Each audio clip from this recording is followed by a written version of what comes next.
Yes, it worked. Finding Gnosis.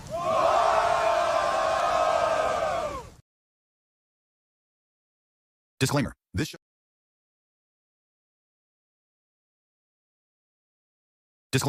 show is for discussion and entertainment purposes only.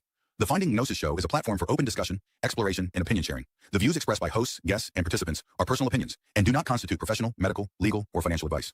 All topics discussed are only intended to spark curiosity, entertain, and encourage independent thought. If any subject interests you, we strongly advise conducting your own thorough research using reliable and professional sources. Critical thinking and due diligence is key. Stay curious, stay informed, be well, be lucky, and don't be an arsehole.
Not my choice.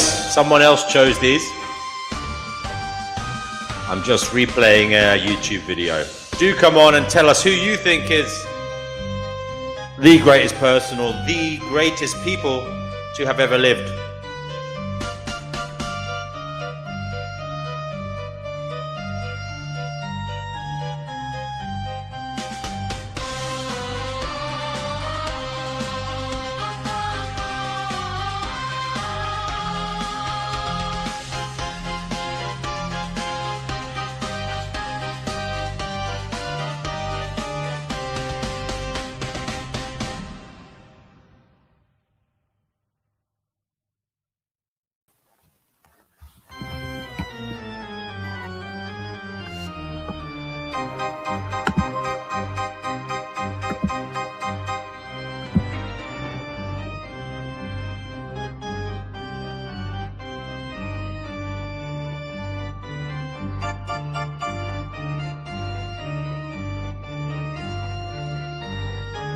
Hello everybody, just 1 second.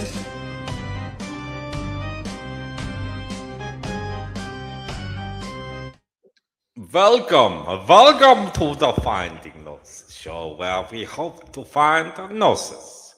And by Gnosis I mean knowledge that will help us in this strange existence as we face our own individual subjective journey through life. And perhaps it will give us meaning, perhaps it will give us hope, and perhaps it will help us all collectively as a species. Today, the icebreaker is, who are the greatest humans to have ever lived? That is the main topic of the show. As usual, we don't have to stay on that topic. We can move elsewhere as we meander along through space and time on the Finding Gnosis show. If you want to come on, the link is in the live chat. Do come on and say hello and maybe give us some idea as to who might be the greatest person to have ever lived. By the way, folks, I did just play that video from YouTube. I didn't choose those 50 greatest people to have ever lived. That wasn't my choice. I just, shared the screen of a random YouTube video. So don't blame me if you didn't agree with it, because, you know, I didn't agree with some of the choices there either. We have Nefarious Rockers. You are on the Finding Gnosis show. Yeah, I suppose before I say anything, I should say thank you to people who are helping out, paying the bills here at the Finding Gnosis show. If you want to do so, the link is pinned at the top of the live chat. It's also under the video. You can send however much you can afford, and it would be received with much gratitude. Nefarious Rockers, you're on the Finding Gnosis show. Who are the greatest humans to have ever lived? Who is the greatest human to have ever lived? Take it away. Well, I was going to talk about the boxer George Foreman, not because he's one of the greatest people to have ever lived, not at all. Usually there would be greater picks, but I chose to talk about George Foreman since I'm knowledgeable about his career and his life, if that's fine. Yes, we can go into that in a little while, no problem. Hello to everybody in the chat so far. Divine Hazel says, hello, welcome to the Finding Gnosis show. Hit the like button as you enter. Share the fun video with others. Subscribe to the channel. Thank you to D&W for sharing his time with us. You're welcome, Divine. Thank you for being here. As usual, part of the furniture here is Divine. John Mack, good to see you. Truth Over Lies says, who's the greatest person to ever live? Well, it's him. Duh. He says he's offended any of us would ever consider anybody else. There you go. Are you going to come on today, Truth Over Lies, and talk to us? It's quite a while since you last graced us with your presence. Divine likes that response. John Mack says, hit the like. Retro's here. Good to see Retro back again, brother. He says Jesus's mum is the greatest person to have ever lived. And he says, besides that, his dad is the greatest person to have ever lived for preventing nuclear Armageddon with the development of the ICBM.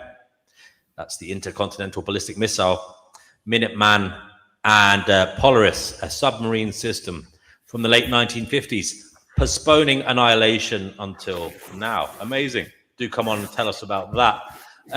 So, Vibe, you're on the Finding Gnosis show, brother. What would you like to say? Who are the greatest humans to have ever lived, or who is the greatest human to have ever lived? Yeah, I have no idea who the greatest human to ever live is. I don't even know how to do that. I saw the topic and I'm like, this is awesome topic. It's really fun. So I'm really interested in what people have to say. I actually chatted it into AI, and its number one response was Jesus, and then Muhammad, then Buddha, then Confucius, then Moses. But the first name that came to my mind was Benjamin Franklin, who I think is a lot of people actually don't know the whole history of, but I really think he is in the top 50 of geniuses of the world, right up there with Einstein. I don't even think people understand politically how. I've heard about him, and I've also heard he's quite controversial. Some people don't like him for whatever reason. Well, yeah, and I think he's a great topic because in a sense he was a genius in so many different ways, and he did so much good. But at the same time, he was also kind of an evil man. He was backstabbing. He abandoned his family. But like, wow. One of the reasons I would say he's so great is he always participated in church, but he also he wasn't religious. He showed up because he knew showing up there built confidence in his image, right? So he was great at marketing. He ran printing presses. He created the postal department. He founded colleges. He created libraries. He was the inventor of capacitors,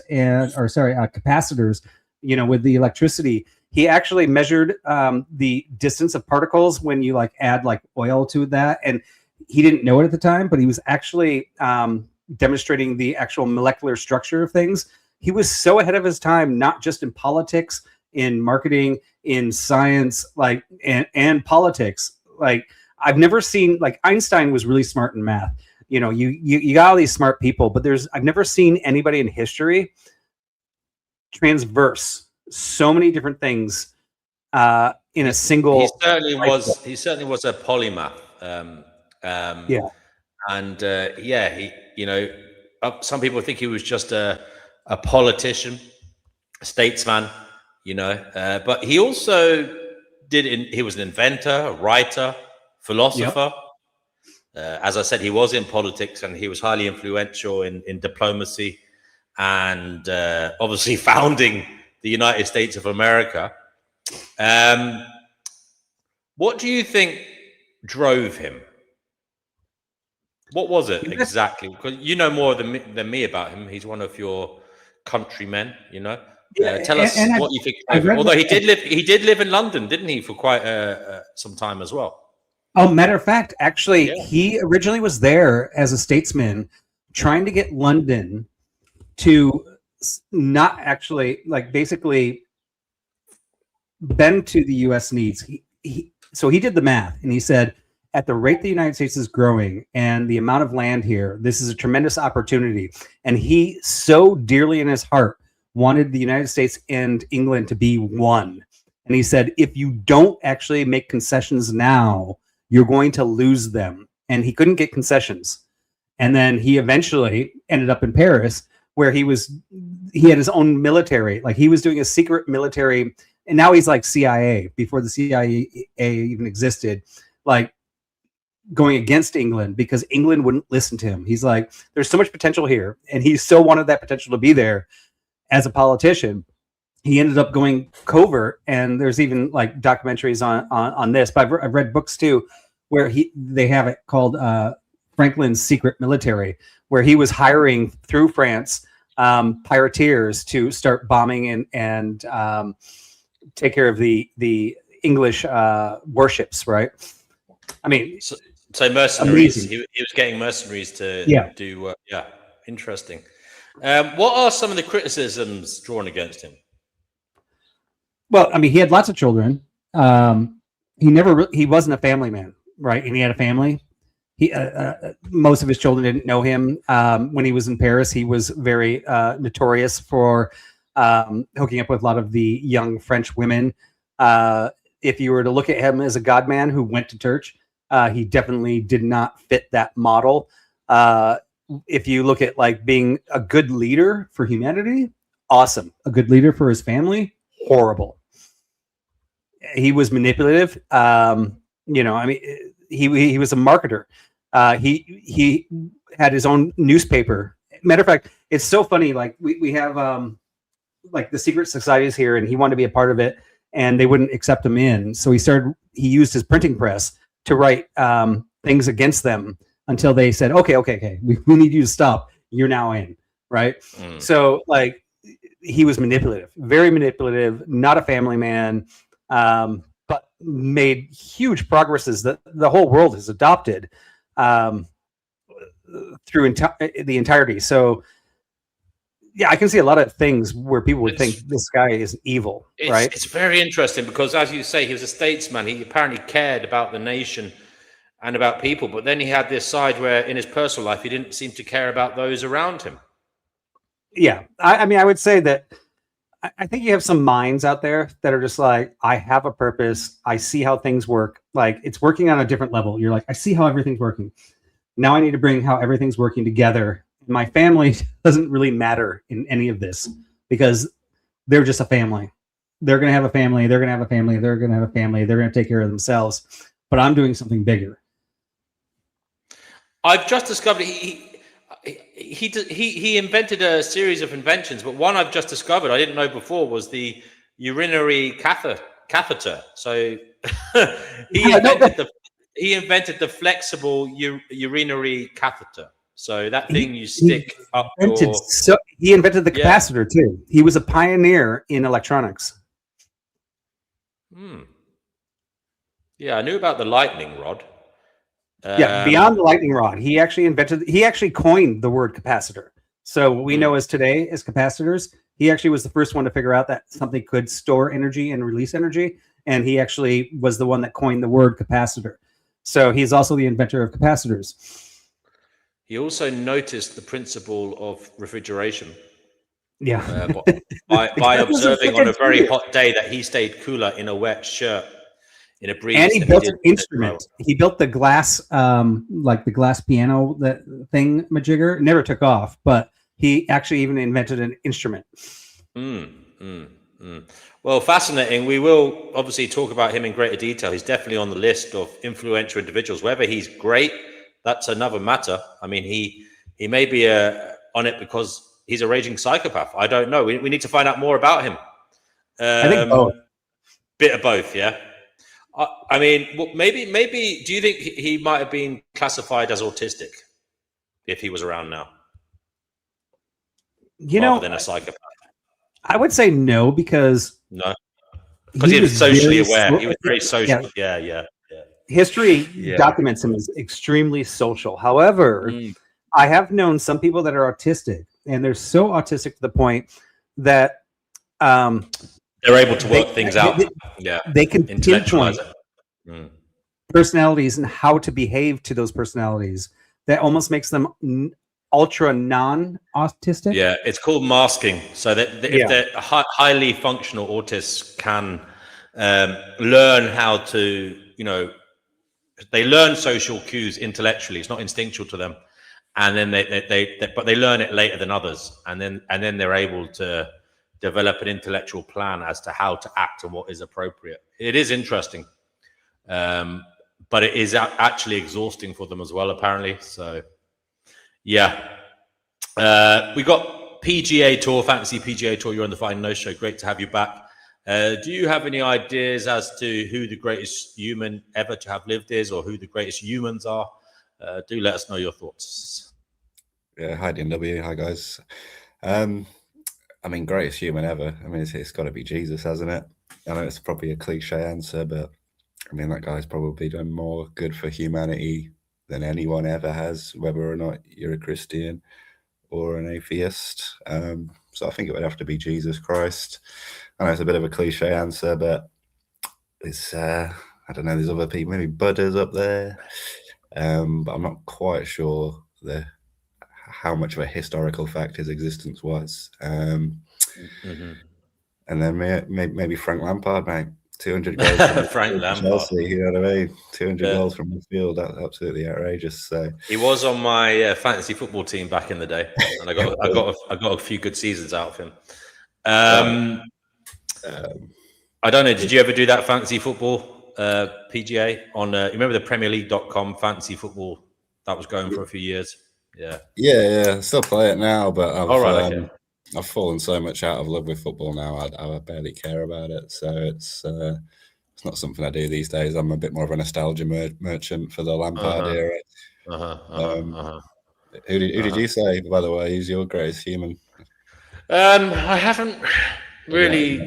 No, I haven't really got one. I mean, I'll have to come back to it because, I haven't really got one actually. I think they all offer something, but the greatest, I don't think I put anyone on that pedestal. Great ones, maybe, but not the greatest. I would put Jesus up there as well if we could prove with his historical certainty that he existed. Vibe, you are the Christian here on the panel. I grew up a Catholic. I think Jesus existed. Have you done the research? Can you tell us with any surety whether he did or not? Yeah. So, I mean, the majority, it's like 99.9% of Christians and secularists and Muslims and Jews all concur that he did exist in history. It's a very fringe few that don't agree that he existed. The variance is whether you believe that he died and then rose 3 days later, right? That's the crux, and that's the contest. But Fantasy PGA,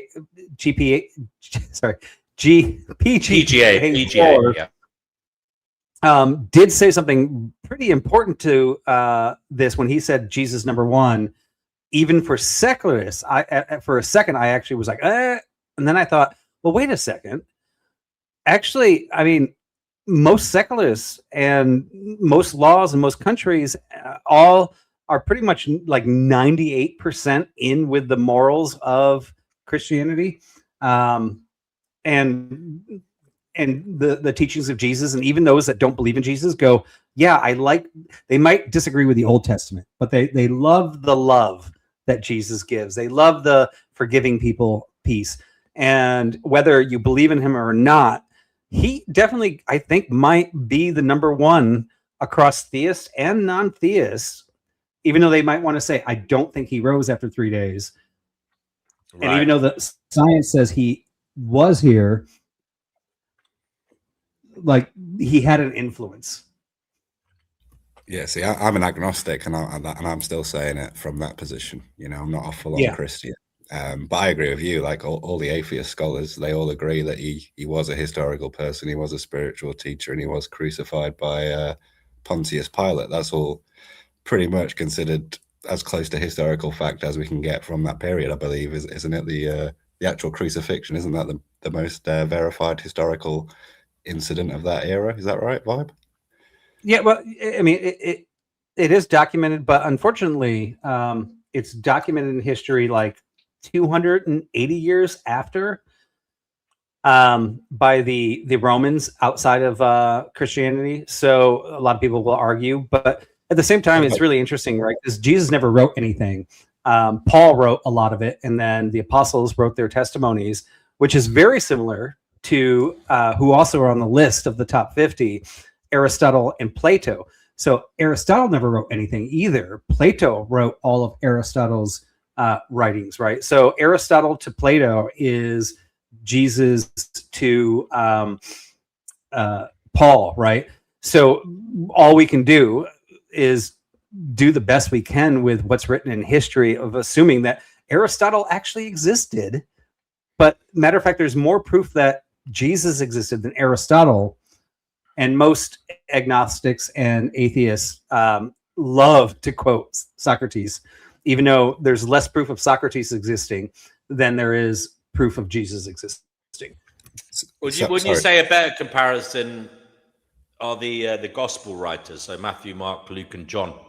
They're the ones that, you know, carried his message further than Paul. What would you say to that?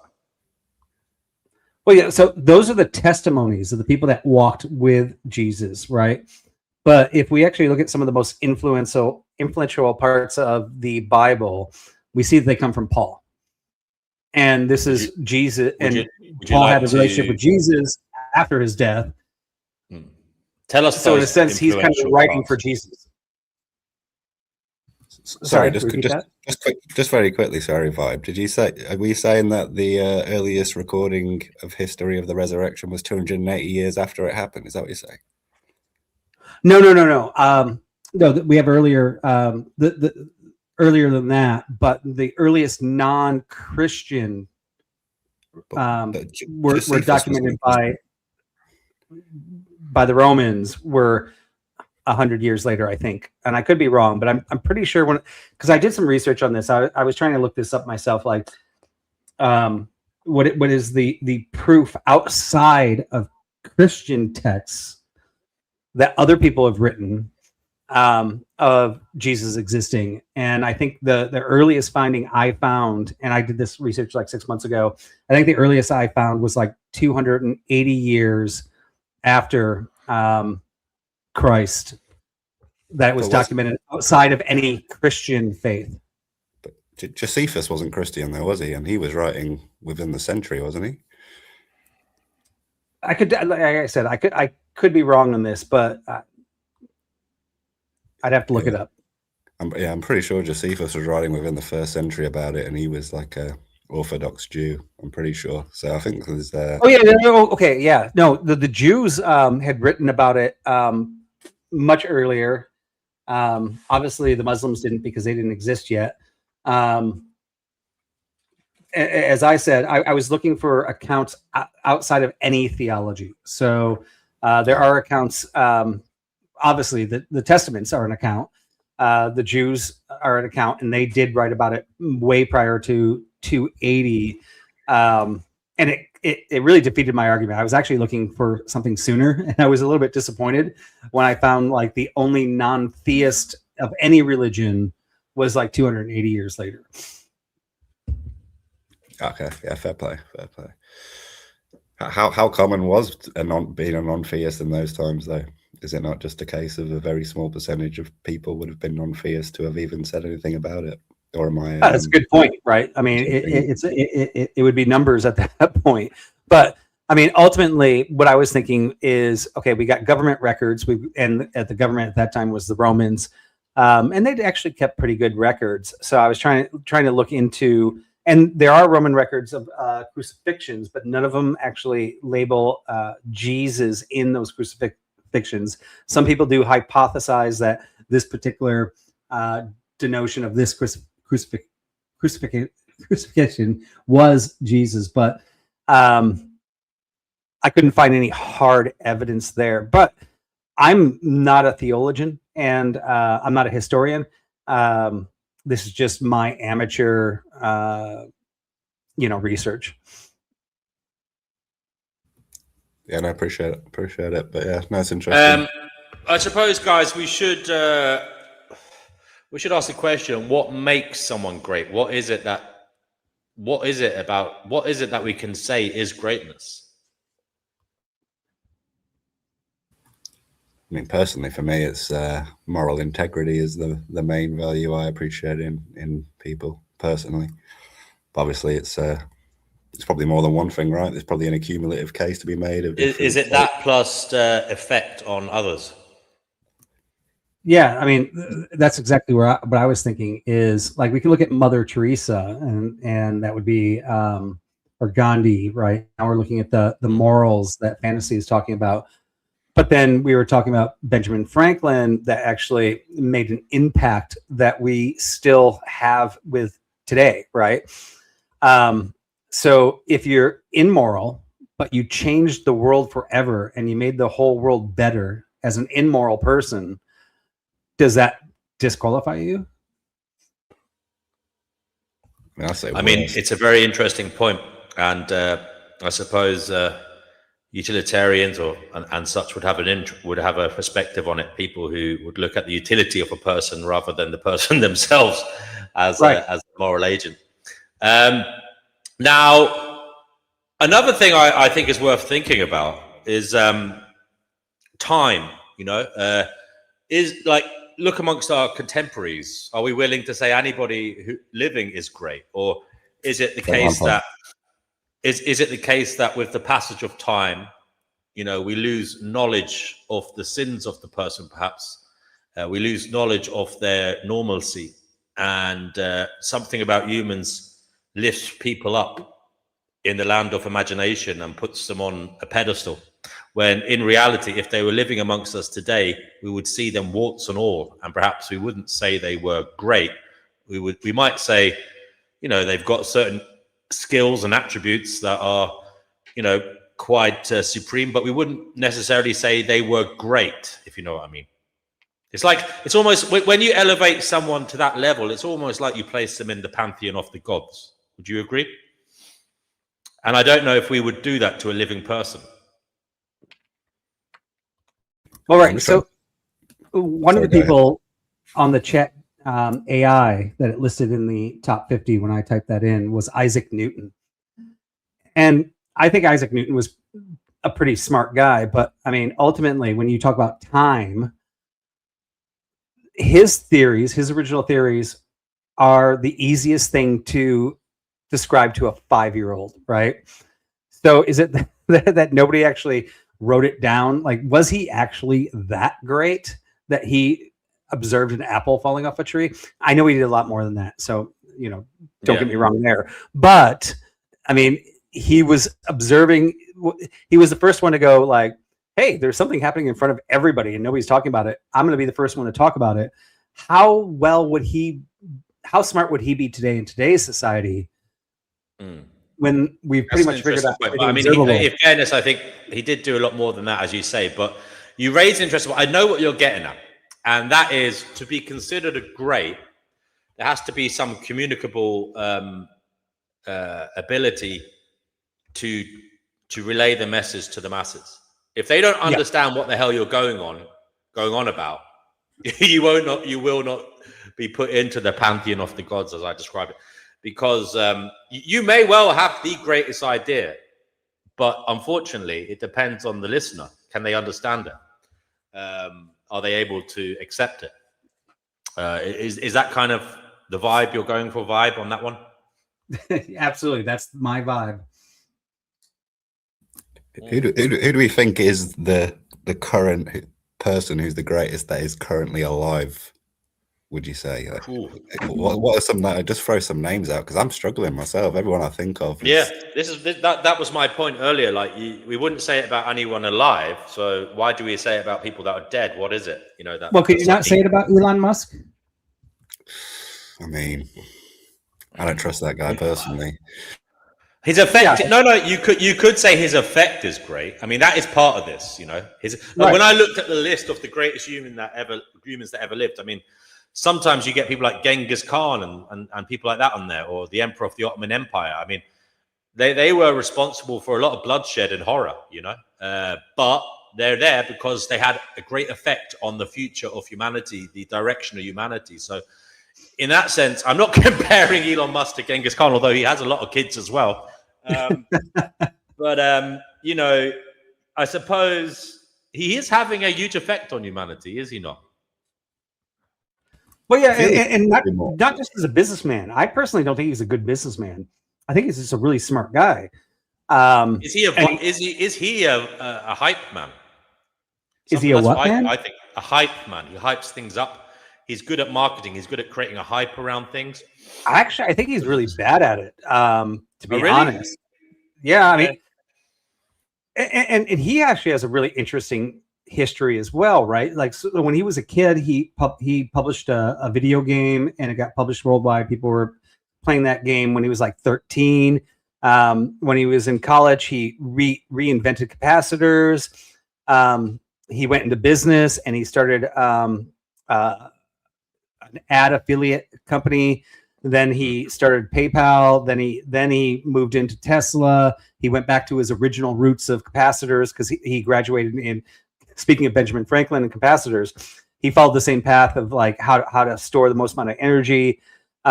This is not a businessman. This is a smart man who used his smarts of that in business. And we've seen how many times he's tried to like market himself and blew himself up. Right? He's kind of like the Donald Trump of business. He's like, hey, I'm thinking this really clever idea. I'm going to post it on Twitter, and it blows up in his face. Right? He's not necessarily the smart guy when it comes to what he should say and what he shouldn't say. Interesting. But he is a smart guy, and he has a history to prove it over and over. And he has the academics since he was 13 of being like a video game publisher to, you know, his first company, his second company, his third company, his fourth company, his fifth company. And who, like, the last person to start a car company was like a DeLorean, who was able to do it through like drug trade. I mean, this guy started a car company, and then he launched a missile into space, right? And then he put a car on top of it, playing out. Did he start? I don't know.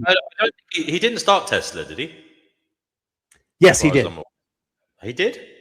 Yeah, okay. He didn't start the solar panel company that they bought later, but that was one of his brothers. Okay.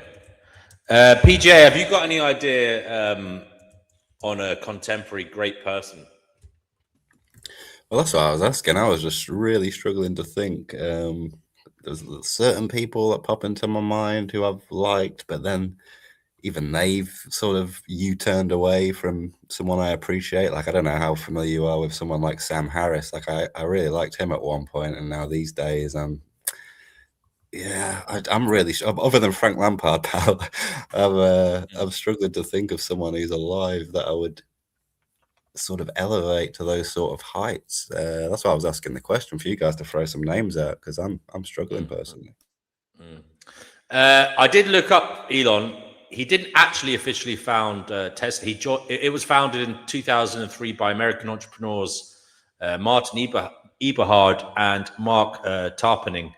But he joined in early 2004, so not that long after. By investing in it. Yeah. Then so he saw a good idea. Didn't they? He obviously went in early, and they converted the McLaren to a battery car. Okay. But yeah, he got involved obviously early. He might as well have started it by the looks of it because he got in so early. He was on the same page as them. Yeah.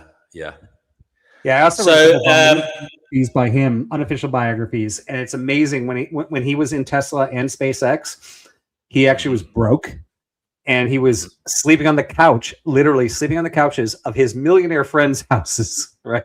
So he's sleeping in $1 million houses on the couch, and he was literally making phone calls to his friends that had money to cover payroll for SpaceX because SpaceX was about to go down. And like, this is the type of this actually might be really interesting into the conversation through history.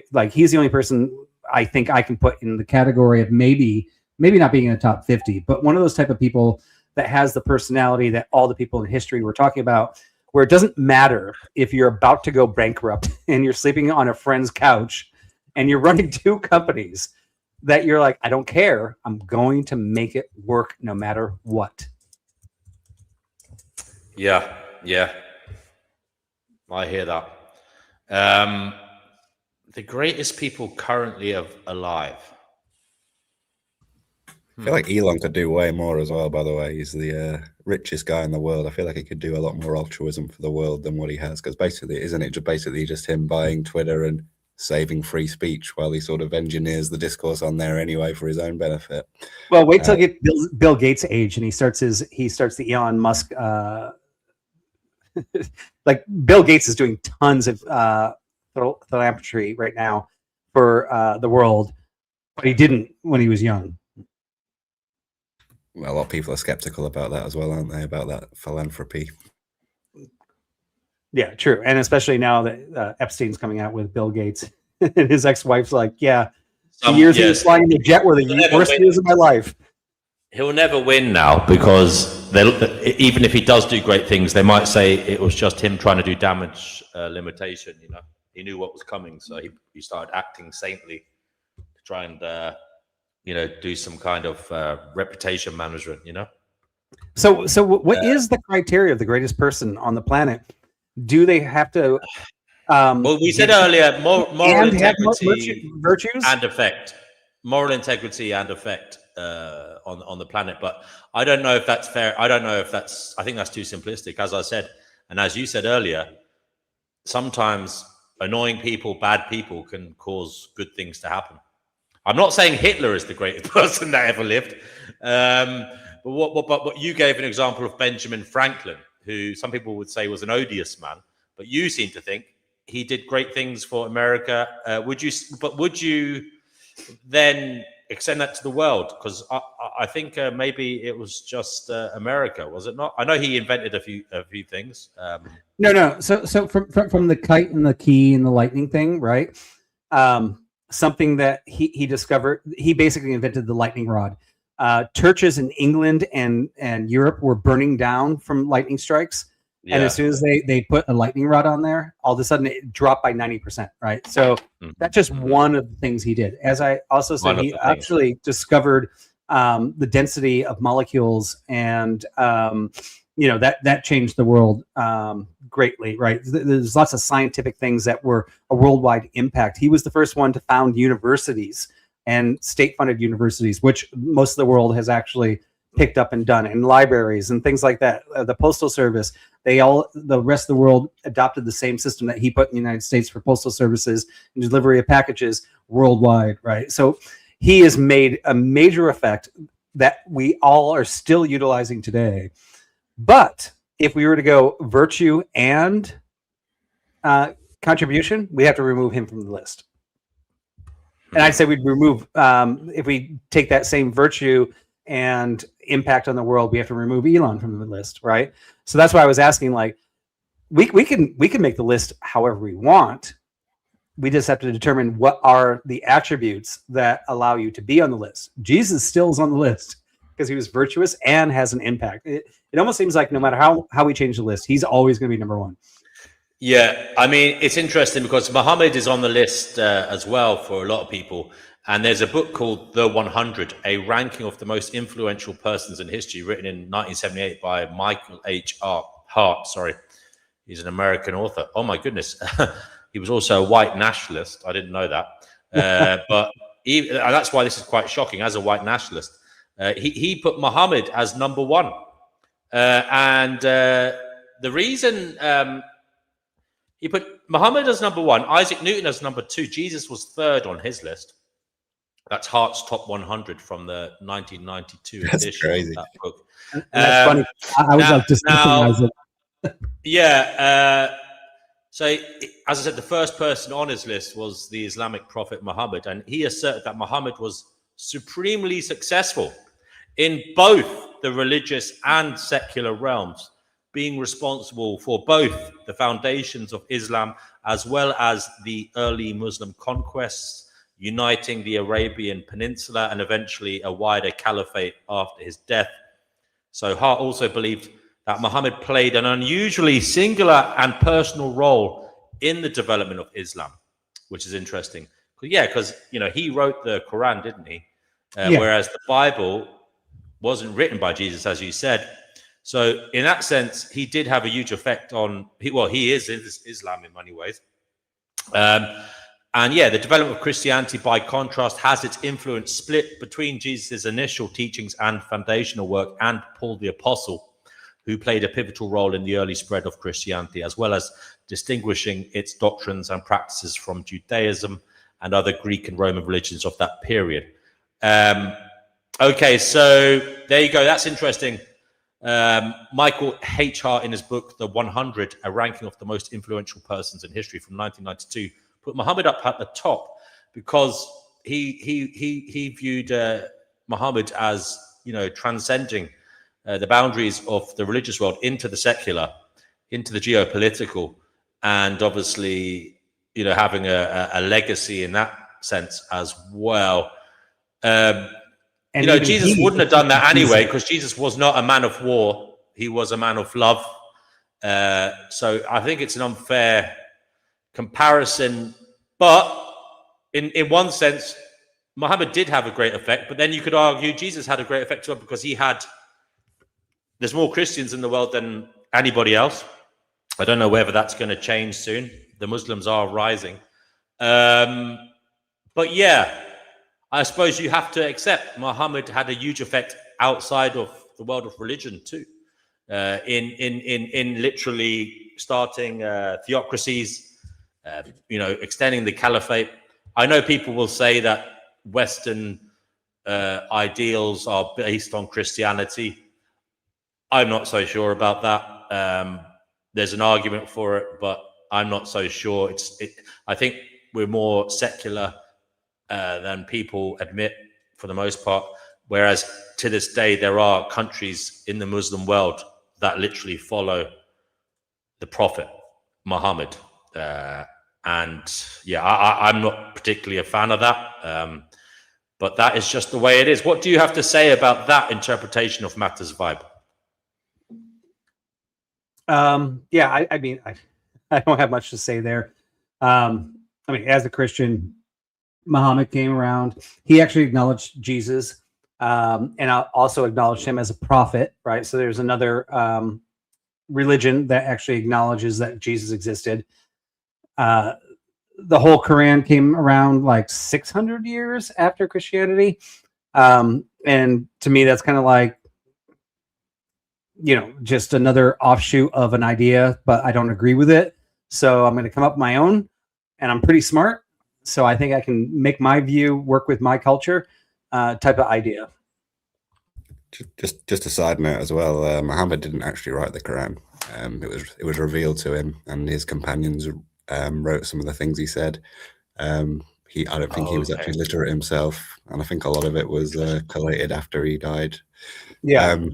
So he didn't actually write it, but obviously the prophecy was revealed to him specifically. I find it interesting, and I haven't heard why this is, but obviously Islam followed the other Abrahamic religions, first Judaism, then Christianity. If you were to look at the root of the Abrahamic religions, is it in the Talmud or the Old Testament? They talk about God, and I believe they call him Yahweh, right? Yahweh. Yeah. Now, that is written down in the oldest source for the Abrahamic religions. And then the Muslims come along and say there is one God, his name is Allah. And where does it say in Islam why they suddenly arrive at that? Is it just because Muhammad suddenly heard a different name, or No. It's the same God. It's just different translations and different languages, right? Yeah, but they get very annoyed if you call it anything else. All three religions, Christianity, Judaism, and Islamic, all basically believe in the Torah, the first books of the Bible. Right, we're pretty much all the same there. There are some variances after that from all the religions. Yeah, there's also the Islamic dilemma as well. I'm not sure if you're familiar with the Islamic dilemma, but in the Quran, the reason that Gentiles should believe what Muhammad's revealing in the Quran is because it aligns with the Torah and what they call the Injil, which is the gospel that was revealed to Jesus. So they actually use those old texts to show how their text is legitimate, and it even says in there for Gentiles, if you doubt what's being revealed to you, go and ask the Jews and go and ask the Christians, and then they will tell you that what is being revealed is legitimate. But then obviously that raises then the Islamic dilemma in the fact that Islam deviates away from the scriptures that apparently are meant to enforce its validity. Don't know if you're familiar with that argument. But. Yeah. Right. We have Fatima here. Fatima, you're on the Finding Gnosis show. Who are the greatest humans to have ever lived? Oh, that's entirely kind of subjective. It depends on who you talk to, because as that guy said on the list... I'm talking to you. Oh, talking to me? Oh, gee, I don't know. One of them, in my opinion, was probably Wittgenstein, the philosopher, because like he did change like philosophy in like the 20th century from being like based on like metaphysical like quandary to like linguistic like issues, and just his life in general was very interesting to me. Yeah, like he did change, like it was kind of like a paradigm shift in like a philosophy. Yeah, from being like always about like the metaphysical to like the ordinary practical life, you know. Do not get lost in like the philosophical confusion. Yeah, and he also served as a soldier in World War I. Yeah, and was like a medical assistant in the Second World War. Yeah. So what's been his overriding effect on the whole of humanity to make him great, would you say? Oh, he actually influenced Alan Turing. Alan Turing was one of the first founders of the computer. Yeah. His works on logic and mathematics influenced Alan Turing greatly. Yeah. So yeah, if it wasn't for him, we wouldn't have like, in some sense, computer science. Yeah. It's amazing, actually, when you do look at the influences of people, who influenced them and what they did with that influence. Sometimes they run with it, and sometimes they try to rebel against it. Yeah. And it all matters, you know, whether they accept it or rebel against it. But then again, sorry. So he's been a major force for good in the world, then, has he? Well, why do you pick him as great? Because we've been wondering what great even means. Yeah, a great in the sense that, you know, he kind of brought forth like a sense of like, you know, like a sense of like the boundary, in my opinion, in my estimation of how I see a philosophy of like, you know, we don't have a God's eye view of like anything, you know, of like, that's my opinion of philosophy. We can only, because our language is very, very not so perfect, we can only manage like the ordinary and like the pragmatic, you know, stuff that has like its meaning in like the use of things, you know, which I think can definitely like, you know, that idea of being pragmatic and like seeing things as a use is pretty good, you know. It can go a long way. Yeah. Okay, thank you for that. We'll come back to him in a while. If you could look up some more information, maybe you could read something out by him, or you know that would be interesting. Sentient AI designer, aka Retro, good to have you on the Finding Gnosis show. I was worried about you. I thought you were going to run away and leave us, but I am glad, brother, you're back. I was a worried man, because you know I believe things. We were on the. We had a little bit of a misunderstanding. There was nothing personal. I don't dislike you. I was merely trying to be fair at the time. Basically, guys, what happened was things went awry on the show, and there was a lot of name calling. There was quite a history of name calling. There has been a lot of name calling and fighting on the show, and we all love retro. I love retro, and I lay down the law one day, and I said, look, the next person that says an insult or calls someone a name, I'm going to kick them off. And I was actually expecting it to be somebody else. I even said it to Denizen. I was expecting it to be Denizen who would fall foul of this impromptu,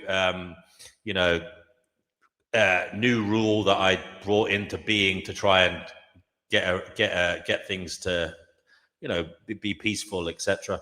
But unfortunately, it was retro. Now, he was aggrieved. He was upset. So I forgive him. He is back. And I'm glad. But hopefully, guys, we won't have any more fighting here. Nobody should take offense if I kick them off the show. We are adults. You can come back, and hopefully start afresh. I believe in forgiveness, and I believe in rehabilitation. I'm not saying you had to be rehabilitated, Retro. You are a man. You have your own thoughts, etc. But I hope you understand what happened from my perspective, and we can move on. Retro, are you there? Yeah, we're talking about the most important people that ever lived, and I was saying Fleming, Haber, Bosch, the people that had saved the most people. That's a good one. Alexander Fleming, inventor of penicillin. Penicillin. Yeah, it was Fleming was the one who did synthetic ammonia for fertilizer, penicillin, and the guy that Borlaug, I think, was the guy that created the hardy plants or something. One of those, the hardy plants, and I think he worked in Mexico and made the hardy plants that help survive and help people.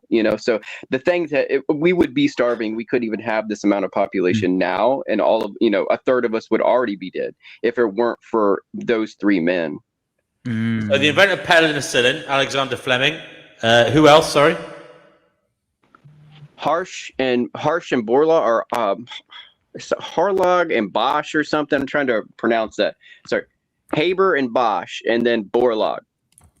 Haber and Bosch were the guys that I think put the ammonia. Yeah, they fixed they fixed soil to grow better crops for all of population. I mean, their invention was used so the world wouldn't go hungry.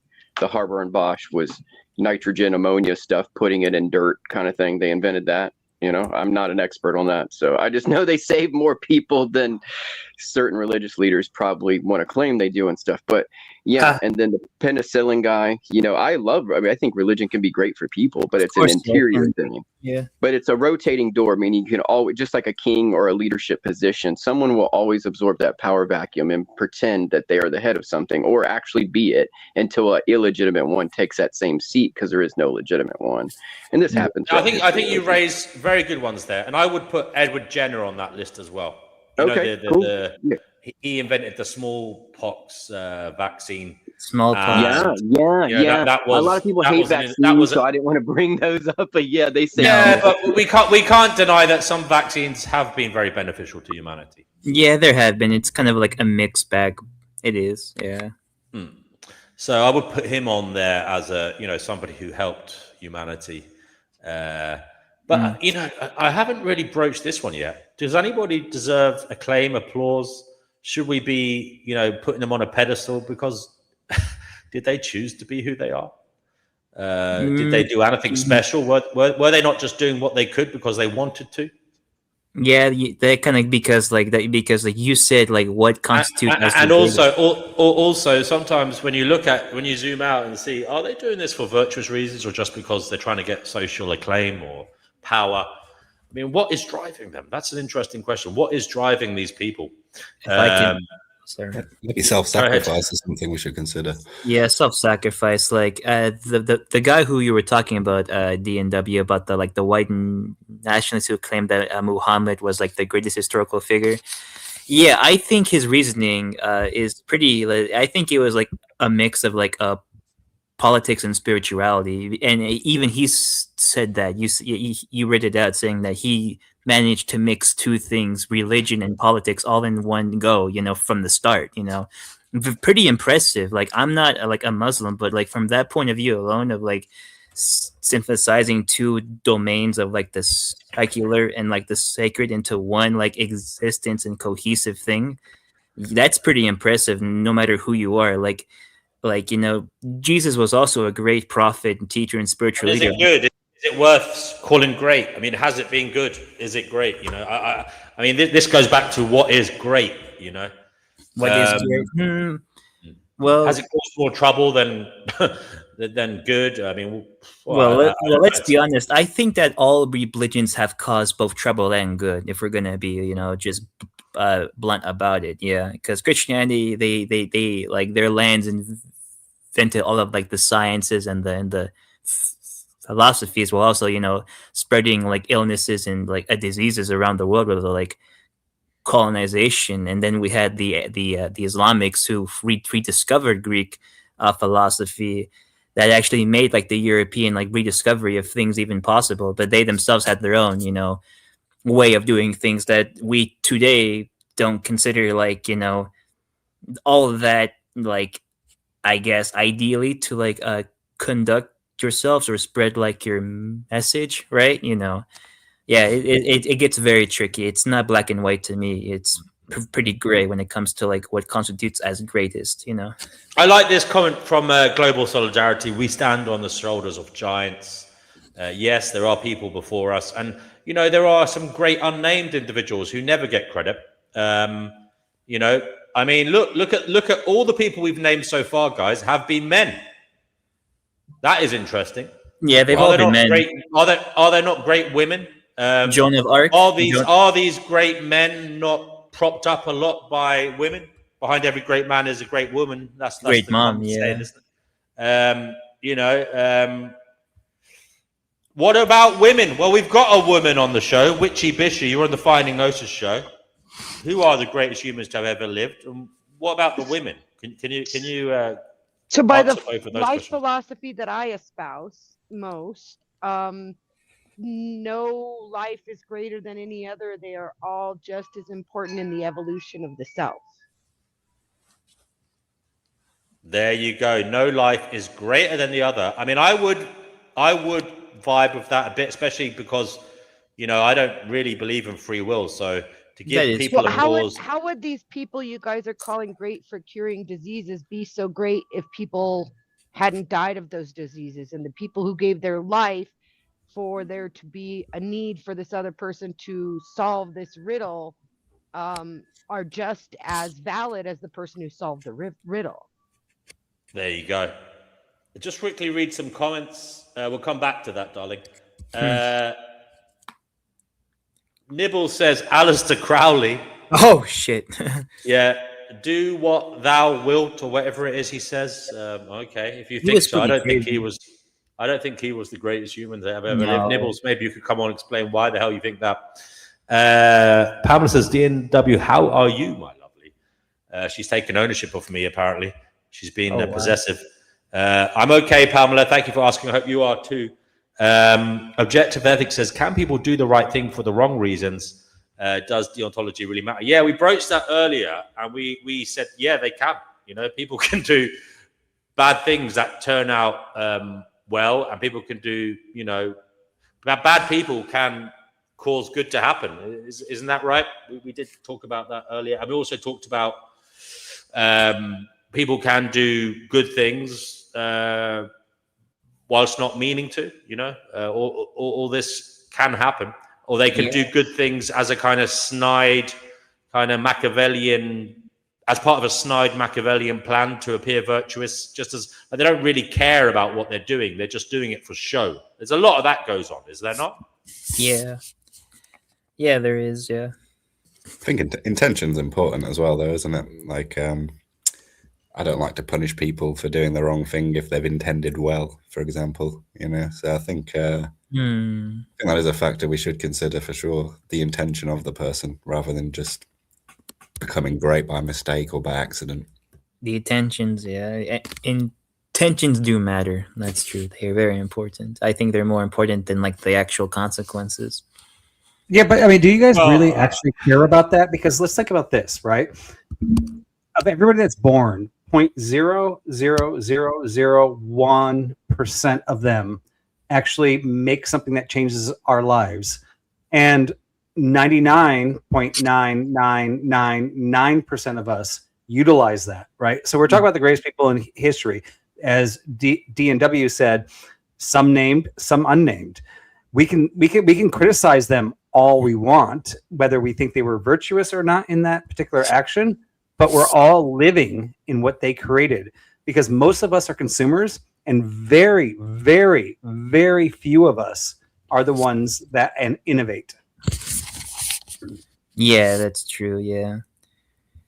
Yeah. But if those other people didn't exist someday, but you know, I those actually other have people didn't exist creating a need for the innovation, would the innovator have done it? I think some of them yes, and some of them no. I think he raises a wonderful point, Vibe, and I thank you for that. And I want to say, Objective Ethics says D&W, Fatima, Global Solidarity, Divine, Nibbles, Vibe, and others. It's nice to see you, all of you lovely people. Hi. Do come on. Hi. Do come on, Hi, brother. Objective Ethics. How you doing? Objective Thank you. Ethics.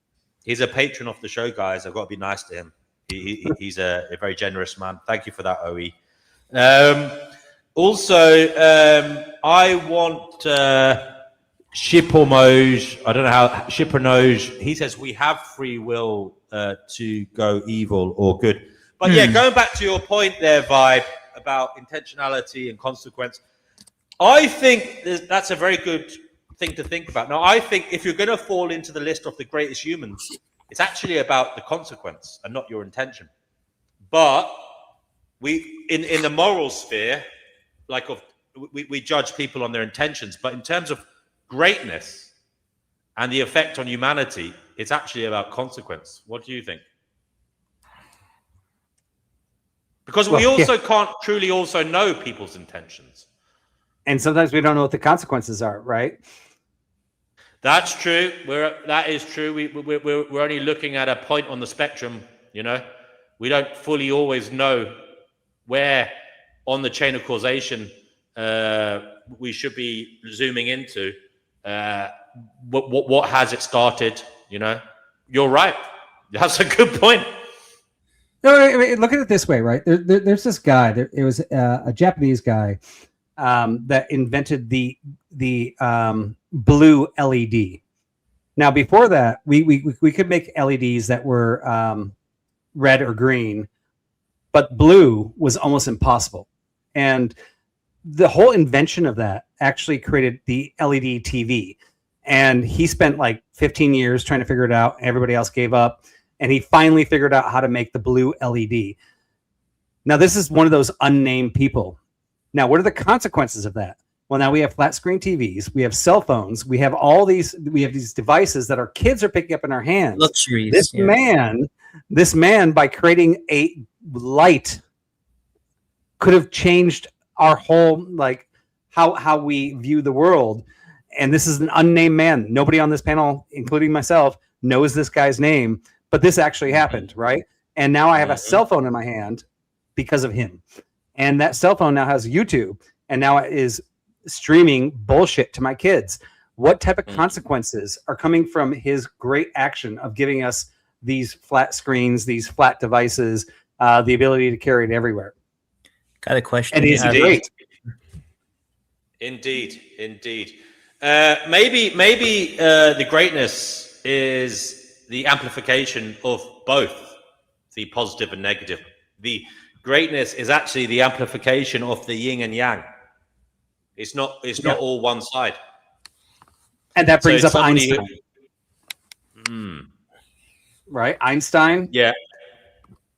I mean, but he question. gave us nuclear weapons, and he gave us nuclear energy. I was going to bring that up. Like, Einstein did help, along with Oppenheimer and the other Manhattan Project people, gave us the most destructive weapon of all time. Was his intentions good or bad, but were his consequences good or bad? You know, it's kind of tricky for him, you know. we wouldn't have. Yeah, NASA I mean, without I think he contributed greatly to society, and I think nuclear did, energy he is did. really good when we do it right. I think it's bad when we do it wrong. So you think it's up to us, or like to how we do whatever we do with his work, right? It's up to Yeah, us. and his final letters were like, "Hey, I'm really proud of what I did." I'm paraphrasing, but I'm really sad about what I did. I've unlocked something that is great, but I've also unlocked something that can destroy the planet, right? Yeah, of course. Yeah, and now it's up to us, the 99.99999%, the idiots, by the way, that don't produce anything, to decide what we want to do with what the 0.0000001% of the world can give us. Yeah. Maybe that's it. Maybe you're reaching another interesting point here, and a human can be great, all right, because they, as I said, they amplify the possibilities of both the yin and the yang that could come from what they invent or what they bring into human consciousness. But the consequence is down to us. They're not to blame for the consequence. It's us. It's sad that the very minority creates everything that we use today, and the majority that doesn't understand it gets to decide how we deploy it. I wish we did get to decide. Yeah, right. But we can't. No, they will never allow that access for us and towards us. No, that's just out of reality. Unfortunately. I mean, have you ever seen a politician create something? Fuck no, no. I can't I can't imagine like fucking like Obama creating like a new formula of math. No, or anyone inside the American climate. What about Elon? Yeah, we have a saying in the United States that politicians are just actors that couldn't make it in Hollywood. Yeah, or just failed. Like, exactly. Like Trump is a good example. He was an actor, right? Kind of an actor. He was a show host. So yeah, there you go. I mean, Musk was working with the government quite strongly. Is he in the? No, he's not. No. He just took credit for like what other like unknown people did, like other actual technicians and engineers did. He just slapped his name on it. This goes back to an interesting point that I was going to talk about earlier, and that is, the hidden people, the people we don't see. There's a lot of people out there who, like Bill Gates, apparently, Mark Zuckerberg, Stephenson's rocket, all these people, and all these inventions that there were apparently other people who did it, and then they got the acclaim for it, which is interesting. But that doesn't necessarily take away from their greatness as people, because it may be that the person that invented the products or services, the inventions, wasn't able to bring it to the public, market or to the public consciousness, and therefore you have to like say, yeah, although the person didn't admit it, they were great for being able to bring it to the people. I mean, how about this dilemma? Who was actually greater, Thomas Edison or Nikola Tesla? A lot of people say a Tesla now because he actually invented things. Well, Edison just like, was more of so like just like a businessman and like the marketer of it. That's the story now. Back when I was growing up, it was we read like outdated like stories about like Thomas Edison actually inventing stuff when he actually didn't really do that, Yeah, that's very interesting to think about. Yeah. Do we need what does it why do we hold people up as pedestals? Is it like inspiration, motivation? I suppose there's all manner of reasons why we do it. Maybe to give our lives meaning. Yes. To perhaps provide us with something to aim for, but also to solidify and secure our ideologies. Against attack. Objective. All manner of reasons. You notice a lot of people who come from backgrounds where they feel oppressed or whatever. They have the people that they like to hold up as greats, martyrs, great writers, great thinkers, great philosophers. Yep. There's a lot of, it's funny because greatness often comes into the realm of nationalism, patriotism. People hold up heroes. Civilizationalism. Yeah. Hello Yeah. to Soap. Are Hey. you coming on here today? I think it's I good would, when we're I doing would that, throw though, out that you had to make a positive change after your death for humanity. So you have to have died to be great in your view, and it has to, and then there has to be a positive effect from your life. Yeah, because I think Fantasy brought it up, right? Like Bill Gates is still alive. Wait. Elon Musk is still alive.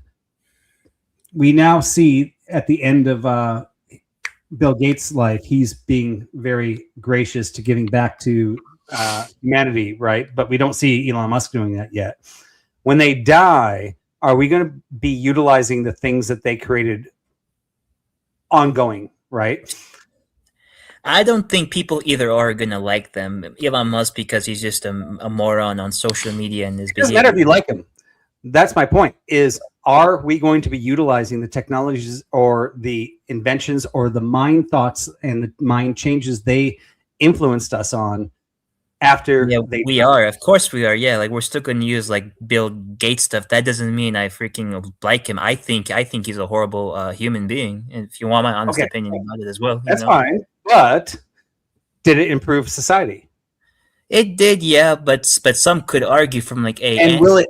I don't argue this point, but I'm gonna like put in. There's people who say that technology is bad. Those people do exist, and their voices, are always gonna be here. They're always gonna be like the neo Bluedites that do criticize, technology encroaching, stuff like that. Yeah, so it's not good. So not everyone thinks it's good. I don't believe in that. That it has to be long lasting, right? So when I mentioned Benjamin Franklin before, we're still using the things that he brought to us, right? Today, after his death. The bifocals, Now, right? the guy that invented the pet rock, that lasted from like 1980 to 1990, and then it died, right? Yeah, it did. He didn't do a long-term effect for humanity. He just made fun for humanity for 10 years.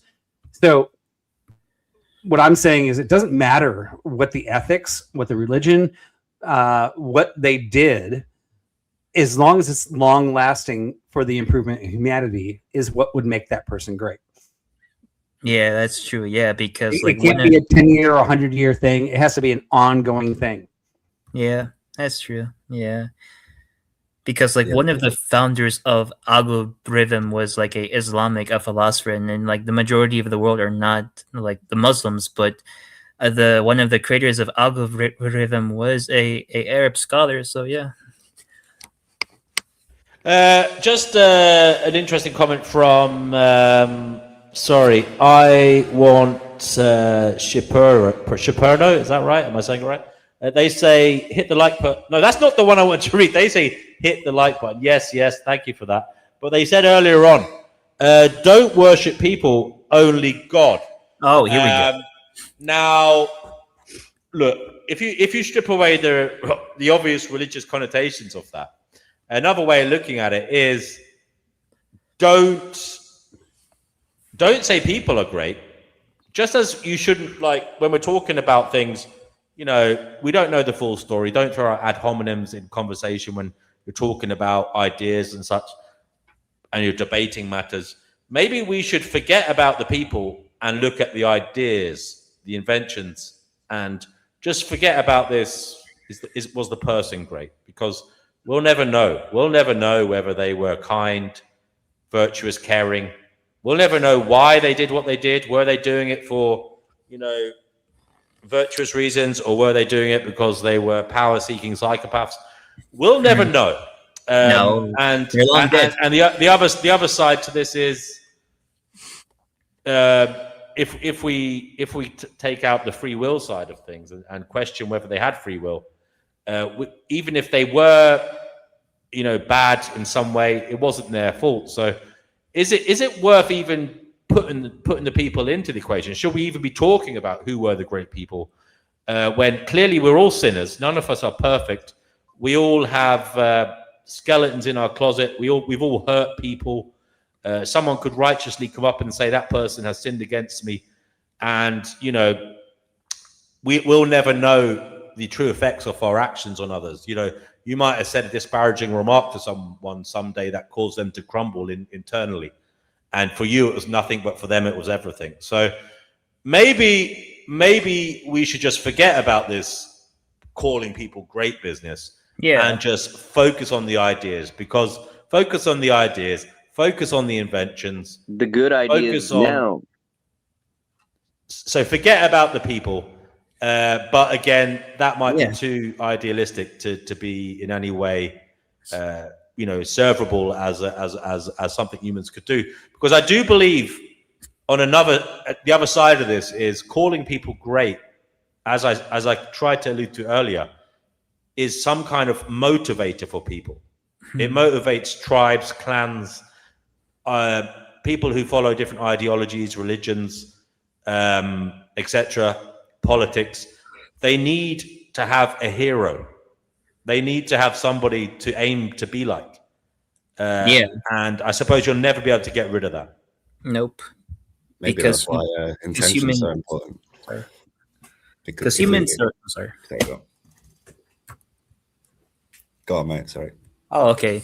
Yeah, D&W, he's correct. You're correct, D&W, that humans will always need to worship or like see something as idolized or great, because we're essentially creatures of like a belief. We are creatures of like belief in value. We always want something external to like look up to as like a reference point. We always like wonder and curious about things. So that's why we're always going to, even in like our secular age, we still like value people as like living gods or prophets. Even people who are alive today, they're valued as gods or prophets, kind of, almost. It's interesting because in many ways people become a tool, a vehicle for other people's wins, Of course. And yeah, it is interesting how someone's reputation can be utilized, for a different aim, Oh yeah. So they can invent something, beneficial to humankind, but then they can be taken as a sign or a symbol for a cause they may not have agreed with, or for a cause that is harmful through no fault of their own. As I said, someone who's extremely, nationalistic or racist might carry one of their own, race or ethnic background as a kind of someone to be proud of, to try and show that they are superior to others because they have this person as a member of their race or ethnicity, whereas that person may not have thought like them, or if they've been alive. Do you know what I mean? That kind of thing. That goes on quite a lot, I think. Yeah, it does. Yeah, of course it does. Yeah, I can't think of any examples now, but I think there's some historical people who are seen as great in their own culture, and like they're like lionized in their own culture as like the supreme like standard, even though they were probably more humble than what like their people make them out to be. Yeah.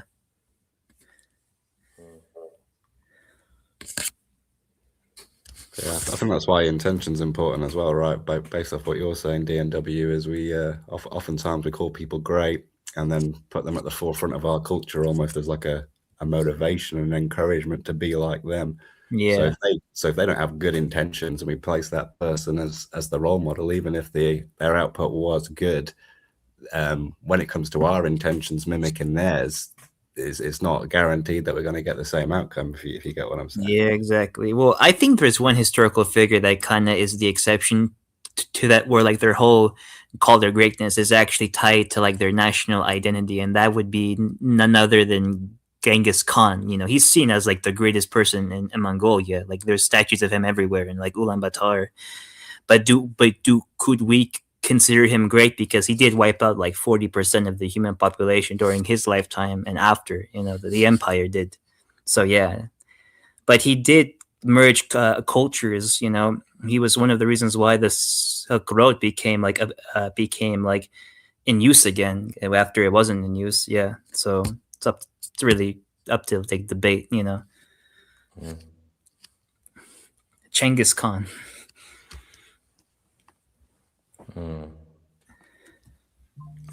Okay, Good. Vibe's got to go. Great to have you here, Vibe. Thank you for starting the show Later. with us and your wonderful contributions. Appreciate you, bro. Hopefully you can come back later or soon. Always great having you here. Yeah, have a good one, brother. See you later. George Curtis says, Tommy Robinson, Oh, Bev Turner, Matt Letitia, Emma Dunwell. There you I'm go. surprised. I'm surprised he forgot. Matt Letitia Nigel. was a great footballer. No Not as doubt good as about it. Lampard. Not as good as Lampard, though. Let's be real. Oh, here we go with the Well, football. in fairness, Lampard did benefit from having great service, around him. I know he got involved and he could do anything, defensive midfielder, attacking midfielder. But Letitia played with Southampton. So what would he have been like if he'd played for Chelsea at that time? Exactly. You got to respect that loyalty as well, staying at Southampton as well. That's again comes down to the intention part of the discussion, right? Yeah.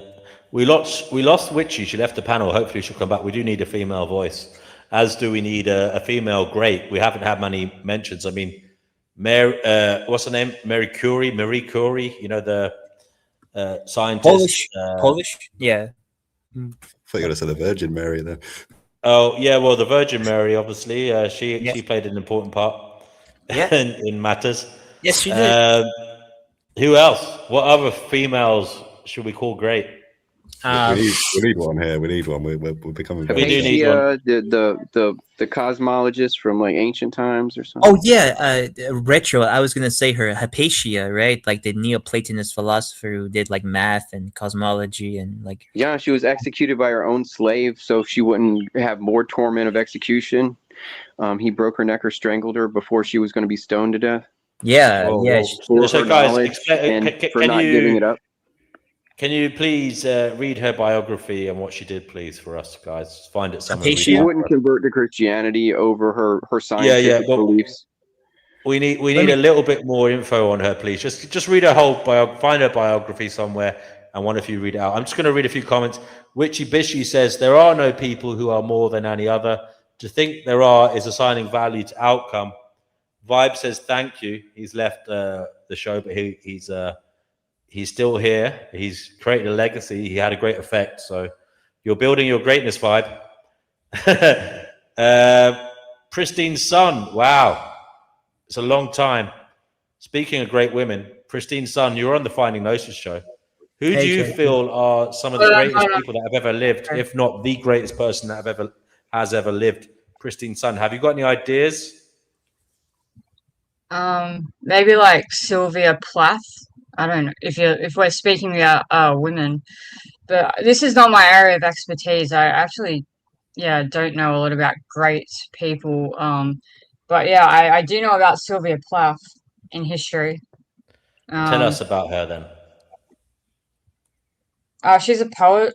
She was an American poet. She's not currently alive, so she's not currently a poet, but she was an American poet, author, and she kind of deleted herself. Yeah, she was a bit of a depressive, wasn't she? Depressive realist. Yeah, she did delete herself at 30, I think. 31, yeah. Oh dear. I think she placed her head in the oven, I think. Oh, yes, I don't know, oven. So I mean that's interesting. Yeah. So I don't know. Brother Marcus has looked up what I've asked you guys to look up. Please look her up. Did you find the biography? I found something. I saw the movie like 3 weeks ago. Hypatia was a Neoplatonist philosopher, astronomer, and mathematician who lived in Alexandria at that time in the province of Egypt and a major city of the Roman Empire. And he also says Cleopatra, maybe. Yeah, I was going to say Cleopatra. Yeah. Who was the Cleopatra was a genius, guys. She was like a 160 IQ. Yeah, she was. Really? Yeah. Marcus also says Ada Lovelace, 1815 to 1852, a mathematician often considered the first computer programmer for her work on Charles Babbage's analytical engine. Guys, do you want to look up Hypatia? Kenny Given says Melania, sorry. Oh, No. Trump's wife. Yeah, Melania Trump. Yeah. Maggie Thatcher. I mean, Epstein is up there. He has done a lot of influencing around the world. Oh my God. Epstein. He probably has a super high IQ too, but just people, you know what I'm saying? But it was a villain I think you're in a IQ. simulation, so he kind of sounds like he's Sean intelligent. I mean, throws a spanner in the works. He says the Epstein was great. the Of villains course, do a what you lot mean of by good that is- stuff. The villains do a lot of good stuff. Well, they do a lot of stuff in planet. Like, you know what I mean? Oh my Can't God. deny Epstein the donated villains. lots of money to science. I'm not defending him, but that's what he was. He was Yeah, he funneling a bunch actually of did. money into He the actually programs. did. He factually did Yeah. donate a lot to like biology and like physics. Yeah, he read a And lot of AI at science. MIT and Harvard and what other Apologetics for school? Epstein. Holy shit. Huh? What? But no, I hear Do what not you're saying. I'm approve, yeah, jesting. of I that understand. person at It's all, a but- cruel situation where evil people or bad people. I hope Flicker's not watching. I said evil. He was doing that to get more people on his side, DNW, by donating to the top level. Exactly. This is related to the power dynamics of the It situation. wasn't about He was being gonna- good. Yeah, No, it was Machiavellian. He was trying to set himself up as virtuous and that blackmailing. kept him in influential circles and gave him power. Being Maybe there was a selfish thing going on as well. Like maybe because he had power, he legitimately cared about medical development because he wanted it to benefit himself eventually. You know? Exactly. Yeah, like he blackmailed like politicians, scientists, filmmakers. Who else? Chefs, even. Who else? Yeah, every politician and every scientist that's known probably had like their like connections with him, but it wasn't because he genuinely wanted to improve humanity. It's just because he wanted power. So he wanted to be with the Rosa most Parks, isn't she the I'm gonna lady? say Julian Assange and Aaron Schwartz. I'm going to give them thanks in our time. As Julian Assange and Aaron Schwartz. Yeah, good show. Yeah, WikiLeaks. Yes, WikiLeaks. Julian, and there's another guy, John Pledger.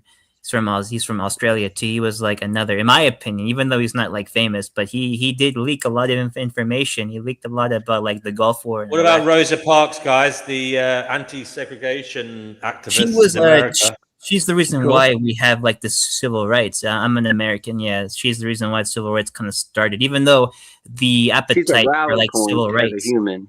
Wait, what?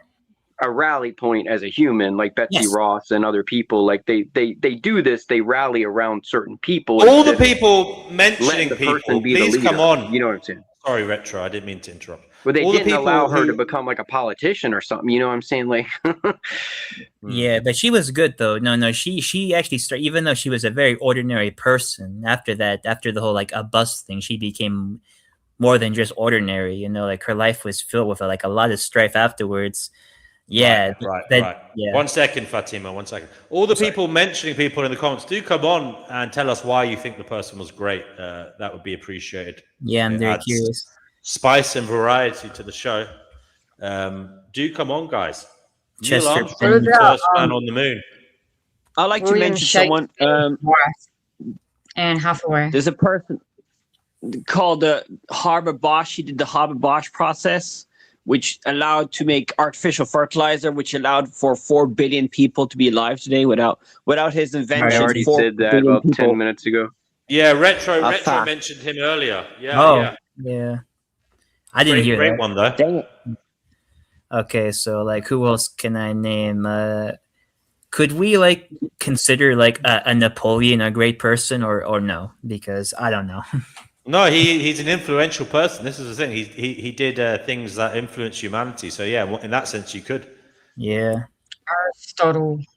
Aristotle. I'm going to give Irene Morgan a shout out. She also was, civil rights bus activist that is little known in history. Irene Morgan was in Virginia, and she was, arrested in Middlesex, Virginia, for being in the wrong seat as well. And she stood up for herself, and she should be remembered. Yeah. I asked you to read out the Neoplatonic ancient philosopher that you mentioned. That was a woman, but you never did, Fatima. Go ahead. Oh, I'm going to do it now. I actually have it up on my phone. Okay, it's from Appalachian State University. Here we go. Okay, here is Hypatia.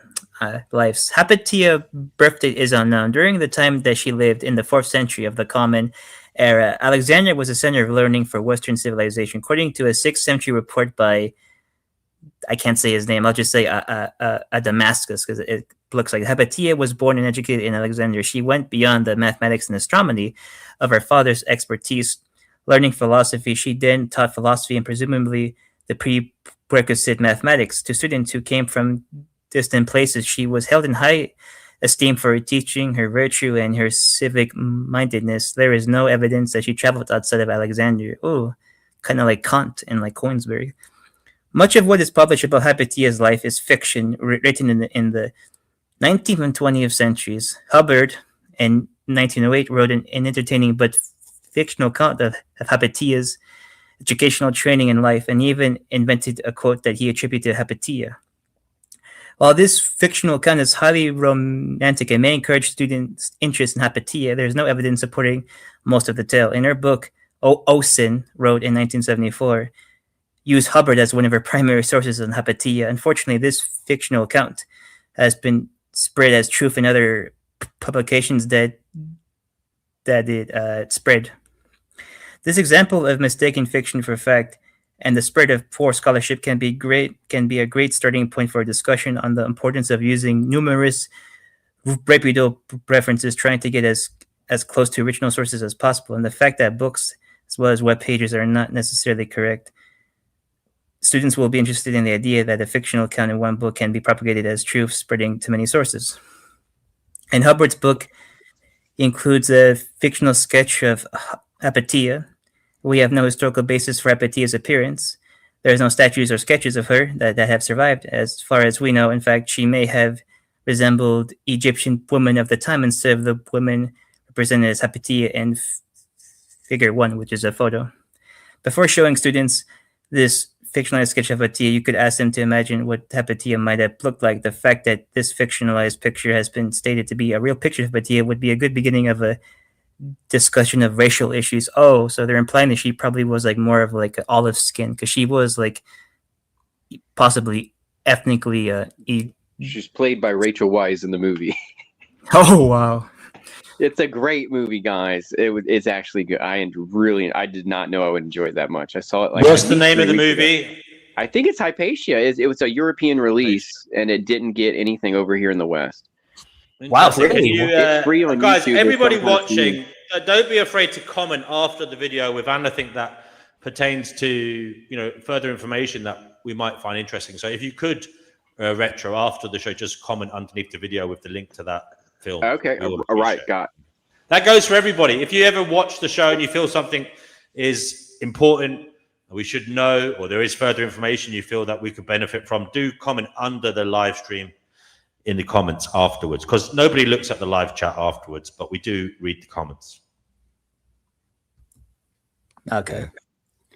I was just going to think as well, we're trying to shoehorn women in here. I reckon some people might even have J.K. Rowling in the conversation. Oh, no. Not just for the Harry Or Potter that like stuff. Amelia Earhart.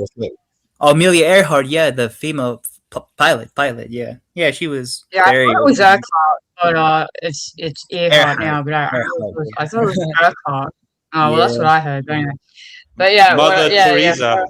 Mother Teresa. I heard Gets some a lot of. She's venerated, obviously, but she gets a lot of people say she was a psychopath as well. I've heard that. Yeah, and a scammer. Yeah. I'm hearing some crazy rumors about her recently. Oh yeah, right.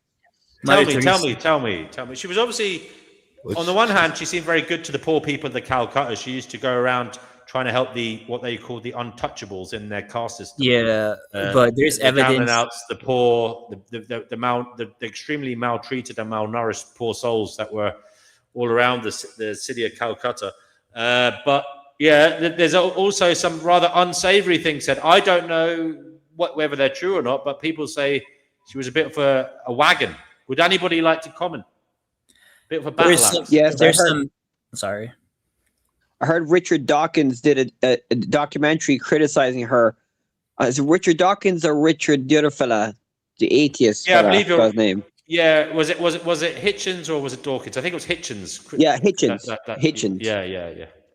He did criticized her. He had a real I beat in think his she bonnet liked about her. suffering. Actually, you're right. She was on about suffering. She liked people to suffer, so she didn't care about them much. She did the bare minimum because she wanted them to suffer because she thought they would go to heaven or something. I don't know. Yeah, that's like the gist of it. Yeah, she like scammed people into like believing that their suffering would eventually lead them to heaven if they just like suffered more instead of just seeking like bare necessities like medical help. Yeah. She has ties to Ghislaine Maxwell's dad as well, right? Robert Yes, Maxwell. she does. Yeah, and there's some theories, rumors that she probably did some like dirty work for them, such as selling off some kids. Yeah, just a Yeah, I rumor think- though. Who yeah, knows? just a rumor, obviously. But I think she did also have a kids' home with Hillary Clinton as well, right? Oh, Yeah. so it's probably not then. If freaking the Clintons are involved, then it's probably not. Also, there's a crazy rumor that she's what's that guy's name? Anthony Fauci's mum. Have you heard? Oh, that no, no, that one I haven't heard. I don't know that one. Yeah, He looks like a mouse. Yeah, he does. Yeah. Yeah, but if you get a side by side of Fauci and Mother Teresa, they look exactly the same. They Obviously, do. It's a Yeah, crazy it- conspiracy, I mean, there's but- gonna be Okay, fucking. I hope There's is gonna that be real? similarities between. If Fauci became trans, he would look like her, Mother Teresa. Yeah. That's just a fun one, obviously. Yeah. Should we? But what about consider- nature, man? Nature. We hear about nature. We got to give nature a shout out. Oh, Yeah. I don't. No, I don't think nature's great. No, I don't think Yeah, so. the Hopi tribe elders. Yeah, Hopi tribe elders. Oh, from like there's like I've watched these videos from like the 70s and 80s. You can still find them on YouTube where there's like these spiritual journeys where people go together and they filmed them on the old giant cameras. And there's like Indian people reservation. meeting on these rocks and they're doing their thing, and it's like the Hopi elders and it's so like just raw, there's no show. You get what I'm saying? That stuff was beautiful in the 70s and 80s. Do you think it's Oh, weird wow. that all these movies are coming out about Mary this year? Project Hail Mary, Mother Mary with Anne Hathaway. Ryan Gosling's doing the Project Hail Mary. What's going on there? Mary, Something because about Mary. Mary is It's a don't look up the scenario mother of because God. of disasters. Yes. Mary is the mother of God. You can't really deny that. Like even like yeah. Oh yeah, God. We have to remember God. He's the one that made all this. He's the Yeah, best. we got two incoming disasters. and, that's yeah, we got the weather and then we Surely got the God is sun. not human. Yeah, but like, why is there movies about? Anyway, that's all. Anyway, It's just Hollywood being Hollywood. Yeah. I mean, they're trying to Yeah, warn. We'll we're go running to the Pristine Sun. Pristine Sun. You're Australian. Who do you think are the greatest Australians? Steve Owen. Yeah. Oh my God, really? Yeah. I don't miss know. him. I miss I feel Steve. like- Kylie Minogue. Oh no. Surely there's not further me. ones. Surely there's Hugh ones further back Jackman? than that. Hugh Jackman. No. Not. Shane Warne. Australians. Rebel Wilson. Yeah, hell yeah. Oh, is she Oh. still alive? They Yeah, have to there be. you go. Thor. Tell is us that? about Thor them. Don't Ragnarok, just, the don't just actor. name names. Tell us their biography, what they did, etc. Oh. Oh. If you so want it's to like do, a little googling, you can, but just come back because How about Okay. Sia? we want to know Sia. about our antipodean greats, if there are Sia? any. Yeah. Isn't that a current person though? Or do they Ye- have to be deceased? I don't know. I think An they can. episode whatever. of Doctor Who and can't get you out of my head. That's enough. Kylie Minogue on the top. Oh yeah, I can't get you out of my head. La la la. La, I love that song. It's a good song. Angus Young from Crocodile Dundee, apparently. Third Eye Open says. Remember He's that from film? AC/DC. He's from AC/DC. Oh, AC/DC. Natalie Imbruglia. Yeah, I forgot the actor for Crocodile Dundee, but AC/DC, Angus Young and his brother. I think one of them is like a deceased. Yeah, Who made Yeah. who? Who made you? yeah. Who made who? Oh, guys, And, oh, the Jews are great. They're the best. I think the Jews should be mentioned. They did a lot of cool stuff, especially in religion side. Definitely. They Like wrote they- it all down for a while. They won like 14% of all the Nobel prizes, and they're only like what 1% of the world population or less. Yeah, good point. I I'm mean, gonna Ian, keep my they shut. pop- Dynamite, eh? Yeah, AC/DC. I always forget they were Australian. You know that. I always do. I always forget. So I'll is say Savage this. Garden. Yeah. Savage Sorry? Garden. Savage Savage Garden. Garden. Yeah. Yeah. when I lived in Australia, everyone just used to worship ACDC. Which emperor rebuilt the temple? Of what? What temple? The temple. Because they knocked it down, then they rebuilt it, but they rebuilt it. It was actually Of the the Romans Jews? rebuilt it. Of the Jews? Oh, Team I don't Fleeker's know. here. Team Fleeker, do you want to come on and tell us who are the greatest humans, or who is the greatest human to have ever lived? Kenny Given says J.K. Rowling. I don't know. Is that the first author you ever read, J.K. Rowling? For many Actually, people, it yes. was. The first Adam book I and ever Eve. read when I was a kid was Harry Potter in the 90s. If he reads, yeah. JFK, John Fitzgerald Kennedy. Some people say he was great. Was he one of the greatest? JFK? He was the only president to be assassinated because he was going to reveal some like truth. So maybe in terms of that, but his enemies would say he was the worst one. So who knows? What about people like Martin Luther King and Oh. Malcolm X? Oh, don't even get me started on MLK and like the dynamic with the Malcolm X. I think Malcolm X is much more superior than MLK, in my opinion. He is, yeah. Well, Malcolm X was the intellectual, wasn't he? Much more. He was the intellectual and the radical between the two, and MLK was like the reformer, liberal. He was the presenter, pacifist. maybe the linkage. Maybe he was more charismatic. I don't know. Yeah. But like I think Malcolm X was much more like meaning, and like he actually wanted to see change, and he wanted like no compromise between like his thing and like the American corrupt government that he saw. And yeah, that's why he was assassinated earlier than MLK. Yeah. Yeah, I'd have MLK up there for sure. His speeches have impacted me pretty strongly. I don't know much about Malcolm X though, to be fair, I must say. Oh, he's cool. I like the Malcolm X. Yeah. Yeah, he was definitely interesting. Though I don't agree with like his stint with the Nation of Islam, because like even though he was a Muslim, even though the Nation of Islam claims to be an Islamic organization, their views are considered like heretical, even in like traditional Islamic discourses, because they put African Americans above everyone else. They put Black Americans above it's like reverse white supremacy. Carl from Team Fleeker says he's only ever read one book. It was The Hobbit. He couldn't read as a child. He said he had a severe dyslexia. Okay. Yeah, well, you wouldn't think that talking to you. Obviously, you found a way to take information in, so fair play to you. LA is here. He says Martin Luther King became more radical towards the end, which is why he was assassinated. Well, LA, do you want to come on and tell us who you think was the greatest human? Yeah. The ancient philosophers there, Socrates, all the Greek philosophers there, whatever they're called. They're pretty good. Have you tried audiobooks? That's a message from Brother Marcus to Carl from Team Flicker, sorry. Carl, are you coming on? Brother Marcus, you coming on? LA, are you coming on? Divine, are you coming on? All of you guys in the live chat, do come on. Add your voices. Karl Marx, he was pretty influential, but he's controversial. Yeah, he was pretty influential and controversial. Yeah, he was. But like, if it wasn't for like Immanuel Kant, we wouldn't have Hegel, and thus without Hegel, we wouldn't have Marx. So if it wasn't for Immanuel Kant, we wouldn't have both socialism, communism, and like fascism even, because some of the fascists in Italy. If it ends in ism, it's usually not goodism. Yeah, exactly. There you go. Yeah.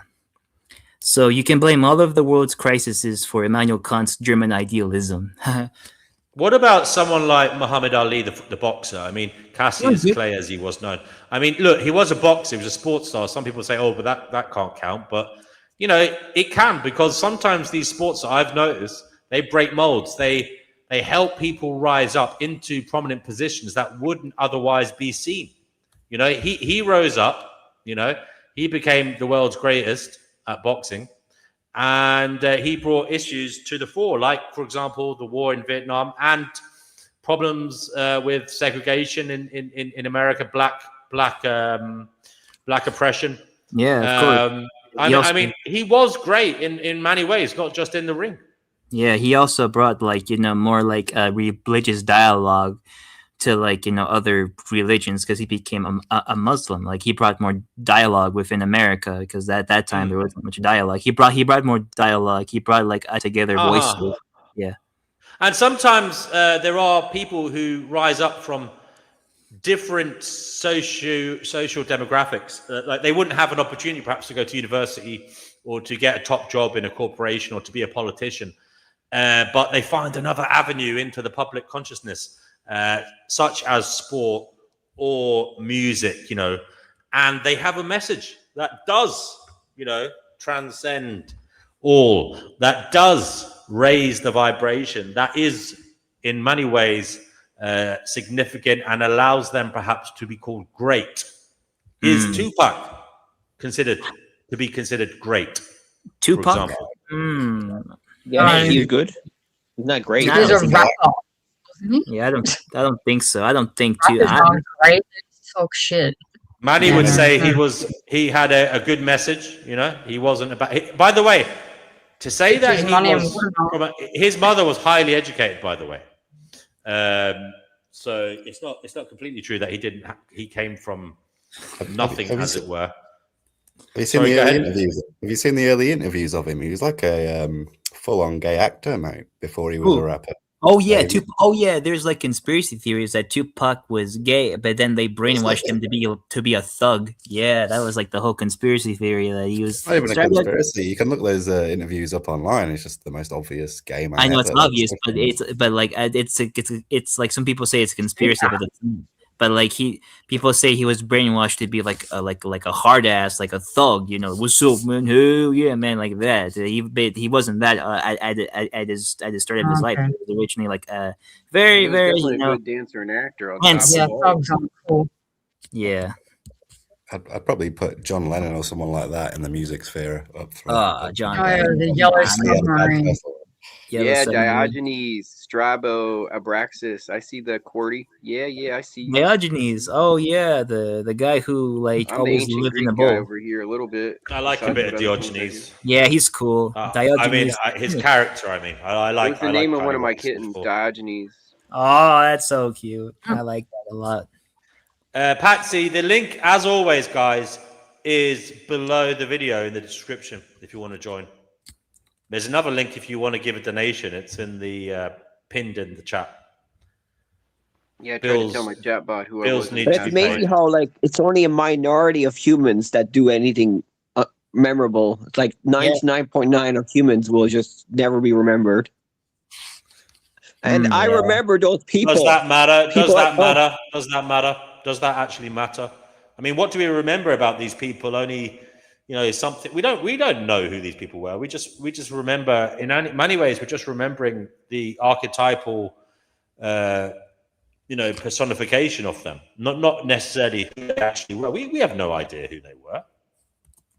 When they get rid of paper books for good, we won't know hardly anybody except for what's put in front of us with an algorithm. I think that Hugo Chavez was a great man too. Divine says Tupac was a great man of excellent influence. There you go. We have Patsy Cline. You're on the Finding Gnosis show. Welcome. Who is the greatest humans to have ever lived, or who are the greatest humans to have ever lived, Patsy Cline? Good afternoon.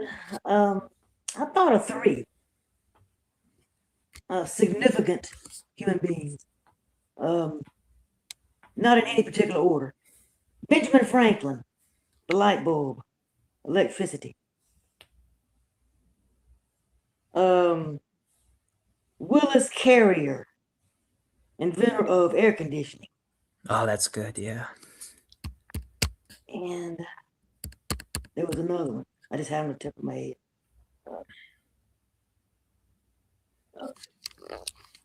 Wow. See, that's that comes by getting in. The older you get, the more you forget. I had another one on. I had 3. Give me a minute, okay? I'll come back.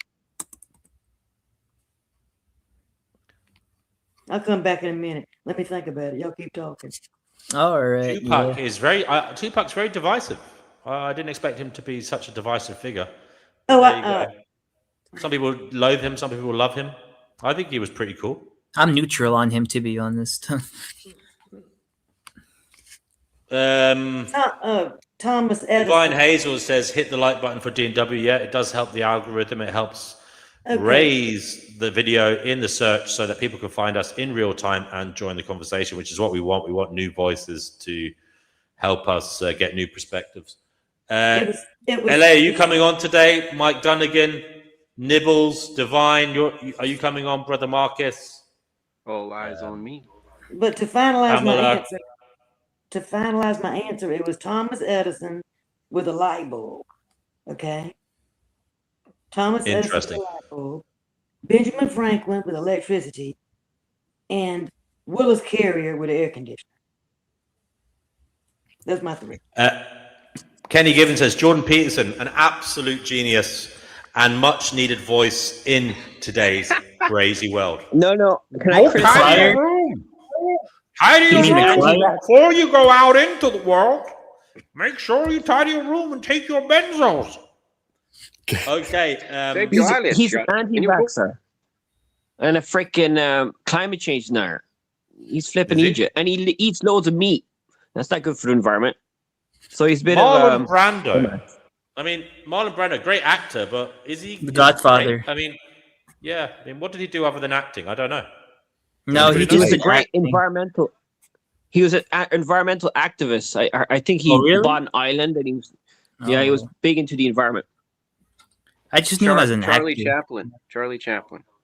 Oh, Chaplin. Yeah, he was. He influenced a lot of people. Yeah, he was also controversial. He married a 15-year-old or something, didn't he? Or something. Yeah, he did. He did. When he was like 50 or something like that. Or and his buddy's roommate's friends was with Marilyn Monroe or something. So all these people are connected. He says Clint Eastwood, great actor, but has in recent times has been courting controversy. Some of the stuff has been said about him. I'm not sure if any of it's true, but what about Michael Jackson? Like, he's a pretty big deal in like pop culture, you know. Yeah, he was a massive deal. Again, he's somebody whose reputation controversial as hell. Yes, controversial. Dragged through the mud. I don't particularly like him because of some of the stuff that he's done. You know, you can't really say it was a good idea to share your bed with a kid, no matter what way you try and spin it. You know, it was the wrong thing to do. It was stupid. It's simply. And like trauma, and like he did blame it on his upbringing too. Like he said that his father was very abusive towards him, but like that's not like an excuse to like do stuff like that. You know, it's not. You know.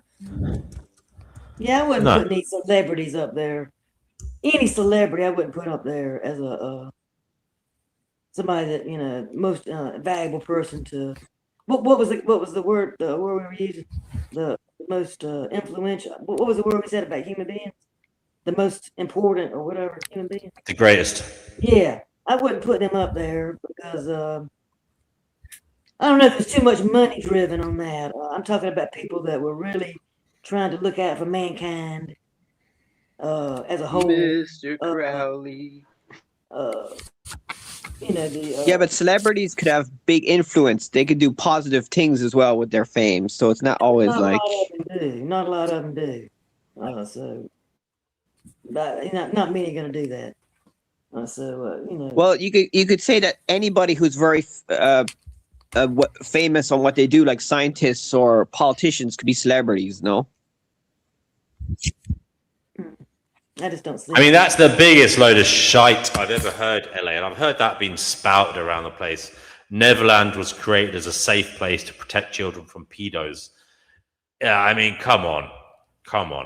Take your head out of Fantasyland. That is not the case. That is just someone trying to create apologetics for Michael Jackson being a complete wacko. Come on. Yeah, you believe that, you'll believe anything. I don't think so. Yeah, no. He like Sony destroyed him as a person and destroyed his reputation. So I don't know what. Yeah, that's true too. But that still doesn't take away the fact that he did do weird things, though. He could have been. Keanu Reeves. Keanu Reeves. Yeah, he definitely. But Keanu Reeves definitely seems like a nice guy, a nice dude. For Yeah, sure. I think the war in heaven will be fought between Keanu Reeves and Mel Gibson live on pay-per-view. Not really. I'm They bet thought we against were him. idiots. That's why they dumbed down the Matrix for us. They thought we were dumb. So yeah, I wouldn't say that. Or he wouldn't have contributed. Instead of using our human brains as the power source for the Matrix computers, they just switch it up to battery because our small minds wouldn't be able to comprehend human brains. So they just switch it to a battery. So in my opinion, that's just fucked up. I got like Like a Okay. brain. we're not dumb. Like we can understand things. We've got Pastor D here, guys. We'll have to give him a chance to Pastor D. vocalize his Oh, opinion. hey, Patsy, how are you? Welcome to the Flat Earth. Pastor. Blessings, blessings, everyone. I have 3 nominations. Lord, Okay, go ahead. Pastor D, who are the greatest humans to have ever lived? David Benatar, Danny Shine. Oh, I knew you'd get that. No, but on a serious note, in the world of politics, from a very American-centric viewpoint, and also worldwide, FDR, Franklin Delano Roosevelt. He got us through the Great Depression. You know, he was paralyzed from the waist down at a time you didn't have a chance. And he also navigated us through World War II until the last 2 weeks of it Yes. when he died. He was a really remarkable politician in the world of politics. It is remarkable. You know, he was, as you say, he was paralyzed from the waist down. Not people. A lot of people don't even know that. You know, but at that time, that was a remarkable feat. That was a remarkable feat to get into the halls of power. It still would be, by the way. It still would be. Well, especially in the 1930s. I mean, you didn't have a chance back then. There was no ADA. I mean, people were just put in an asylum back then. Yeah, you know, Eleanor, his wife, was big too. Oh, absolutely, yes. What she did for minorities, and she was, you know, very much influential in his view on, you know, she went to the poorest parts of the country, and, you know, he's the one that got Social Security installed. Oh, really? Yeah.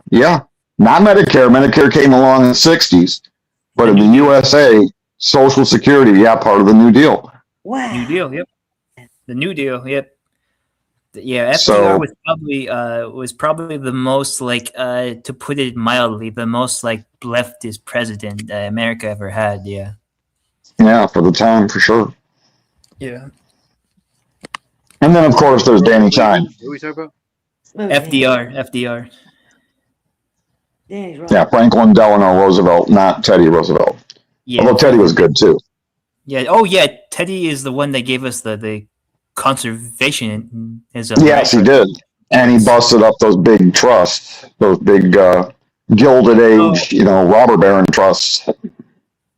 Though I don't like how he like tried to like imperialize like Latin America and Cuba. That was shitty. Yeah. Frogs in space. Well, you know, America is America. It's always colonizing something. Yeah. William Wallace was apparently the greatest man to have ever lived. The great Scottish freedom fighter, William Wallace. Have you seen the film Braveheart? You know who I'm talking about. That's according to Penny. Mel Gibson again. Yeah. My relative's the one that gave her the ship ride from Scotland to visit the French to go talk to them. Wow. It was a relative of mine gave him the boat ride. There you go. Amazing. In the old family history. Well, you know, as far as politically, you're not going to be able to forget Martin Luther King. Oh, absolutely. I mean, he was the best speech writer. The best speech that you ever heard in your life. Yeah. Was written by him. Martin Luther King was good, yeah. What about John Brown? What about Do you guys Satan? know? Huh? Sorry, Satan. Satan, he's got a good influence on the world. Oh, yeah. He did. Yeah. He owns the world. He owns the world, actually. What are we talking He about? does. It's called He mainstream. owns the world. Yes, I know. He owns the world. He owns the world. He's mainstream. He watches the Kardashians. Come on. Yeah, hell yeah. Another, like, I guess, American person that's, like, not talked about but is considered great is John He bets Brown. on sports too. Every game. He bets on every game. Oh yeah. He bets on the underdog too. He like bets the house. He like takes out a loan on his parents' house, and he's like, yes. I'd like to nominate an Okay, English do person. click on the link. Come on, if you want to. I'd like to nominate an English person. Alan Turing. Alan Turing. I said Considered to be the father of the modern day computer, at least the hardware part of it. Yeah. That one already got brought up too with Fatima, I think. Yeah, I brought him. Oh, you did? Okay. Yeah. Yeah, because he was influenced by Wittgenstein, who I brought up first. Yeah, if it wasn't for him, we Okay. wouldn't have- yeah. LA, you'd like Alan Turing. He's one of your club. Okay, and who else then, Pastor D? That's all I can think of right now. Okay, buddy. Well, thank you for coming on to share that. Do stay around and give Okay. your All right. views on matters as we flow along in the conversation. Cheerios. Cheerios. We've got Flickr, Team Flickr's Carl here. Carl, the greatest humans to have ever lived, or the greatest human, the floor is yours. Take it away. Off you go. What do you guys mean by greatest? Sorry. The greatest human or humans to have ever lived. I get the humans part. I don't get the greatest part. The greatest humans to have ever lived. Repeating the word I don't understand doesn't do anything. Here we go again. I What understand. don't you understand? I don't know what the greatest means. What do you mean by that? Oh yeah, we already established is just we're not quite sure either.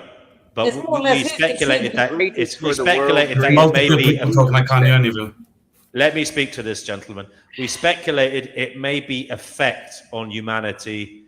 We're not quite sure whether it's good or bad. It may be just having an immense effect on the direction of humanity. We also speculated whether there should be a moral component to it, that the person should have been acting with integrity, but we're not quite sure if that matters. It may be that the effect is what's important, and it could be that bad people cause good things to happen, etc., etc. It may be just a case of acknowledging that some people have a serious amount of effect on humanity, and that's what we should be considering as great. Go ahead. I'll give my greatest person then, and greatest people, I think, as we're asking, and my reasons then. Is that okay? Yes, I'm not going to manipulate your mind. You talk freely. Yeah, so I would say the being known as Guru Nanak would be the greatest being I'm aware of, and his teachings. There's and all those who follow in his work. I'll explain in a minute. Where he was from, when he lived, etc. Guys, I literally said if you just let me answer the questions and then explain the reasonings, I will do that. Just one moment. That's why I said it. And so so the greatest individual would be Guru Nanak, as I understand, and the greatest peoples, I suppose, or individuals or collection would be anyone that follows in his teachings, known as a Sikh. Those, or you know him as finding Gnosis. So anybody seeking Gnosis and truth, or not necessarily truth, but truthful living in alignment with, are the greatest people to me. The only actual individual that comes to mind that I'm sure almost positive existed based on the very little evidence there is a gentleman called, I say a gentleman, but I'm speaking to you guys, an individual called Guru Nanak. I think he was the great guru, the first guru or something. He's for what Sikhism, they all sort of worship him as their Christ or his leader or something. But I love his teachings. I read them all. They're the closest I understand to love and acceptance and reality. And I got most of my structure from here. So to me, he is the greatest because he helped me structure love. Isn't he similar to Buddha? The Buddha is similar, Can I isn't ask it? you a question? No, one at a time, guys. Sean first. Go ahead. Isn't he quite similar as to the Buddha? You know, Buddhism, similar kind of vibe. Yeah. Reincarnation, all that. Christ, lots of them, yeah, but they're all imitations of Guru Nanak as far as I'm aware. I don't know if someone came before him. I'm not aware of that. If I find that out, I'll change my answer. But so he gets the crown. Do you see what I mean to me? So I'm just going to say it to me looks like all teachings have come from Guru Nanak originally, from his teachings. His teachings only seem to be the one that's authentic to him, and nobody gave it to him. Like, he actually learned from the Logos, whereas even Christ's work would show his teachings that he was taught in Egypt and things like that, apparently. So, I mean, there's conflicting stories. I'm not claiming anything. I'm just saying, but from what I see, there's no real conflicting stories with Guru Nanak. It's all his work, and that's it. You didn't get But from I thought any. he was from the 18th century. He's a recent No one else- guy. no He's one's not claiming it, long, so long time ago. I'm not positive of it. Say again? I thought he was from the 18th century. I have He's a no recent idea guy. what Guru Nanak from. Remember, I do not know. I do not know where Guru Nanak is from. All I know is his teachings. He is the great guru, apparently. I just read his teachings, his Sikhism. Are you saying Sikhism started in the 18th century? I'm not sure. Don't. What's his best think he teaching did, in your? but it's their deity. To live that truth is not the be all and end all for beings such as us. It's truthful living. And one of his greatest teachings is that, well, I'll put it in a nutshell because I'm not going to bring it up again. You don't have to talk about it, but like, it's that there's no such thing as this subjective your truth stuff. It doesn't exist. It is what is, and So what can I functions ask and things you like that. Principles, and so that he would structure himself and his own ego and things all on that, not this idea that I can claim good, evil, right, wrong, or anything like that. He would just look at what happened, what's the structure, why did this happen, and then they would heal it or fix it to stop it. Because they don't believe anything is evil, really. They just think that everything is either broken or misshaped or formed, or always trying to find balance with itself. But there's always some twat with free will pushing it the other way, often us. So. Are you a Sikh? Are you like a practicing Sikh or no? I was Sikh, and then I found. Oh. You found what? You found what? What I was seeking for. Gnosis. I found Gnosis. And what I mean by this, guys, I'm not saying, oh, I found something you haven't found. No. I wouldn't do that. That's not Gnosis. I mean, I've created my own Gnosis. I've rewritten logic to align more with what Gnosis is, reality. I've done all these different things, and I'm saying it's only there for someone to judge. Only my claim. It's there. The receipts are there to look at it. But like, I've created my own school of thought called metaconstructive pessimics because there was nobody there trying to map my mind and how it worked and create a language and a barrier for me to be able to communicate with others. So I had to do it myself and learn how to do that. And AI helped me do it. So we managed to create a lawful language called Kailion, which means I put my lawful structure, that means what is, what aligns with reality, in denotation form. If you can't get in denotation, it's not real to me. That's why I say good and evil.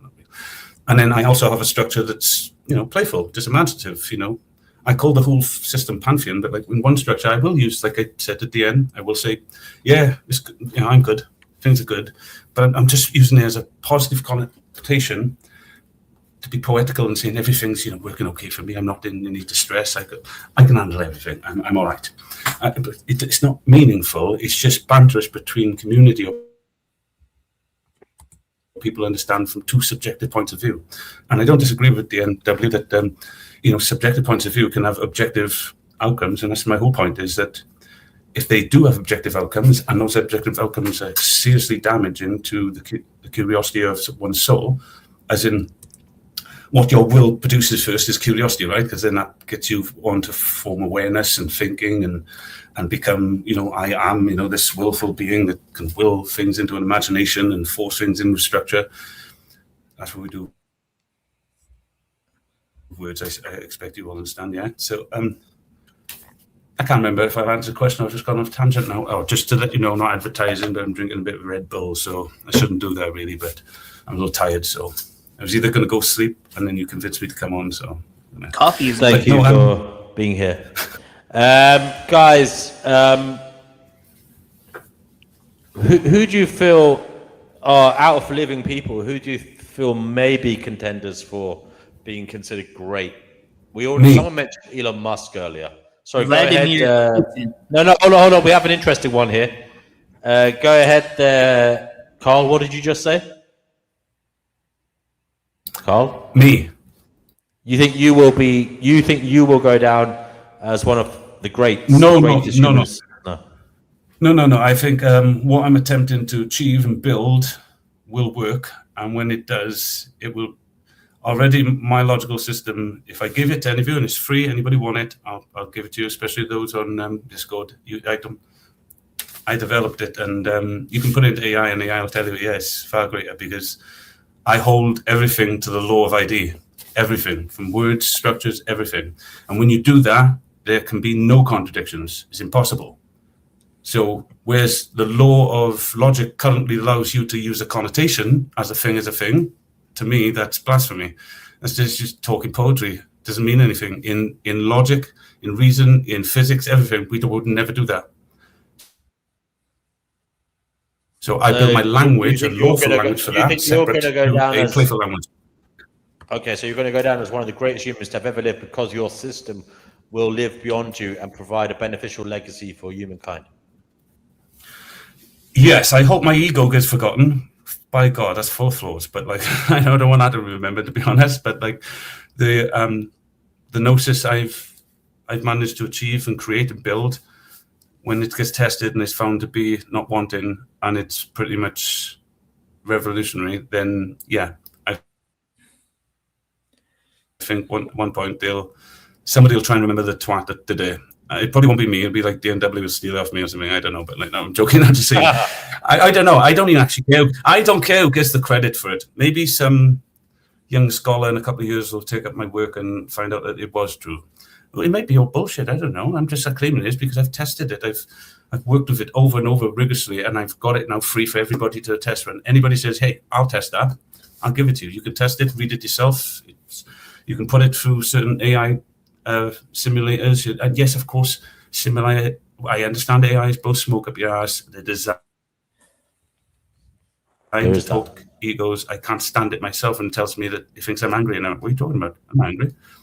But you can also use the tool correctly. You can turn a calculator upside down and write boobless on it, can't you? But you can also turn it upside down and do a sum. So AI can be used correctly as a tool, and anybody who tells me it can't, I think you're incorrect, because I've tried to convince the AI without doing it correctly that God is real, and it will tell me every single time, no, it's not. No matter what I do, it will always just imply that within your logic or structure it is. However, I can convince AI God is real because I formulate logic and reason and truth as the arbiter of God from how we see it. We may not be able to construct God in reality, but we certainly can in our imagination. What are we basing truth on, if not God? And so AI has to submit there is a one single unified authority that holds all things together, because even in abstract, we can see that as the truth. We may not see it exactly, but it's that blinding light in the middle we're always trying to get towards, isn't it? So what do we base that on? In reality, we base everything, all things that we claim to be real, we base on something in reality. So what in reality are we basing the truth on? So that is what I call God. And yet you would have to find a higher authority than that to say that's not true. Yeah, but which God? What do you mean which God? God is just a position. I'm saying God is a title, yeah, like word is structure. So the structure of God, the word God is just the structure of it. And what we claim to be truth is the structure of God. You can claim anything else as if you find a higher authority. What I mean, so if I put it, so how I would form as a word, so you'd understand God is the title given to the position that holds authoritative power over all things. Now, surely if that position exists, that deserves the title God, yes? The single position that holds authoritative power over all things, that holds all things in equilibrium, and no thing can technically question or disobey, and all things must obey. Now, we often refer to that as objective reality. We can't see it. We don't understand it. We're trying to map our best to it. And what is something that's truer than true that we can't see? A spirit. That's where we claim God is spirit. We say it's objective in reality. That's what people say it's supernatural. Well, it is, isn't it? Because our natural reality is subjective to us. So if God is the objective, then God is the superseding natural reality that's still here, that's natural to us. We just can't see it. And so it's a superseding natural reality. So God is supernatural. That's why the Gnostics framed it that way. It's just out trying to show, I don't mean to use the word low IQ derogatory, but clearly Gnosticism has a level of IQ that's expandatory. So when you tell someone who's very linear this stuff, you have to explain it in these ways, a little bit more juvenile, like a story, like it's a spirit. You can't see it, but so that's how they say that. Excuse me, what religion do you believe in? I don't believe in religion. A religion, a dogmatic cults, and I could tell the difference between a religion and a religion needs someone else to tell them what God is and what God is saying. Do you believe in God needs an interpreter. God? What Sorry? type of God do you believe in? Like a being God, or like a panpsychist God, or the real what God? type of God do you believe in? A real That's one. what we're trying to get at, because What are we have all the these- constitutes of the real God?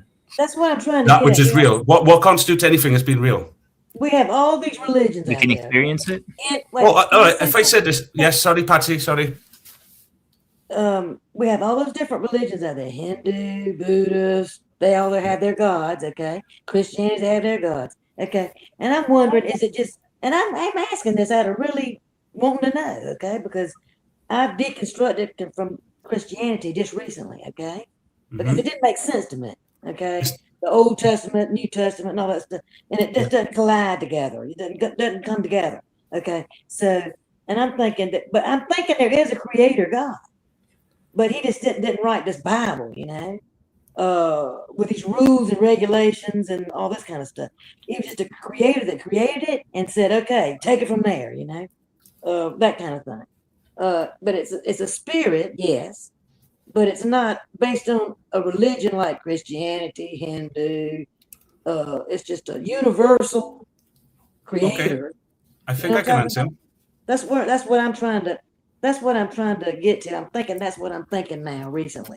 All right, Patsy. So I should have explained myself. I normally do. Some of the people understand is the way my brain looks at things is it structures things. It doesn't really work in a narrative and dogma. Like I'm not a character in a story like most people are. I can act that, and I am acting it like now. I spent a long time creating this character to communicate with you, but and so I would structure. What I'd say is I'm using a tool called a word. That tool, this word, is for me to communicate something to you. This tool, we know as logos, the word, needs to mean something. Therefore, it has to follow logical reasoning for it to point exactly at something. Therefore, whatever I claim this to be, it can only point at one thing if I'm claiming it to be the one true God. It can't point at multiple things because then a thing is not a thing, yeah? So it can't be connotational. So when I structure God, I make sure when I structure God, there cannot be anything else. So first of all, that would mean it would be a singular position. And therefore outside of all time as we know it, because everything is in movement. So God is a singular position, or the title, because that's what words are, titles, yeah? The title given to the single position does equilibrium in nature and holds all things together and holds authority over all things under its force, and there can be no thing greater than it. Now, we, all inside it, shouldn't be able to see it, but because we have a certain ability to gnosis, we can see things that we can't see by simply mapping all the pieces like you would in a jigsaw puzzle around it, so there's only one piece left. And we do that in abstract, and we call it the truth, that which aligns with God, what is. Before you knew words, mummy, daddy, tree, or you made shapes or anything like that, there was only you and God. But God then formed in you through logos, through all your perceptions that started interpreting it in different ways, and then we added words and things like that. When you add words to things that don't really mean anything, they're playful, they're juvenile, they're awesome, they're imaginary, they're how we create and everything. But when adults start using these words, and they use them as lawful commandments to manipulate people and control them, I don't think they do it on purpose. I just think the structure is there and they've been taught it, and most people can't even see this. But I do.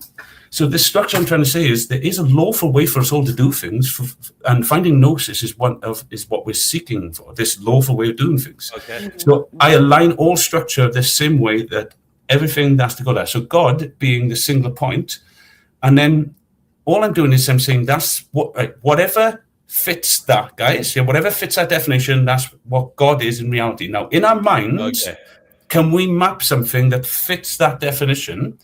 And we can. It's called the truth. We all use it every day. There you go. There's the question. But I have to move on. That isn't the topic of the show today. But I appreciate your thoughts, brother, and we will go into them. Obviously, it's always an eternal quest to find out what is going on, and you seem to have a lot to say. So we appreciate it. But there are 2 new people have entered, so to be polite, I have to give them a chance to speak. We have the absurd. You're on the Finding Gnosis show. Who are the greatest humans to have ever lived? Hey everyone. So I would say one of the greatest humans. Hey Jay, what's up? Hey. Yeah, I would say one of the greatest humans to have ever lived. I would say is Michael Jackson, because of the fact that he's, I would say the greatest pop star of all time. Right. And the fact that he had such he has such a a high level of influence on the world and many different aspects of pop culture and music and just entertainment as a whole. I would say that he's probably one of the greatest humans to have ever lived, I would say. Wow. Would you like to explain what his effect was? Well, the fact that he inspired so many other people today who are musicians today to be musicians, and the fact that he also had a lot of heavy social and political influence because of his music. The fact that I think one of his songs that I think he shot it in Brazil or whatever, the elites at the time, they didn't appreciate the fact that he was doing the music video in Brazil because he was speaking out against I think war at the time. So yeah, he had a lot of very heavy social and political influence. So yeah, I would say he's one of the greatest. How about Man in the Mirror? Yeah. Yeah. Okay. Heal the World. Yeah, right. That's another great one as well too. Yeah. I didn't like him as a I think his effect was probably We Are the World. Could be said to have been a net negative. Really? How so? Oh, whoa. He tried to normalize unsavory things, and he upset a lot of people. Yeah, but it wasn't. That never was proven. That never was proven. Yeah, exactly. That was. It's actually been proven that he was actually set up, and it was it actually wasn't true. All those allegations. Yeah, that wasn't proven. Yeah, it wasn't true. It's been proven to be false. What was the proof? Well, he did share the bed with a child. I'm not saying he did anything with it. That is a stupid thing to do, is it not? No, I mean I'm not agreeing with it, but at the end of the day, he wasn't proven to have done anything egregious. You know what I mean? I think that in and of itself is unnecessary. Well, the NW, can I quickly ask, because it's relevant, is that I don't think you meant this, but I share a bed with a child sometimes, my son and everything. But you didn't mean that. That's your son. Yeah. Listen. Let me finish the question. Which I agree with. Is that what you meant is he shared the bed with another family's son, probably without even consent. Even with it, it's maybe in societal. Well, not maybe. It is very in society norms. That's weird, I suppose. And as an authoritative figure with people watching him, he has that responsibility to act in a certain way, I suppose. Is that really what you meant, though? That it was because of someone else's child?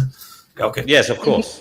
No, yeah, I don't agree with it. I agree that it's the optics of that aren't good. But what I'm saying is that any allegations of any serious harm done to children has been proven to be false. Right, moving on then, we have LA, Life Abolitionism. You're on the Finding Gnosis show. Who are the greatest humans to have ever lived? Or who I can't stay on here very long. I just, I guess in light of what's being said, I guess I wasn't going to say this, but now I'm going to say Michael Jackson just to push back against the defamation against him. I'm not going to say he is, in fact, the greatest person, but for the purpose of this, I'm going to say that because he did do a lot of good. He was, I mean, I don't believe in altruism, but I guess he was a real altruist. A lot of these celebrities right now are mimicking him because he was the GOAT. Yeah. Oprah Winfrey is, all of her charities are self-serving and they're like tax write-offs, and all these wealthy celebrities have these fake charities and they adopt all these children and stuff. He was the real one who was actually doing it for like good, with good intention. As and to address the thing about him having children in his bed, if a woman were to do that, nobody would think anything nefarious was going on. But because he's a man, he had staff there. They were playing video games. The children wanted to be in his bed. The parents knew about it. They allowed their children to be in his home. Of course, it was probably not the smartest thing for him to talk about it or whatever. But at the same time, if he was guilty, why would he openly talk about it? He knew he didn't do anything wrong. Right.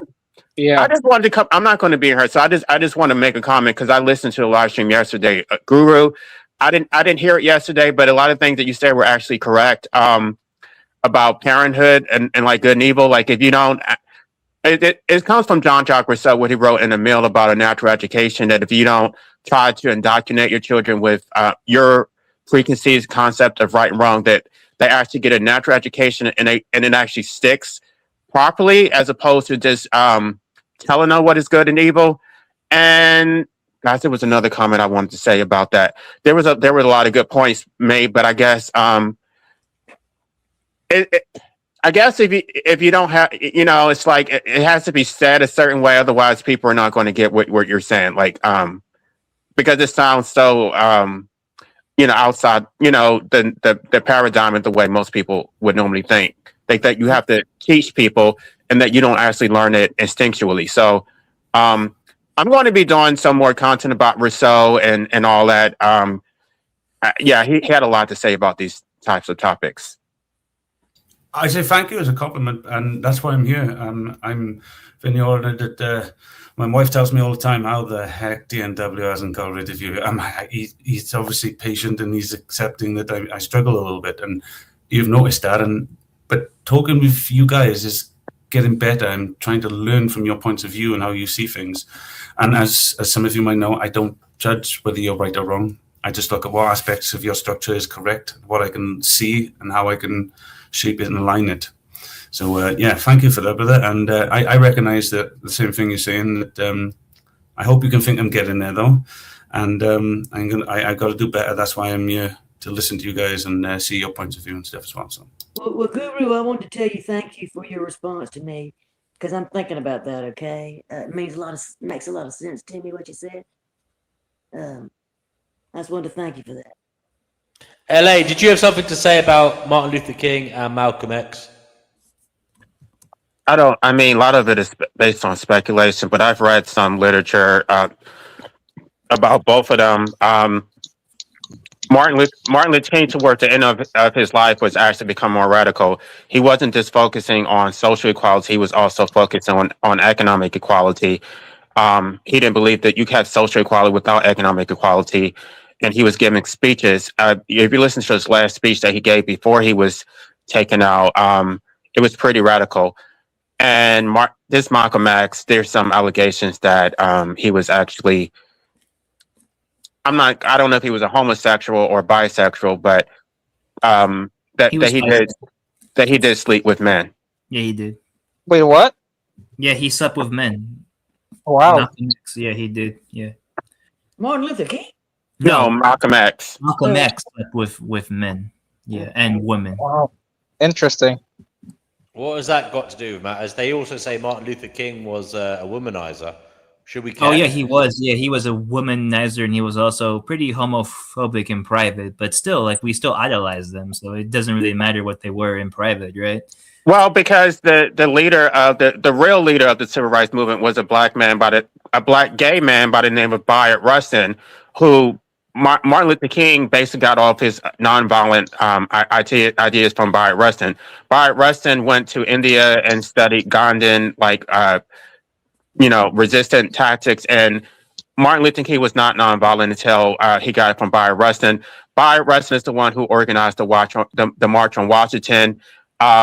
He Martin Luther King was a great orator who gave he gave good speeches, but the real person behind the civil rights movement was Bayard Rustin, and this is something that I always try to bring up when they do celebrate Martin Luther King Day. That it was actually Bayard Rustin, and so there's a lot of homophobia in the Black community, and they don't even realize that the chief architect of the civil rights movement was a gay Black man, and that you have the audacity to try to disenfranchise gay people. You have no credibility to say anything. Like, you just shut up. Can you tell me, is that Bayard to Rustin? Bayard Rustin. Bayard Rustin. Say it's LA. Spell it. Bayard, and his last name is Rustin. I believe he was raised as a Quaker. He was raised as a Quaker, and so he has some really different beliefs. And he was also, I think he was a communist. Anyway, to be honest, in the past, Bayard Rustin probably was my person I would have named, but for the purpose of this conversation, I'm going to say Michael Jackson. That's a second. LA, I was going to ask you, what do you think are the credentials that make someone great, or what do you believe should be the credentials that make someone great? What about them? What about what they do makes them great? I would say that if they make some kind of meaningful change that actually expands beyond their lifetime, that you can actually see some type of demonstrable results from whatever the change they've affected, then I would say they're great. If this is something, that's the problem I would have with somebody like Malcolm X. When he was alive, yeah, he did a lot of great things, but it pretty much died after him. There's really nothing tangible that you can show about Malcolm X. Even though everything that he said was correct, I don't think that he necessarily changed anything. Why do you think that is? Well, because you can't do it alone, because no movement can be built around one person. It has to has some continuity. I think, unfortunately, everything that he did center around him. I think if he was able to take control over the Nation of Islam, then maybe there would have been a little bit of longevity.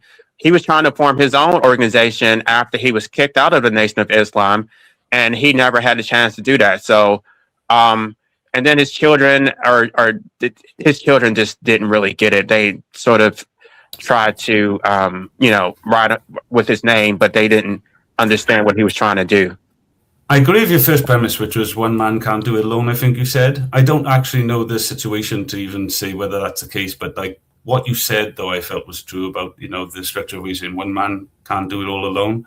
But I don't actually know how that relates to what you guys have been talking to. This is new for me. I'm listening. No, he was asking me what makes somebody great, and I'm saying that it's building a movement that extends beyond your lifetime. So if it dies with you, then to me it's short-lived. It's not great. I mean, maybe it's good, but it's not great. I agree with that. Actually, yeah, that makes sense. Yeah. So, all right, everybody, y'all have a good day. I can't stay on here very long. I just wanted to get on here real quick. He's one of those. I scored. That's it. I'm taking the ball home with me. No one else can score. I'm joking, buddy. Yeah, go on. Thank you, LA. Bye, LA. All right, see ya. Again. Alhamdulillah. Thank you, LA. Okay. Guys, anybody want to say something?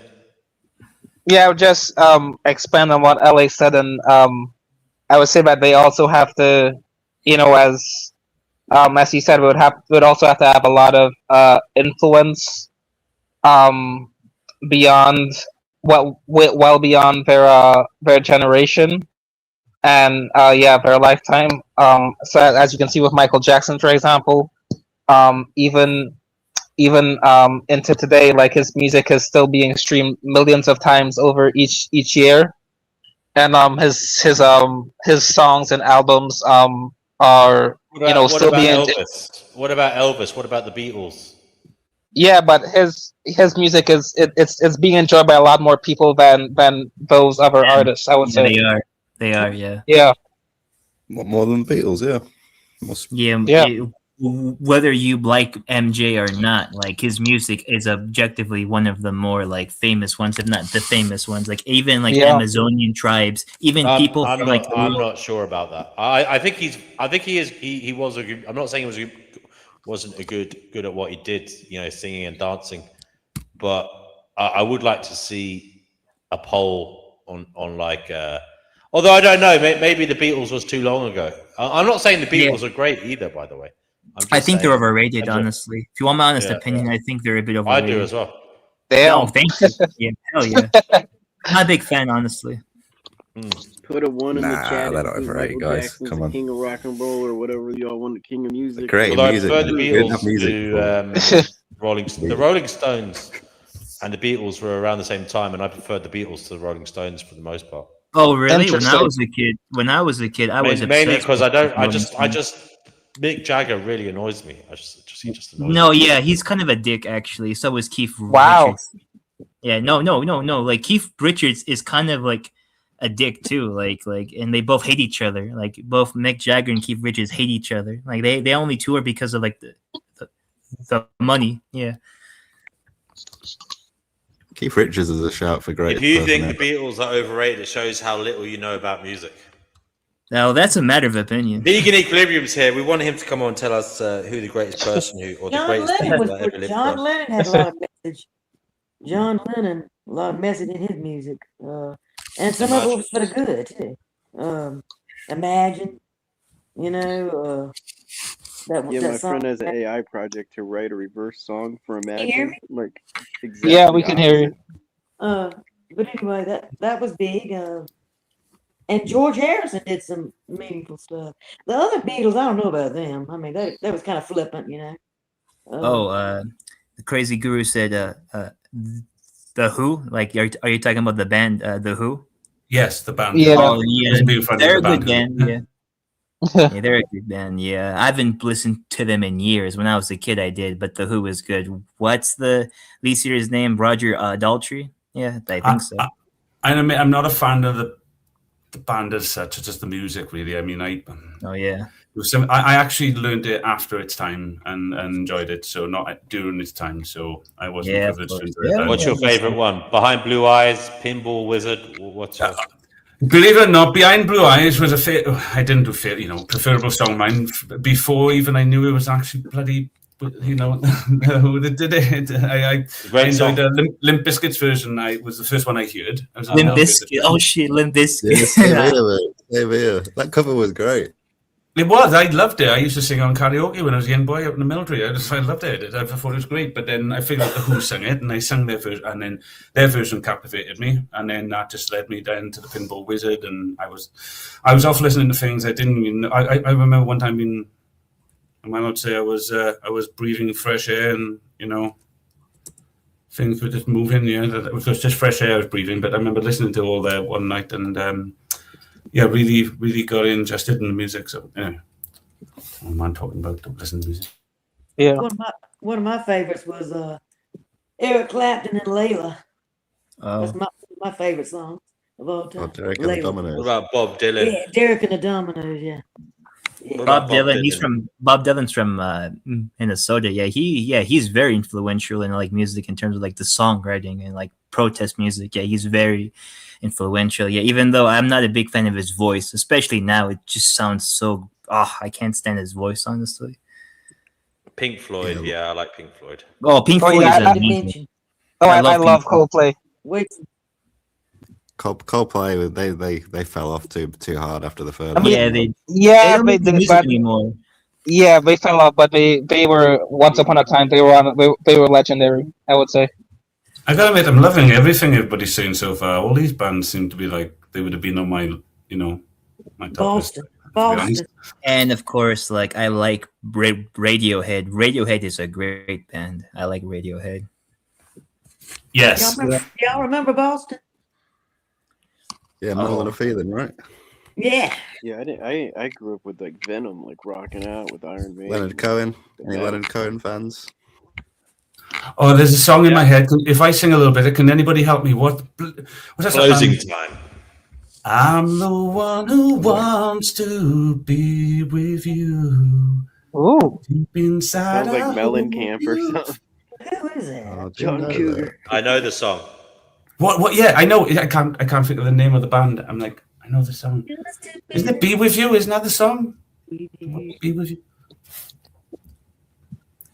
I'm not sure. Oh, Do you know who's one artist like my dad likes a lot? Someone He's says also- Leonardo da Vinci is in the running for the greatest person to have ever lived. Yep, the artist. Mr. Mona Lisa. I do love Leonardo's work. I got to admit, massive admirer. I'd say I'd agree. One of you. Yeah, it's a good one. Oh, in terms of other great people, I would say the philosophers like Plato and Kant. Kant.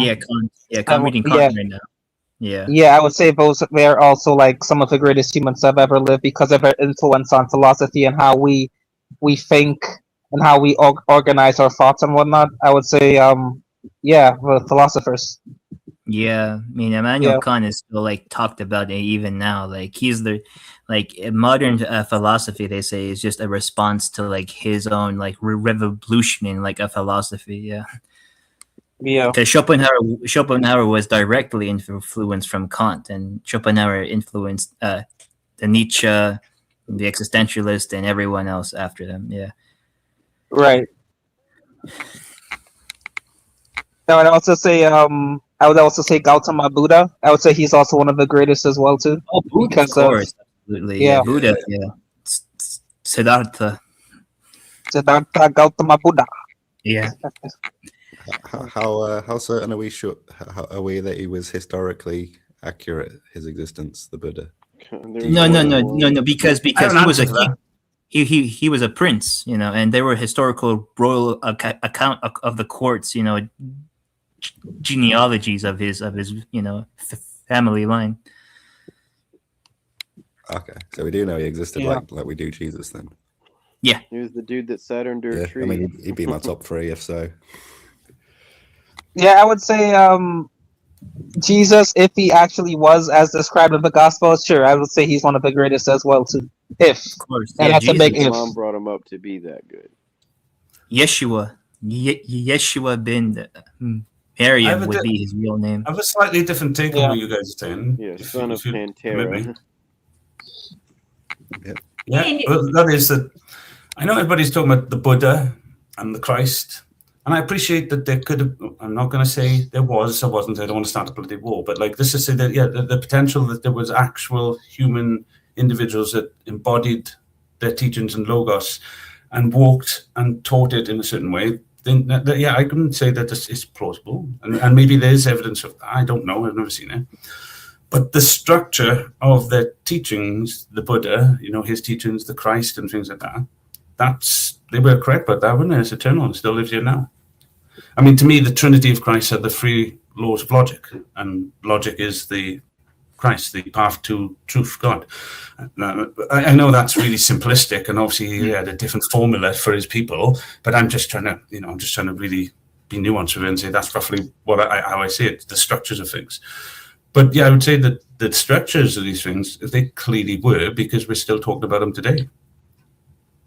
Yeah. Wait, so are you a Christian, Guru? Was that a question? I didn't hear it. Yeah, I was asking if you're a Christian.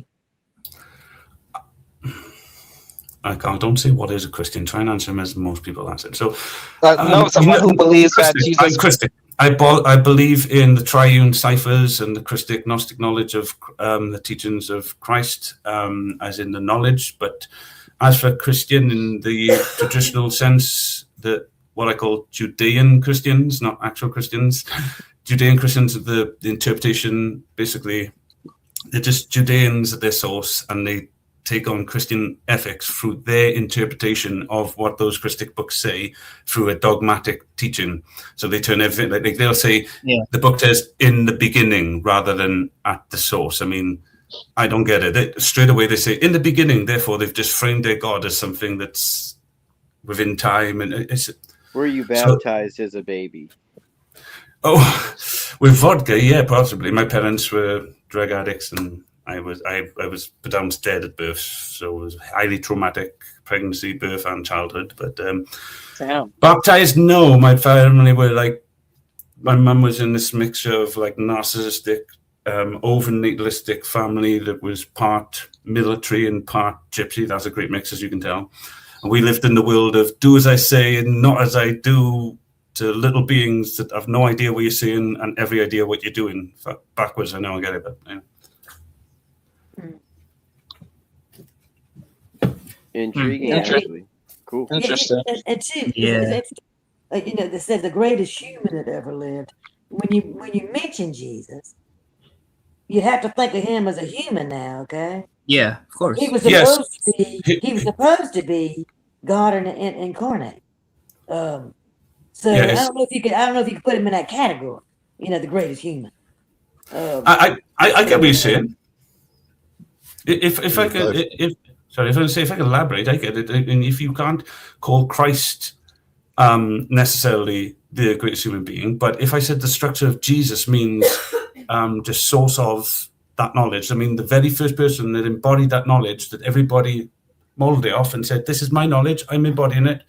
Watch what I'm doing. Look how I look at reality. Watch how I solve things. Look how I see problems.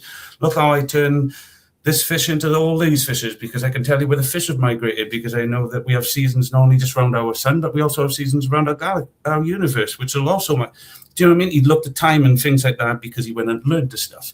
And so he created a knowledge by which he could teach people how to see where they were being lied to by people who were telling them there was a good and an evil, and you know, these false idols of fear, and to build your reality, your conscious reality, on something that's fear-led. So your will, your soul will into being this manifestation of something they told you was evil. So you're literally creating it, but it's just not real. It's just it's a manifestation within a subjective reality. And I don't think, if it had no impact on reality, I would just say, hey, that's a cool thing we've got. It's like, you know, unicorns. But like, it does have a detrimental impact, and I'm mapping it and showing it. I'm not going to start all that again. DW shot me and say something, but right.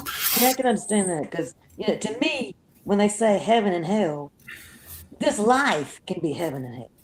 Yeah. The way you live your life. You know what I'm talking about? The way you live your life would depend on whether you're in heaven or hell. Does it matter? What if I said they're both the same place? They could be. Who knows? Well, they have to be, don't they? If correspondence is real, but I'm not saying they do apply to correspondence. But if we've gone off that, that's all I've got, isn't it? Really, I mean, you know, certain things like there's for every soul, there's a universe, and you know, for systems to work, that's how systems work, right? That's how all our systems seem to work together. They have to be contained, they have to be self-reliant, they have to be cognitive and coherent, and then we test them. We call it science, and we use logic and reason to do all this. But all that was mapped from somewhere, surely, wasn't it? We didn't get. None of us were born with all that. We just had the capability, curiosity, yeah, where we had an eternal curiosity. Our curiosity is able to map the stars. That's why they say God, you know, beloved his son so much, he gave him his only soul. It's just parable. It's just saying the eternal authority that has to sit and watch over all things and hold everything in balance. Well, it can't be curious. It has to sit there. If it's curiosity, it has to move, right? All things curious move. So it sits outside of time, holding everything in place. But it has to give its curiosity to something. It has to have a correspondence, surely. Otherwise, everything falls apart. So it gives it to us. So we have this curiosity. We'll never know the truth, but we'll die before we can ever figure out anyway. You know, in our journey, all you have to understand is if you are a soul that's just expressing this structure, it's highly subjective. And if you do believe there's a way to continue on as a soul without this physical structure, without God, to go into that dimension, as people do when they astral walk and stuff, if you want that real, as Noah said, you need to build an ark. You need to bring everything in 2 by 2. Those poles, you need to bring them together and find what lies between, because that's the real truth. There's the truth between good and evil is war. But the reality does show you a positive and negative, and the truth between them is correspondence and, you know, rhythm and all these things that we say are neutral forces that hold all things together. And that's where we truly should be living. But everybody lives in these fringes of good and evil. Right? Children going up, I'm warm, I'm cold, and they say, look, you're just forcing into reality all these subjective terms. You have no idea what you're actually saying. And that means someone else can control it through your fears and manipulate you. Makes a lot of sense. Makes a lot of sense. And yeah, so that is, you can call me lucky. Anytime the NW or anybody wants to hear my actual life story of the traumas and everything, which I love, by the way. I love who I am. I love all my life now, because for all the trauma and suffering I had to go with, I got this balance at the end where now I'm looking at reality and I'm seeing everything and I'm like, all right, I get all this. I keep remembering everything and I'm linking it all back and structuring things now. And because I couldn't communicate with anyone. Like I said, coming here is a lifeline for me. That's why I hope I never, ever cross the NW. I hope that the surprises I have in the background, I hope that the NW you'll enjoy and let me work, because to me, this is therapy and I'm not even paying for it. And I suppose the NW has got bills to pay. So I want to help out wherever I can. And like I said in the thing, if you want at any point, if not now, later, I have a little parable to read. It takes about 5 minutes. Less than. I could read it to everybody to show you, based upon me, really, and what people didn't see in me as a kid growing up. Go ahead. If it's cool, everybody. But the main thing, I'm not trying to. I have my own thing. I don't need this. But this is precious to me, so I'm not going to plug this. I'll talk to DNW in the future about this in a professional manner. But I did want to create child books. Danny Shine actually gave me this idea. He wanted me to do logic, but I really wanted to do Gnosis. And after mapping it myself and having a lot of structure now, I thought, I'm doing so much work on it. And then when DNW had this channel, I thought I'd come along, and I love the fact that he even called me out in the first round. I said, "Could it be Gnostic?" He said, "No, could it be finding Gnosis?" Oh, right, yes, you are. Right, you are correct. I was sorry, I'm incorrect. You're finding Gnosis, and I appreciate that, and I love it. But so I wanted to create books like this, Finding Gnosis. And I love art, I love writing stories, I love working with AI, creating things and little patterns, and I like putting puzzles and stuff in there. So I wanted to create some, and if DNW liked them, I give them away for free.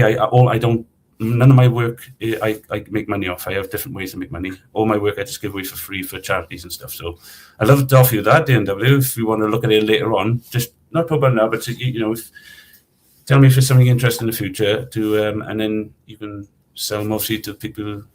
Maybe I can do some merch and all that. I love creativity and stuff, and if it helps others out who are helping me, especially, I'm like I'll be rude, but I'm like a pig in shit. My wife loves it as well because it means I'm out of her way as well.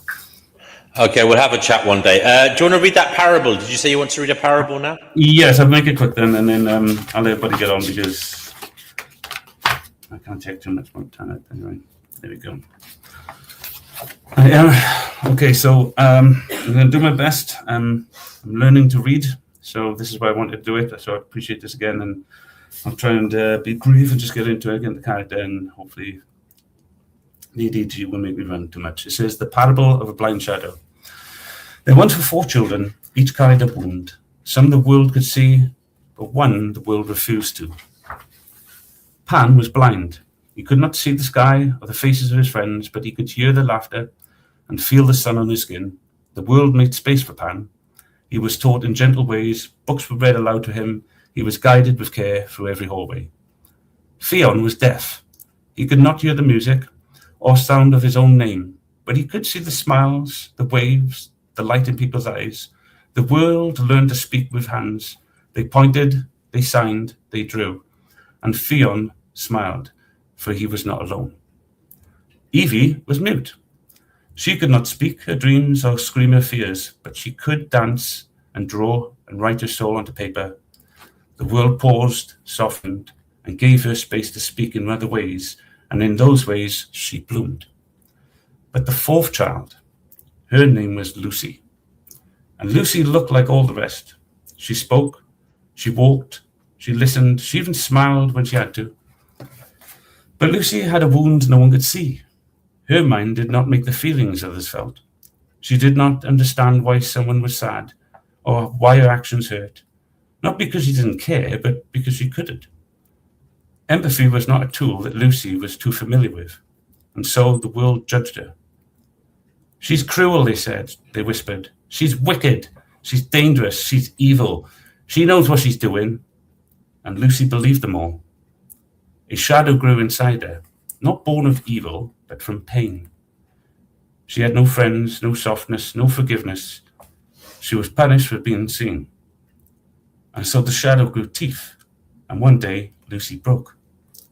She lashed out, not to be mean, but to be noticed. She heard others. She screamed. Oh, she screamed and she ran. And one day she ran until her feet found a river. And by that river sat a stranger, into me. He wore a crooked smile and sandals full of holes. His hair danced like it didn't care what the wind felt. And his eyes, oh, his eyes, they were sad, but not broken. I'm supposed to be taking the mick out of myself there, if you understand that. But the crazy guru looked up. Ah, he said, well, whoever you are and wherever you claim to be, leave that little beautiful thing with me, would you? I have a gift for a heart as rare as hers. Lucy scowled. I'm fine. I'm just passing by, she said. The guru nodded. Of course you are, yeah, but still, when you go, they're thirsty. Lucy stared at them, confused. Don't know what you think I am. The crazy guru looked into her soul with glassy, knowing eyes, not judging, just smiled. He wasn't scared. And Lucy, she cracked. Not in anger, not in fear, but in the ache of being seen for the very first time. She wept not tears, but a kind of deep, hurting ache that spills from the soul. I'm evil, she whispered. I deserve no love. The crazy guru smiled gently. He said, well, hello there, evil. I'm me. Then he leaned in and said softly, love is not something you deserve, child. It's something we practice, something we become through awareness and will. He touched her heart with one finger. Love is seeing what you lost by expanding your awareness, accepting what was rejected and appreciating what was misunderstood. It's not deserved, it's given freely. You're not evil, he whispered. You're just unfinished. They all mistook your pain for cruelty. And when they called you a monster, you wore the mask, just to feel real. So he took her hand. He said, let me tell you, said, let the world remember. Some blindnesses hide in plain sight. No number of working eyes can see the shadow they refuse to believe exists. He rose and looked out across the river. You are not impure, Lucy. You are simply not whole yet. And I will help you find a place where every part of you is seen, where you can grow in harmony and not in fear. And so Lucy left with the crazy guru, not to be fixed, not to be changed, but to be understood. And in that understanding, a new story began. And the moral is this. The world gives love to the wounds it can see, but deeper scars live in shadows, waiting for a light kind enough to look. Thank you. Thank you. And I think the moral of the story was summed up in that last sentence. Easily. That's why I said it. Easily. Yeah. Thank you for that. When did you do that? When did you write that? A year ago, I'll slightly just show you. A year ago, I wrote a series of parables. I was just in a space where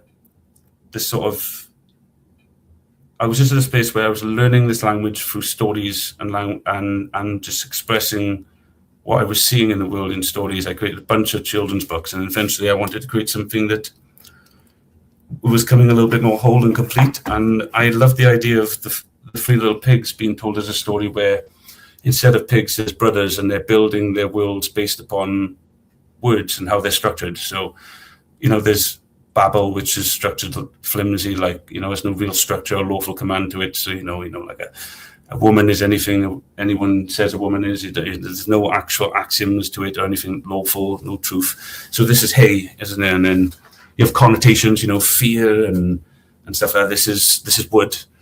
And then brick was like law and stuff. And then the wolves are just illnesses that spewed from it, and had a really cool theme for it. But at the end, I put a load of parables that it was based upon the messaging in small form, and that was one of them. So Interesting how you took what is some might say a simplistic story and then made it extremely deep and even more meaningful. I appreciate that. Thank you. Perhaps, yeah. Did anybody else? We've got Brother Marcus here. I have to introduce him. He's back on the show. Good to see you, Brother Marcus. Brother Marcus, thank you for your work today in the live comments. You were putting in some great examples of people who could be deemed great minds, and you did illuminate the long lineage of female greats out there in human history. What would you like to say now that you're on the show? I think one. Thank you, and you're welcome. I think one that I forgot to mention was Karl Popper, a philosopher. Wrote about. Well, came up with this idea of. I don't know if he came up with it, but wrote about the falsification in science and epistemology, and I think that's an interesting concept, and also challenged Plato's. Some of Plato's ideas or Socrates' ideas about an ideal society. Just as a contender. Yeah, I'd like that because some of the stuff in Plato's Republic I felt led to causing what I would say was unsavory things, unsavory for sure. outlooks. And but his falsification of science, that's interesting as well. That's something that is relevant to some of the stuff you've been talking about in the past. And I think maybe Bertrand Russell. I'm not too sure if he. Oh yes, he is truly a great. I feel like he is an amazing man. Yeah. And I'm surprised his name didn't crop up. That guy, he had it all, didn't he? Yeah. What's that? He had it all. His brain was amazing. He could be, he was a mathematical genius and, a great thinker, philosopher. And I think he was connected to emotions as well,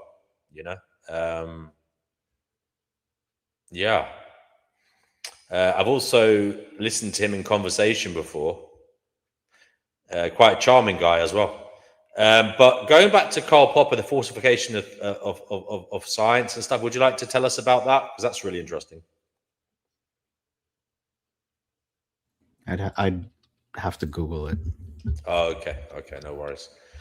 PGA Tour, you're back on, bro. You left, you came back. Did you want to say something?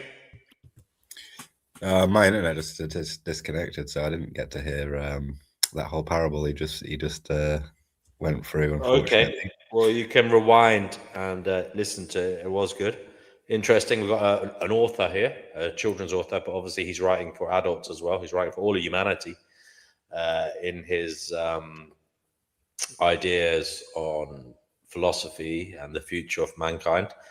That's our Carl from Team Flickr.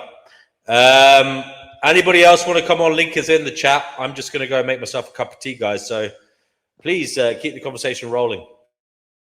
I made myself a cup of tea and coffee, so I'm fully hydrated. Wait, you got both on the go at the same time? Yep. That's madness. I think the animal activists are pretty up there. There's a few animal activists online that are. There's one video, Gary Yaryaski. He's like a vegan activist. He talks about animal activists. I'm not a vegan myself, but I try to eat less meat for the environment, and I think they're pretty important for humanity. If humanity became vegan in the future, it'd be very good or less meat. I'm saying it'd be very good for the environment and the ethics for wildlife. Yeah, I can agree with that. I wish I was a vegetarian, if I'm honest with you. It's one part about myself I'd change. Yeah, I mean, it's the moral issue of it's going to be up there with, like, I know Leonardo da Vinci was a vegetarian. It's funny, Hitler too, though, so that's funny. But are you familiar with Ingrid Newkirk? No. She's the founder of PETA. Right. I heard of PETA. People for the Ethical Treatment of Animals. I think that's what it's called. It's been a while. Yes, I've heard what of about them. Peter Singer? Animal Liberation. He wrote a book in the 70s called Animal Liberation. Or oh yes, is he a famous philosopher about it? I think I heard he's yeah. Well, Hitler was a vegetarian, yeah. I mean, the Hindus are vegetarian, but they've got other problems in their religion with caste system and stuff like that. So they're not that great, but they're still vegetarian. So it's cool. I mean, realistically, back then you wouldn't be able to be a vegan because you wouldn't be able to get vitamin B12.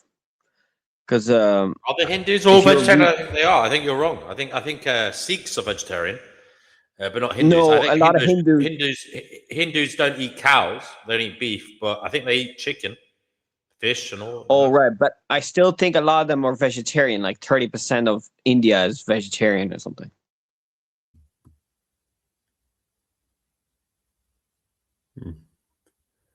Oh, someone mentioned in the chat, Persian mathematician. Yeah, that's what I tried to bring up. Tried to expand the Greco-Roman thing.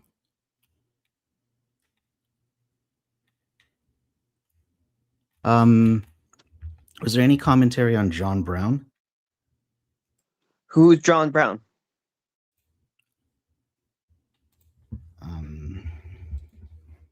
I don't know how to describe him. Abolitionist. John Brown was an American abolitionist in the decades preceding the Civil War, first reaching national prominence in the 1850s for his radical abolitionism and fighting in Bleeding, Kansas. Brown was captured, tried, and executed by the Commonwealth of Virginia for raid and incitement of a slave rebellion at Harper's Ferry, Virginia in 1859. If you look into some of his biography, it's pretty intense. But if people aren't familiar, yeah, man, it's fine. Yeah, but I would cool. recommend reading the Wikipedia page at least. No, he sounds like an amazing guy. So was he a freed slave then, or something? Who was he? Tell us about him. Well, no, it would be better if Fatima talked about him. Fatima knows more. If you're around, Fatima, come back. Did anybody mention Muhammad?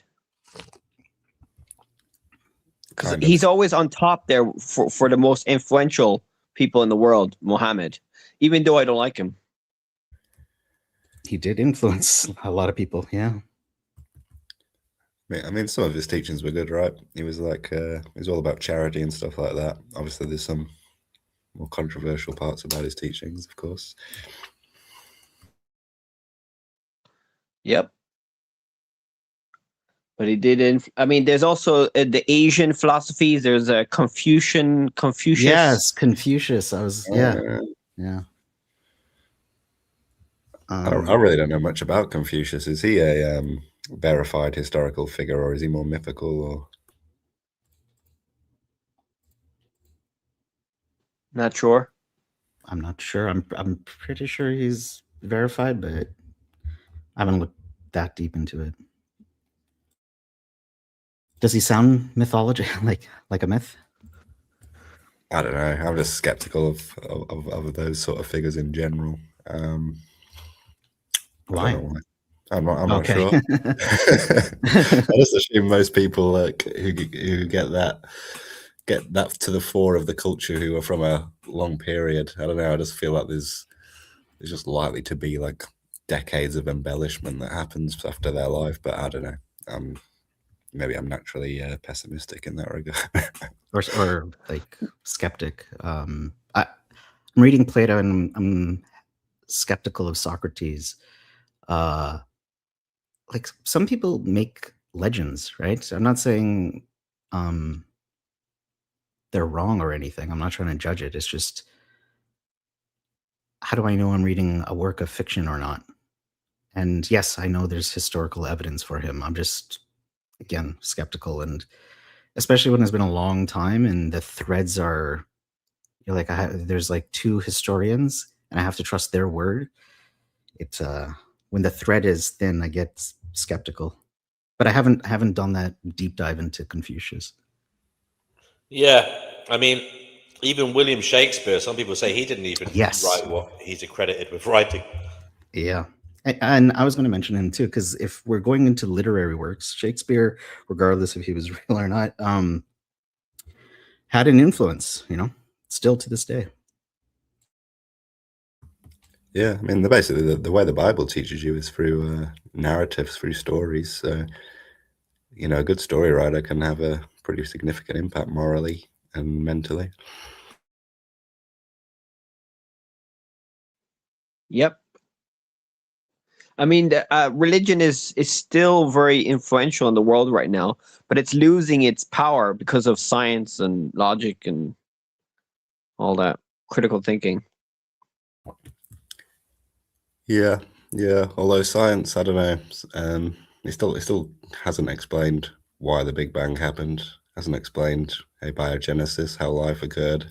It doesn't explain why consciousness exists. So I do think sometimes too much of an emphasis on science solving everything is occurring modern day. I think there's moral and spiritual teachings from religion that we may be losing out on.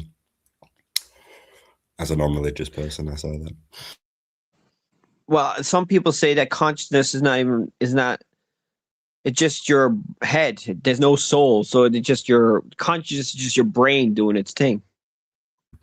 Do people say that your consciousness is like outside of your brain? It's like a soul kind of thing.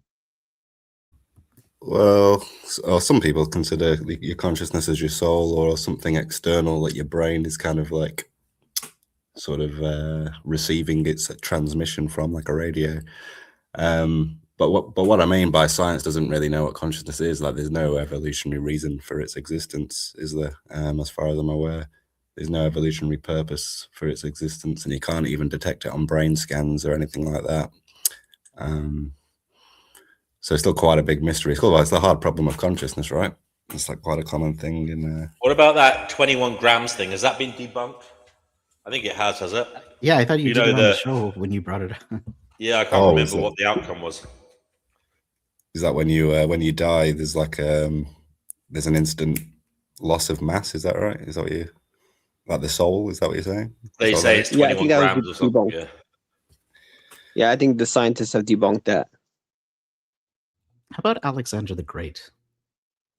I mean, the name's in his middle. Yeah.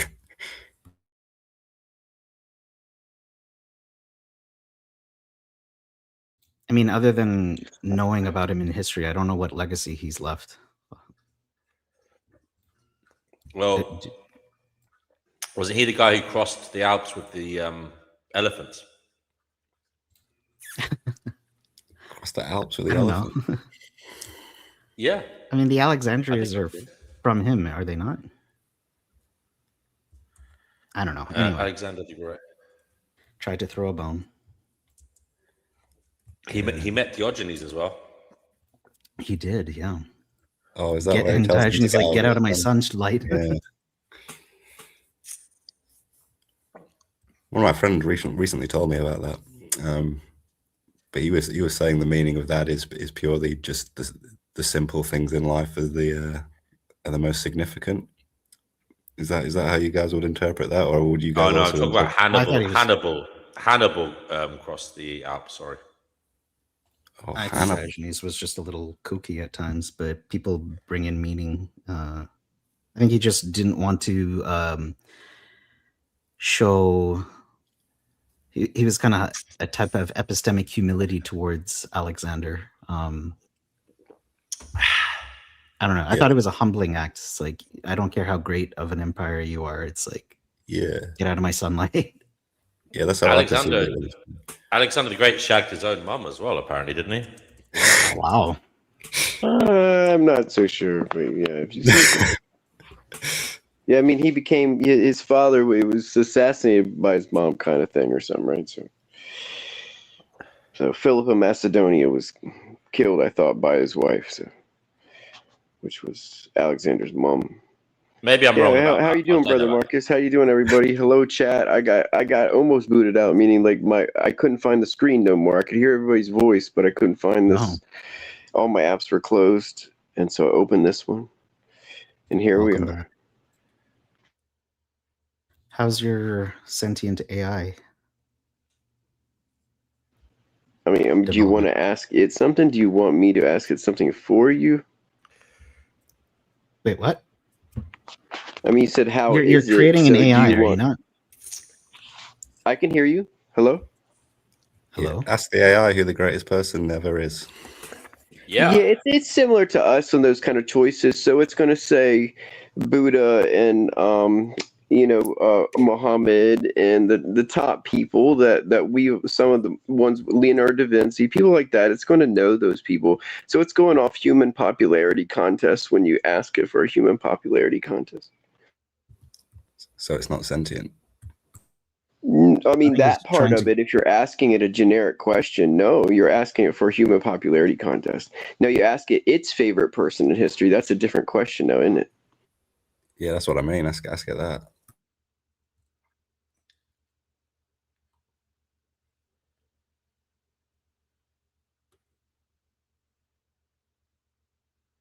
Can it join it? I think the AI glitched. The AI has no comment. Do you all use AI? Which ones do you guys use? I'm going to ask the old one who its favorite person personally is besides me and see what it says. I use all the AIs. I've used Grok, ChatGPT. What else is there? Gemini. Perplexity. Meta. ChatGPT. I've only used Grok a few times. Claude. Oh, Claude. Lose I think something. I've used that like once. I mean, what's the best one at the moment? Are they saying? Well, it depends what your goal is. I think they all have pros and cons for whatever you're trying to achieve. I tried that Sora. The video. Don't know if you see the little video I made for the start of the show. It's like I made that on Sora 2. It's silly, but it took me so long to do it, and then I gave up. I wasn't even happy with it, but I gave up because it's so hard to do. Why is it so hard? Is it? Let me just see if I can find it. This one. Oh, that's not it. Yes, it worked. Finding Gnosis.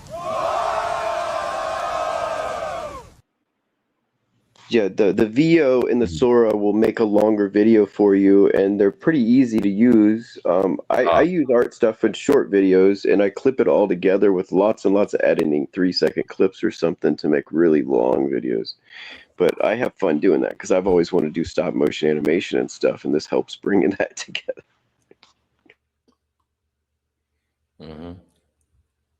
Oh yeah, back to the AI. It answered. It said Paul Lawfully, our deceased artist, was its favorite person besides me. Paul how do you spell Kenny it? says he uses Night Cafe for AI. Lafffoley. Night Cafe for AI image generation. I've never heard of that one. Yeah, I use Chiral for images. I use Max Halloway for video editing, or video like creation stuff software. Like seaming video, like say this is the picture and I want this picture to get to this picture, so it's a picture of two scenes that are very similar that I can hand draw, and then it fills the in-betweens. Yeah, I just googled that Paul Laffoy guy. His art's pretty mad. Did it say why it was the greatest human of all time? I mean, it probably because it inspires me. Well, I'll go check. Let's see. I mean, there is a newcomer. Crazy star. There is a newcomer. There is a newcomer. There is a newcomer. There is a newcomer. There is a newcomer. Okay. There is a newcomer. Yeah, there's a newcomer. There is a newcomer. There is a newcomer. Someone called Abu Hamid. Abu Hamid, you're on the Finding Gnosis show. What do you want to say? I just want to say that for me, the best human who ever lived is Prophet Muhammad sallallahu alaihi wasallam. Can you tell us why you think that? You're on the Finding Gnosis show. What do you want to say? Of course. By the way, there's an echo. Can you turn off the speaker or whatever is in the background, or close your other tab? You might have two tabs open, Abu. Yeah. I just add the second one. So, basically speaking, in an objective point of view, you can know or make criteria to know if a human being is great. If you go in the ethical virtues of Prophet Muhammad, he was known as the trustworthy, even before he became prophet. many people showed how he was merciful, fair, and respected the law, and treated people kindly. He also made a big impact in United Arabia tribe and the social, legal, and ethical system. He also established many principles followed by billions nowadays. Also, he did many personal sacrifices. He lost his family, his wife, his kids, only for the pursuit of But the was he oneness. crucified? No. How did he die? Okay, he didn't lose his life. He had fever, and he died on his bed. Okay, 1 second, Abu. There's someone called Carly. Carly, you're on the Finding Gnosis show. What would you like to say? Carly, you're on the Finding Gnosis show. Carly, I will be kicking you out if you don't say something. Carly doesn't want to speak, guys. I'll have to kick her out. Okay. All right, Abu. Yeah. Thank you, Abu. You're welcome. Have you got anything else to say? And who do you think is the greatest human to ever live? Who do I think? Well, we've been trying to get to the bottom of it. Some people say Muhammad, but others say he caused a lot of problems. Some people say Jesus because his message was one of preaching love. Wasn't he God? Well, it depends on whether you're Christian or not. Some people don't believe he was God, but they still like his message. Can God die? Can God die? I didn't want to start a debate on religion. I would merely ask you. Sorry? I'll do it. Okay, go ahead then, Carl. You can debate this man. I can only see an owl on my screen. So, was it? Is it? Yeah, well, I just there are people here. Don't worry. Oh no, okay then. No, that's just it was strange to me. So what was the question about God? Can God die? I think the contradiction is that God, like Jesus died, so therefore, No, I don't understand that. But when you say the word God, what do you mean by it? So I can tell you if he can die or not. My God can't. God cannot die. He cannot change. We agree on that based on the Bible. But he wants to know what God is first. Yes. What do you mean when you say God? What are you pointing at? When I'm saying God, I'm talking about Jesus, this person. Okay, when you say Jesus, what are you pointing at? I use the word Jesus and God, the divine attribute of Jesus. If he dies, did his divine attributes die within him? You didn't tell me what Jesus was. I didn't hear the question. What do you mean by the word Jesus? What does that mean to you? The word Jesus to me is the structural embodiment of human logos of God. I'm talking about the divine nature of Jesus. Or this nature, the divine nature of Jesus, so that as in God, as in revelation, communication, and non-combativeness, yeah? Yeah, he has two natures, human nature and divine nature. If he died and he was crucified, did his divine nature die within him? Because no.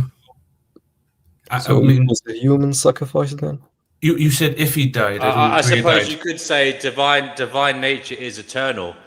The divine within him is spiritual. Spirit doesn't die. I had an answer, which was William Ockham came up with Occam's razor. He died, but did Occam's razor die? I don't know much of this, but how does this correlate with the crucifixion of Jesus? I'm just trying to explain to you that the living embodiment, the actual human being that embodied this temple he called Christ, his knowledge, the being can die, but the knowledge can't, and the structure can't. He shared it far and wide, and many people adopted it and took it on, and his ethics were explained and put into many Gnostic texts, including the Bible. One of the interpretations of the Bible today, I still think, is metacognitive. He just aligned things great with logos, I believe. All structure seems to pass that, other than obviously narrative and interpretations. But objectively, pretty much all the structure seems to point to that, and how he aligned subjective reality with truth. I believe lots of individuals did the same thing. You know, these prophets, and that was all their job. It was just to align how we saw things with reality, so we knew if someone was telling us lies or not. You know, if we were getting tricked into things or being enslaved. And these individuals were born into those slaveries and saw those mechanisms and showed their people. And then they praised them and they raised up and started forming different systems. I still think Christ today is the logos behind what we form as the three laws of logic. He found in great text and learned it, and he just shared it to his people through a language he knew they understood, through story. Yeah, exactly. So basically, the crucifixion of Jesus, it was his human form who died on the cross, but his divine nature, his divine spirit didn't die. Therefore, was it a human sacrifice, if we can say so? I have no idea if he was sacrificed. As I said to you, Abu, if you want to take a look at it another way, Carly, you already had your chance. You didn't say anything. I'm going to give Carly a chance. If they don't speak, they can F off. Carly, you're on the Find Gnosis show. What do you want to say? Oh, what a twat. There you go. I mean, seriously. There you go. We knew that was coming. What an arsehole. We don't condone that use of language here, folks. Anyway, there you go. Some sado is happy now because they're sad. Okay, anyway, going back to this question, I think it's a little bit, if I'm honest, of a mistaken way of looking at things, Abu Hamid. And I'm not sure what's going on, but could you not accept that the divine nature of Jesus was spiritual, and therefore for you to suggest that the crucifixion ends spirituality is a mistaken way of looking at things? Spirit cannot be killed. Spirit continues. Of course. Therefore, his divine nature continued, did not die, whether the biological was perished or not. But that doesn't really answer the question, because, as I said, what is the redemption for sins, for the original sin? Again, what do you mean by sin?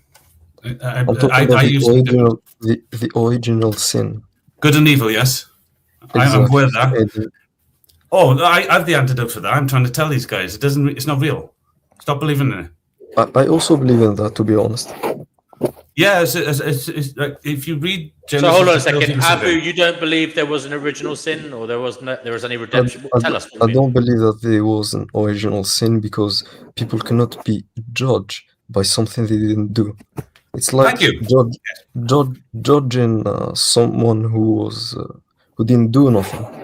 Yeah, I agree with you. You proclaim to be a Mohammedan or Islamist. No, I'm Muslim. He's a faith. Okay. He's a faith, not religion, like myself. He's a follower of Muhammad. That's why I called you a Mohammedan. No, now, is it not the? Is it you're a follower of Muhammad's version? Oh my God, he's a Muslim. Just Abu, from your point of view, you're Muslim. He's not disrespecting that, but from his point of view, Gnosis, you are that. He's not disrespecting. He's telling you his terminology for this. So basically, Abu. Is it not the case that in Islam there is the original sin as well? It's a concept. No.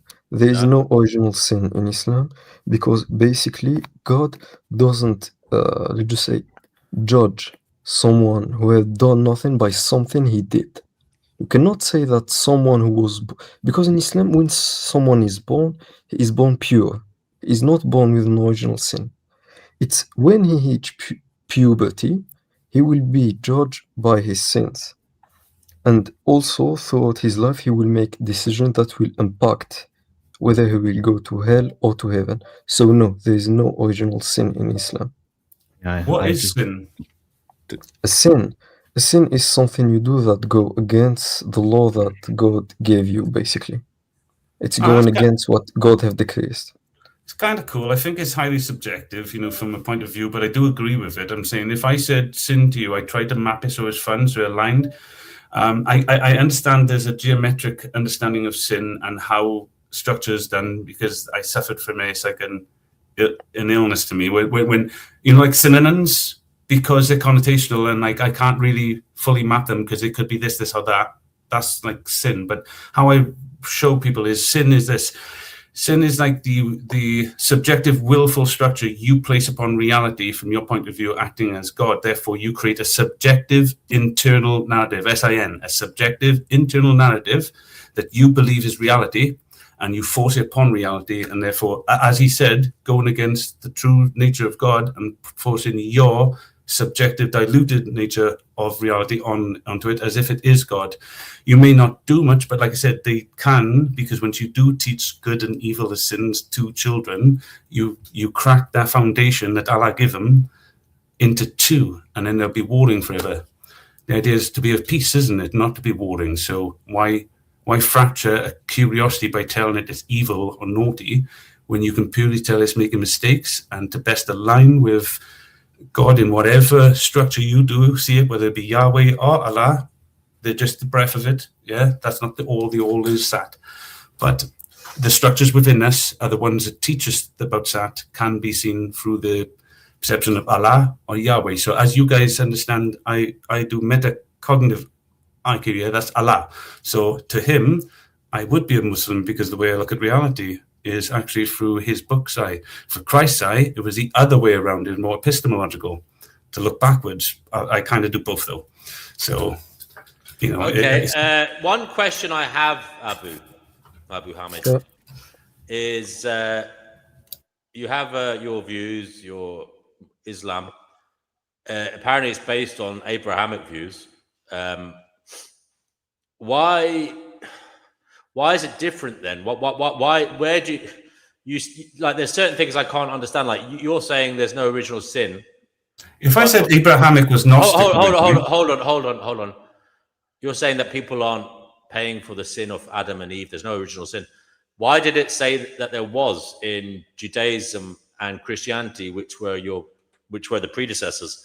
And why did you suddenly? Why did Islam change the story? How did that happen? If Islam is an Abrahamic religion, why did it change? What was? I have an answer for that as well. Well, I'm asking the Muslim. Islam is an Abrahamic religion, but the issue is many people change the core message of a prophet. For example, when a prophet gave a message, people either interpreted the message differently and they wrote about it, or people come up with new things. And usually you can find those things. The core issue is that why God sent another prophet. Now we're talking about Prophet Muhammad. He sent this prophet to correct the other doctrine. But that also means we believe in the Bible. We don't call it the Bible, because the Bible as we know it is the New Testament, Mark, Matthew, Luke, and John. We believe in the Injil, which are the true sayings of Jesus, what Jesus said. The core issue is we don't know what Jesus said. I mean, we do know a few things, but there is no historical evidence that survives, neither manuscripts. So what did people do? You can know this from the Bible. They try to build again what were the saying of Jesus. So you have the apostle, 14 anonymous author that wrote about Jesus. When you talk about the New Testament, the most recent book about the New Testament, I think it's Mark. It's about 40 to 30 years after the death of Jesus. And you also have John, which is about 70 to 90 years after the death of Jesus. So you have a big gap between when Jesus lived and when people started writing about him. Especially some of them were anonymous authors. And we have about 24,000 manuscripts.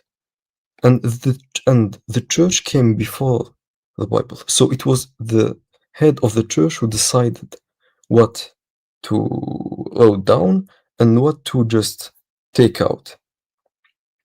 So that's why we have the Bible as we know it today.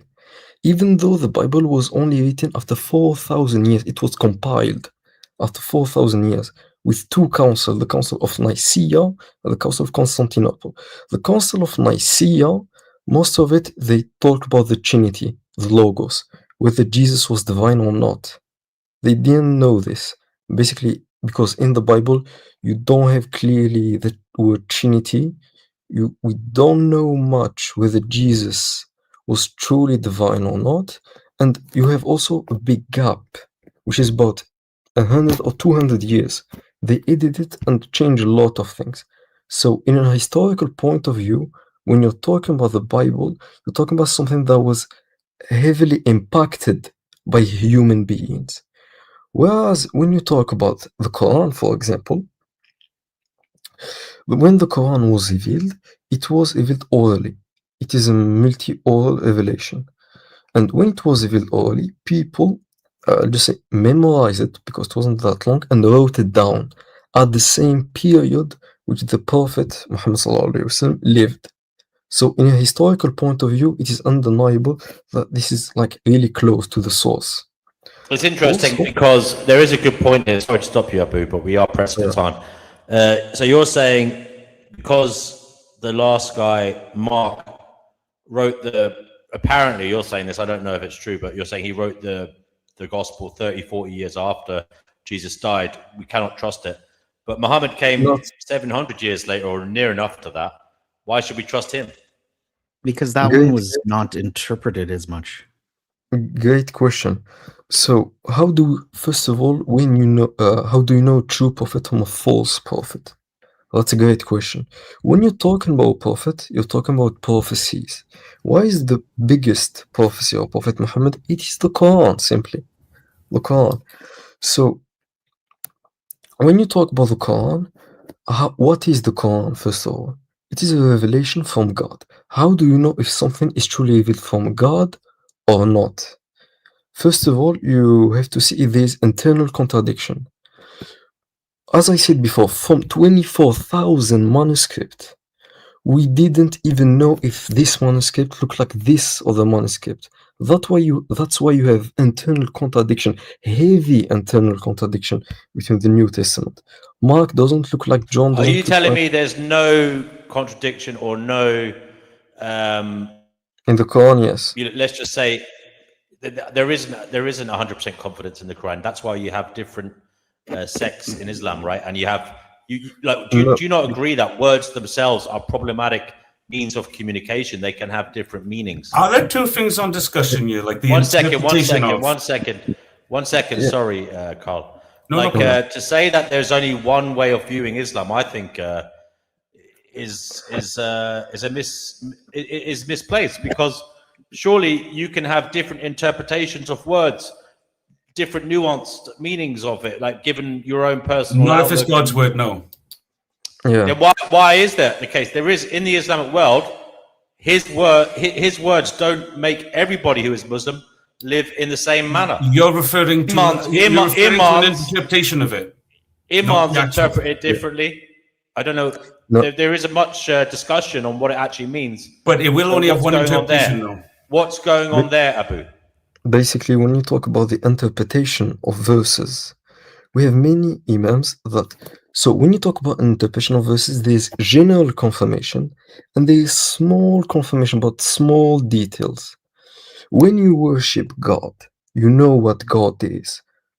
Do you need to know, for example, if the Trinity makes sense? If Jesus is God, if the Holy Spirit is God, if the Father is God, or if there is one eternal being? That's something really big.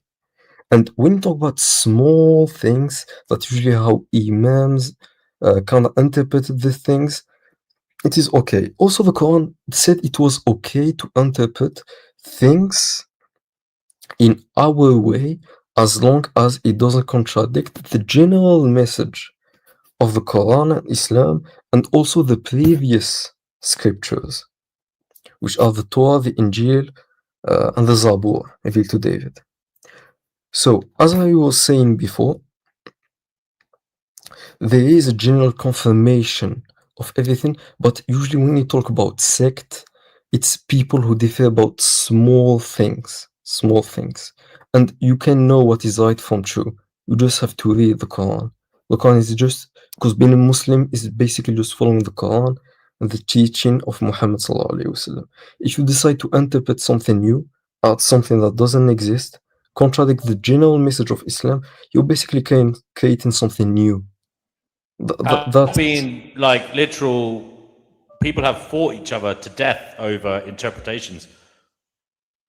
Have fought? Humans have fought each other to death over interpretations of the Quran.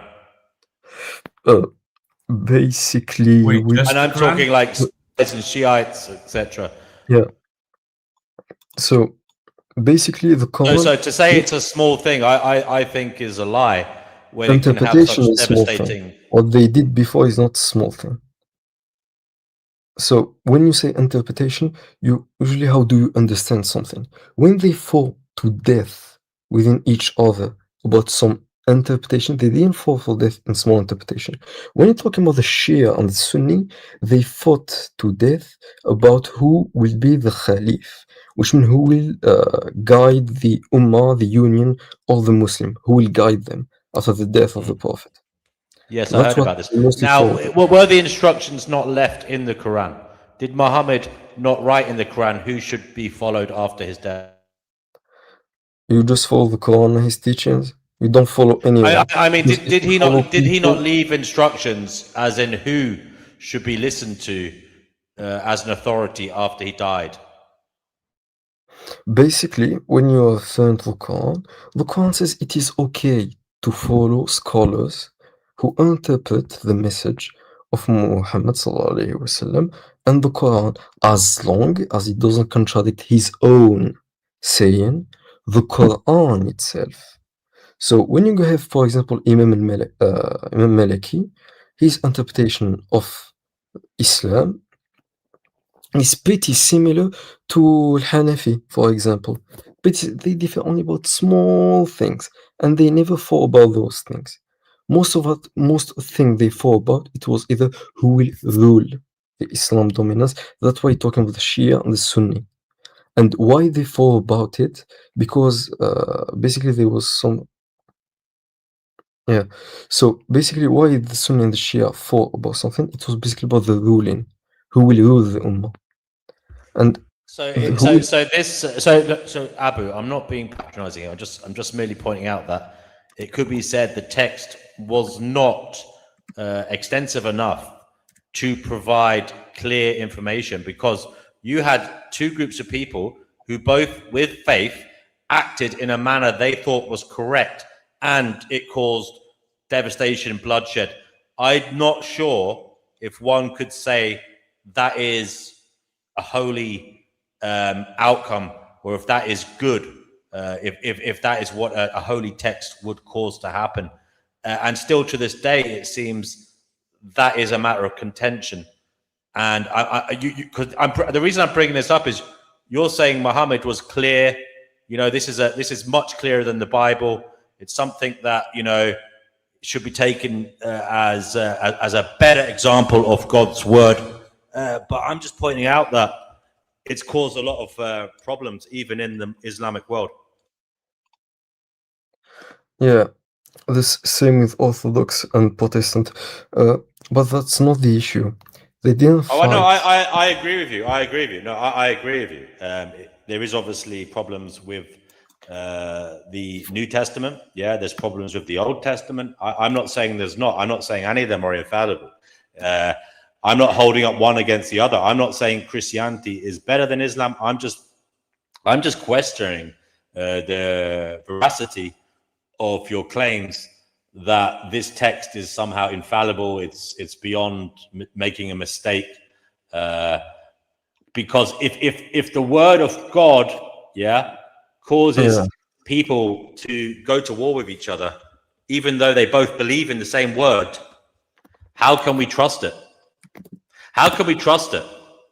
Wait a minute. Can we say that same about good also? That's interesting. Because I have a theory, Abu. They don't believe in what? Words themselves are. They don't believe in what? One second. My problem is, Abu, right? I actually believe words themselves are insufficient ways of carrying a message, and that might sound ridiculous, but I just think it's clear that words have they're open to interpretation that can be different depending on the receiver's outlook and understanding, intelligence levels, biases, all these things. And for something to claim to be the word of God, I would say there's a higher onus on that, or there should be a higher onus on that, to provide a pathway that doesn't cause bloodshed, derision for its believers.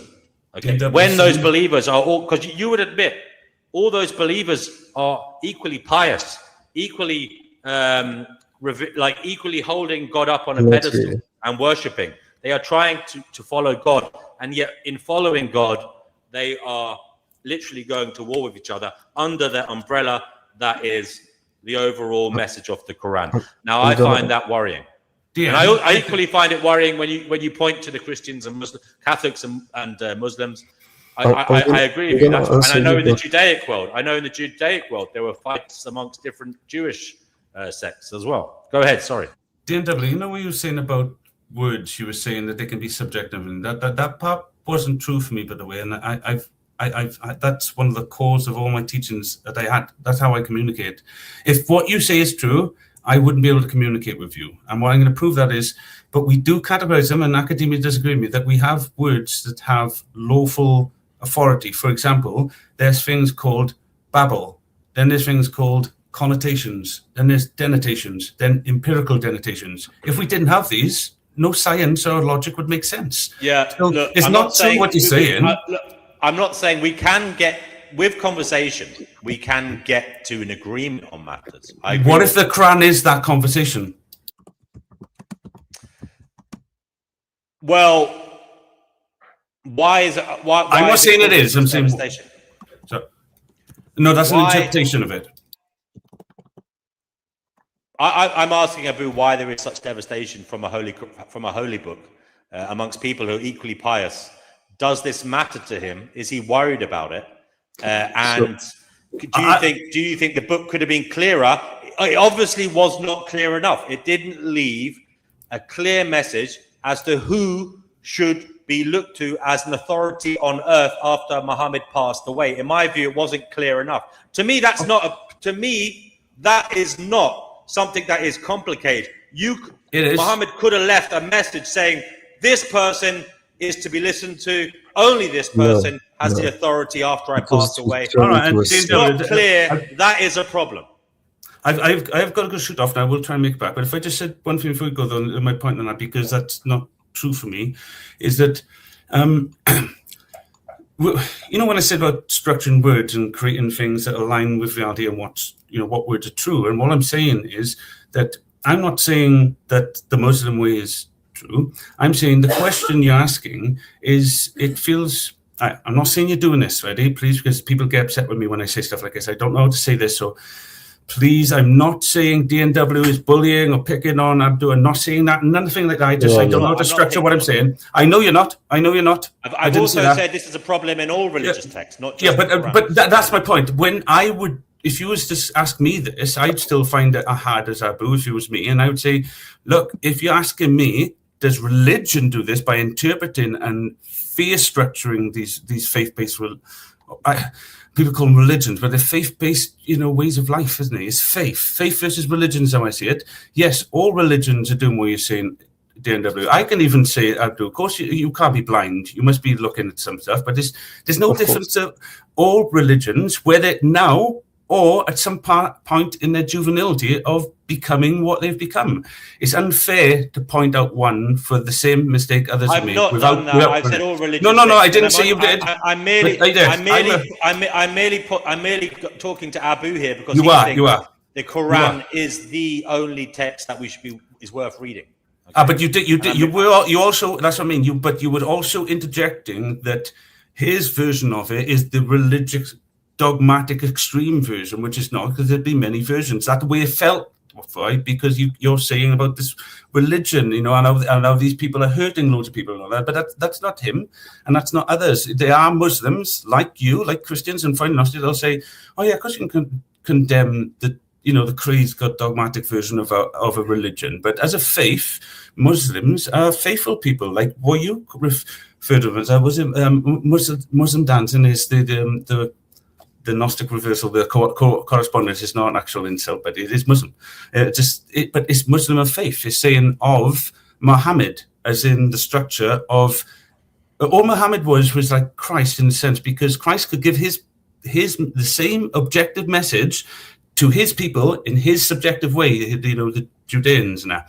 He could do that, but Muhammad couldn't do that, could he? Because how could he give a message to Islamic farmers and their way of science and the way they seen it? He still had to give the same objective message, but he had to do it differently for the Muslim people, and that's why they created the Quran and just created the Bible, is because one Bible doesn't fit all, but the objective message is all based upon the repeating logos and patterns and gnosis that we find, but the subjective message to teach the masses, one fit isn't going to fit all. Surely you don't think that? And of course, it's going to be different interpretations. I would say maybe I'm too much of a perfectionist, or maybe my expectations are too high. I would say if something was the word of God, it wouldn't cause disharmony.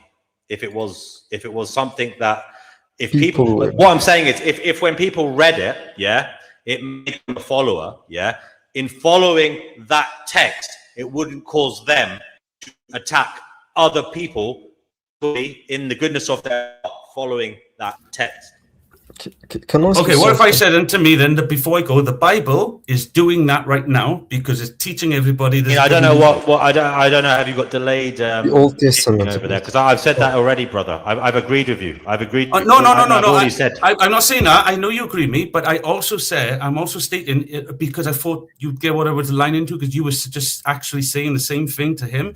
Is that if that knowledge is creating harm, and I can line out the harm and prove it to you, and you said you agree with me, shouldn't you now denounce all that knowledge?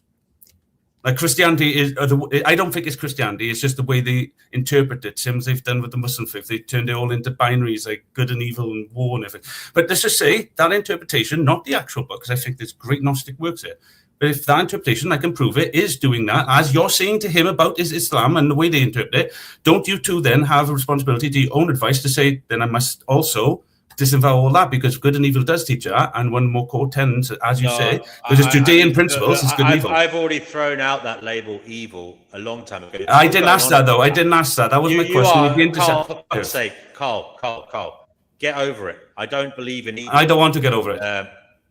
I don't believe in evil. I believe in good and bad outcomes, okay? Yes, but I said the knowledge of Christianity, not what you believe, the knowledge of Christianity, what the masses believe, which you're just accusing this other person of, you're literally accusing him of something you're doing, like pointing it out, and then you're getting pissed off at me. How is that fair? Look, I don't know what point you're making. I'm sorry. But because you're not listening to me. You're not listening to me when I point out that the point I'm making is you are doing the exact same thing this gentleman is doing, and yet you're not addressing your biases, yet having to go at him for the exact same thing. No, I'm not biased. I'm not biased. No, you are. I'm saying from my point of view, you are, but you won't listen to me. You're saying, no, Carl, shut up. I'm better than you. Your point of view, and I'm saying, yes. I'm not saying I'm better than you. I'm not saying. Then listen to me. Then I'm saying that I did, and I don't think your point tonight was compelling. Maybe it's just the way. Then tell me why. You don't just say your point wasn't compelling like a child. Tell me why, and logically make it make sense. So I know. Because I'm saying I don't give a rat's arse about evil. That's what children say. I'm saying we're not talking about the problem. Can he say the same thing then, Dian? Can he say the same thing to you? I don't give a rat's ass about what you say. We're not talking about the problem of evil tonight, brother. That was yesterday's news. No, I'm talking about the problem of DNW treating other people like he doesn't like to be treated, because you're doing exactly the same to Abu. And you're not liking it because I'm pointing out that the exact same thing applies to me. I'm telling you that your religions and these things are doing the exact same thing, and you ignore me. But then I just heard you try to tell Abu the same thing I'm trying to tell you, but ignore me and say, tell me, hit me one more time. Go on. The religious faiths and understandings that you understand as Judean Christian values, that of good, evil, right and wrong, regardless of how you, as a subjective individual, use it, the masses that you're not scrutinizing, but the one, are still using that very same thing that I can prove is causing more damage than anything, is the source of all war and dogmatic, destruction. And yet Christianity today uses it at their source. They say Judean Christian values. Yes, Everything I is based know, on and it. I've already stated. I've stated. So you can rewind this after. I suggest go to bed and get a good night's sleep and wake up tomorrow. Rewind it and listen to the fact that I have said many times tonight that all religious texts suffer from the same problem, not just the Quran. I've said that it's been the same in Christianity, it's been the same in Judaism. Now, if the problem is words and how they are interpreted, how they are understood, and that is a huge problem for religions because it causes derision.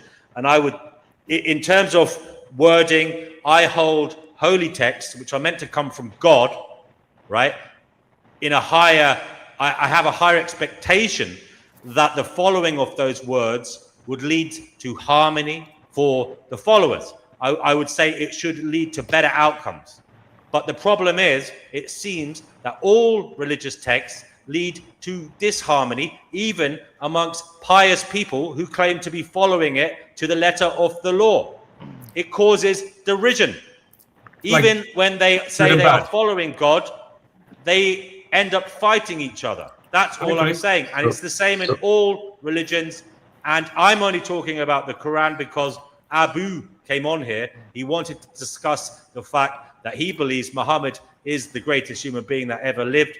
And he is putting forth the Quran as evidence of that. I'm questioning the veracity of his claim because the Quran has caused great derision in the Islamic world, for example, between Shiite and Sunni people who argue over what the Quran really said, what the Prophet really said in relation to who carried I'm going to take advice. I'm going to leave right now. I'm going to leave and apologize and just say, DW, I'm going to take advice and get some sleep. Obviously, I'm a little cranky, but I will. Love you. I will just say to you, thank you, buddy. And I'm going to say, I apologize, but I'll tell you this. The reason I got upset with you, DW, is it's still the point still exists here. Is you asked all of us the same question tonight, and yet the only one you seemed to push back on was him. So that's why I said you're unfair. All of the people everybody mentioned tonight created the same sort of outcomes as the person he said, and yet you're biased. I saw you attack him tonight. That's my opinion. You can ask why another time, but I felt you attacked him and you didn't attack the rest of us in the same way. And I felt it was a little off in your tone and the way you was questioning him. It's almost like all our outcomes were fine and their structures didn't cause any harm because you didn't push back as hard. But when it came to Abu's, you pushed back, and I find there's a bias to that I don't like. If you don't agree with me, we can discuss. Maybe I do need sleep, and I think I'm in. You're new here, Carl. I've spoken. I've never been new in my life.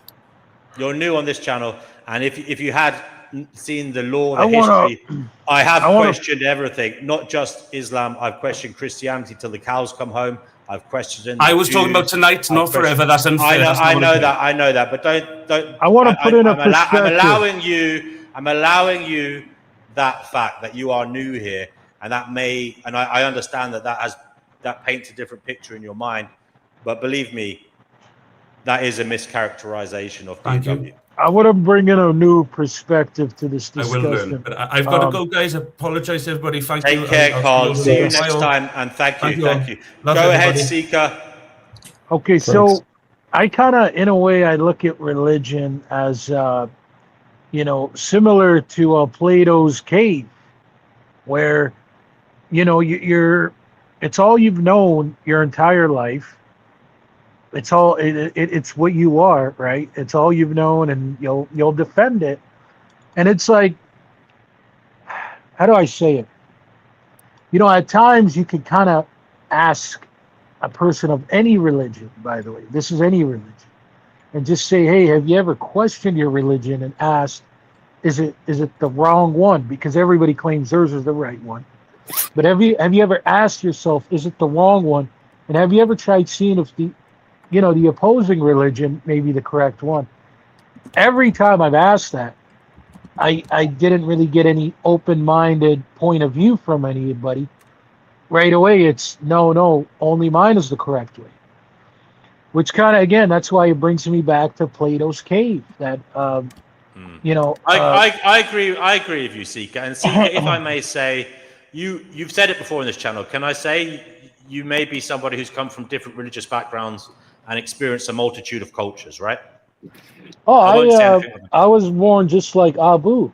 I was born Yeah, into the yeah. same thing he was born into, but then again, I went through a truth seeking journey and found And another you've way come at a out. different. You believe in. Well, you've arrived at different outcomes, and that's okay.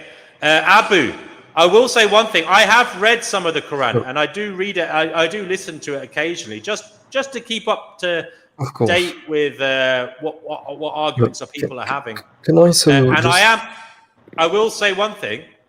I am impressed by the depth it goes to in terms of telling people what to do. It's got rules yeah, for everything in true. many ways. That is impressive. Whether those rules are right or wrong is another conversation. But one thing I suppose worth talking about are the 5 pillars of Islam. Would you like to give us a rundown on what they are? I like the one about charity. I Yeah. really, that one did strike a chord with me. Just look, I'm going to give you a moment to talk about the 5 pillars of Islam and why you feel they are beneficial for humans to follow. So basically the 5 pillars of Islam are إيمان بالله وملائكته وكتبه وخير شره على خيره. So basically it means believe in God alone, perfect monotheism. He don't begin, he is not begotten, he doesn't have an end. So he is eternal. It is one of his attributes. And also we believe in all of the prophets, which mean Jesus, Moses, Muhammad sallallahu alaihi wasallam, Isaiah, all the prophets who believe in them. And also they all thought this, all teach the same thing, which is pure monotheism, to worship God alone. Most of them destroyed or lived in pagan society, and they destroyed all of those belief. Prophet Muhammad did the exact same thing. They lived in a society where they worship the sun, the moon, statues, and basically all of them didn't see the point of why worshiping something new, something we don't even know of it. And there were also Jews that lived in this this area. So the Prophet Muhammad sallallahu alaihi wasallam, he taught the exact same thing, to worship God alone. He was sent also with his book, the Quran, same with David with Zabur, Jesus with the Injil, the Bible, and Moses with the Torah. But many people change the core message of it. So Islam just puts strict law. For example, if you go to the Torah, Torah basically says it is not allowed to eat pork. But when Paul, another apostle, came, he basically challenged Peter, who was ahead of the church. When he challenged Peter, he said no. The Holy Spirit told me that it was okay, and he changed many law of it. So basically, humans change the revelation of God. Basically, so God sent Prophet Muhammad ﷺ to bring them back to the true law of God, true monotheism. That is the thing was why Prophet Muhammad was a revelation, also a warner of all of those. Also, we believe in prophet. We also believe in revelation, and also the Quran affirm previous revelation. When it affirmed previous revelation, it also affirmed the Bible, the Torah, and the Zabur, but not the same Torah and Bible and the Zabur as we know it today. It affirmed most of the general confirmation of it. For example, we know that Jesus was a human. We know that Jesus prayed. Jesus worshipped God. And Jesus did also many miracles. We also believe in all the miracles of Jesus. So if someone brings you something new, you're gonna question it. When you're gonna question something, you're gonna go to your sources. And the Quran also tells you to go to your sources and judge by your scriptures to know if it is true. If the message of Prophet Muhammad is giving you something true, a new revelation from God.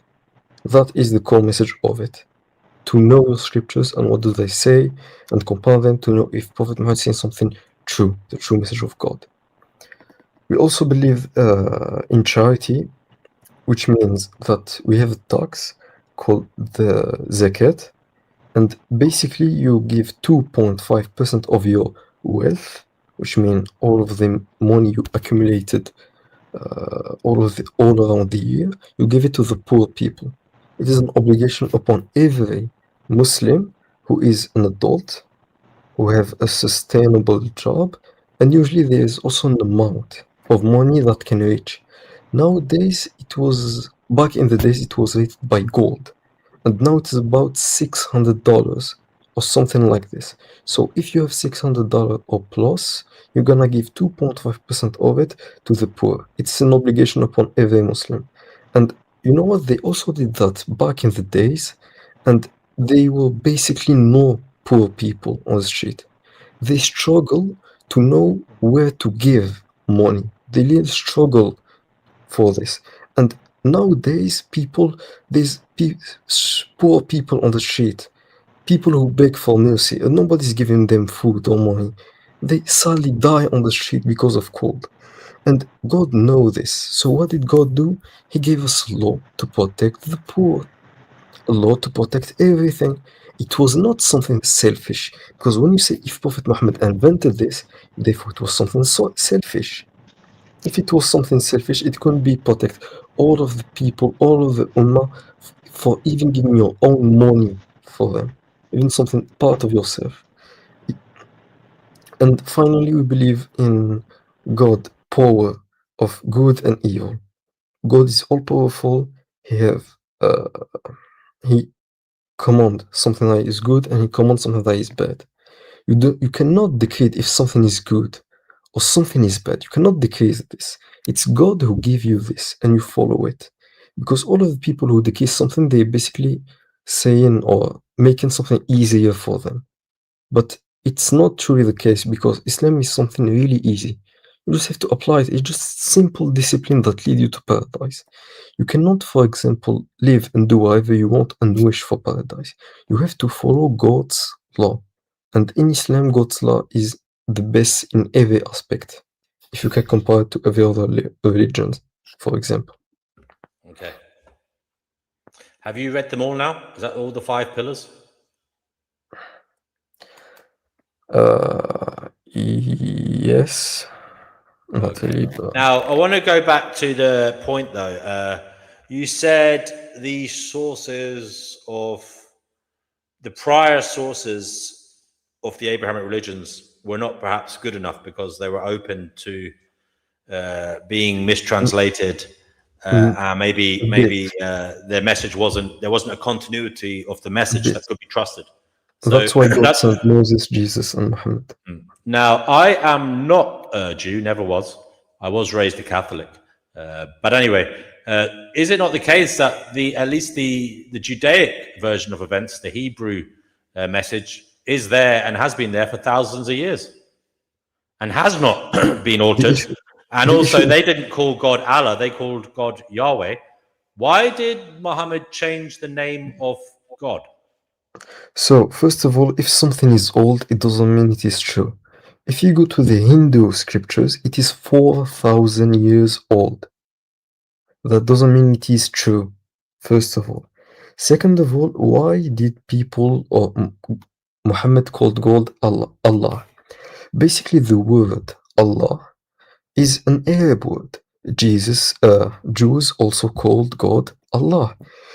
The language that Jesus spoke, it is Aramaic, Syrianic Aramaic. In this language, do you know how do we call God in Syrianic Aramaic? It is Allah. Jesus called his God Allah. It doesn't mean that Islam is falsely true, but Jesus it is might have just said a that, word. but what about the Old Testament, brother? Because I'm talking about veracity. Your claim was based on the veracity of a holy text. Now you're saying the Bible could not be, the New Testament could not be trusted because there were discrepancies, perhaps due to mistranslations or even different people writing it over a vast period of time. But again, I go back to the Old Testament. That surely has stayed the same for a long, long time. And it has, as I said, a different description of God. They called God Yahweh. Okay. You're saying the Arabic pronunciation or word should take precedence. Why is that? Okay, so do you believe that Jesus is God?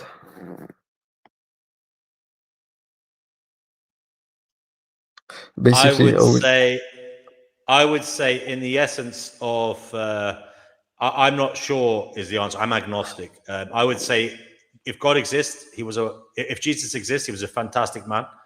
And the whole God thing, if there is a God, I think everything is God. So yes, if there is a God. Can you prove that I am Because God God? created everything. God would have put everything into being. Therefore, everything is of God. So, No, so then everything is an extension of God. It is part of God. Are you an essence of God? If there is attribute indeed a of God? God, if there is indeed a God, if there is indeed a prime mover that we could call God, if that exists, and it did it with intention, if it is all knowing, I am an extension of God. Its tentacles reach out to me. I am part of that. I am part of God. I am not all of God. I am part of God. So, if you're part of God, which And nature? I may have very little power.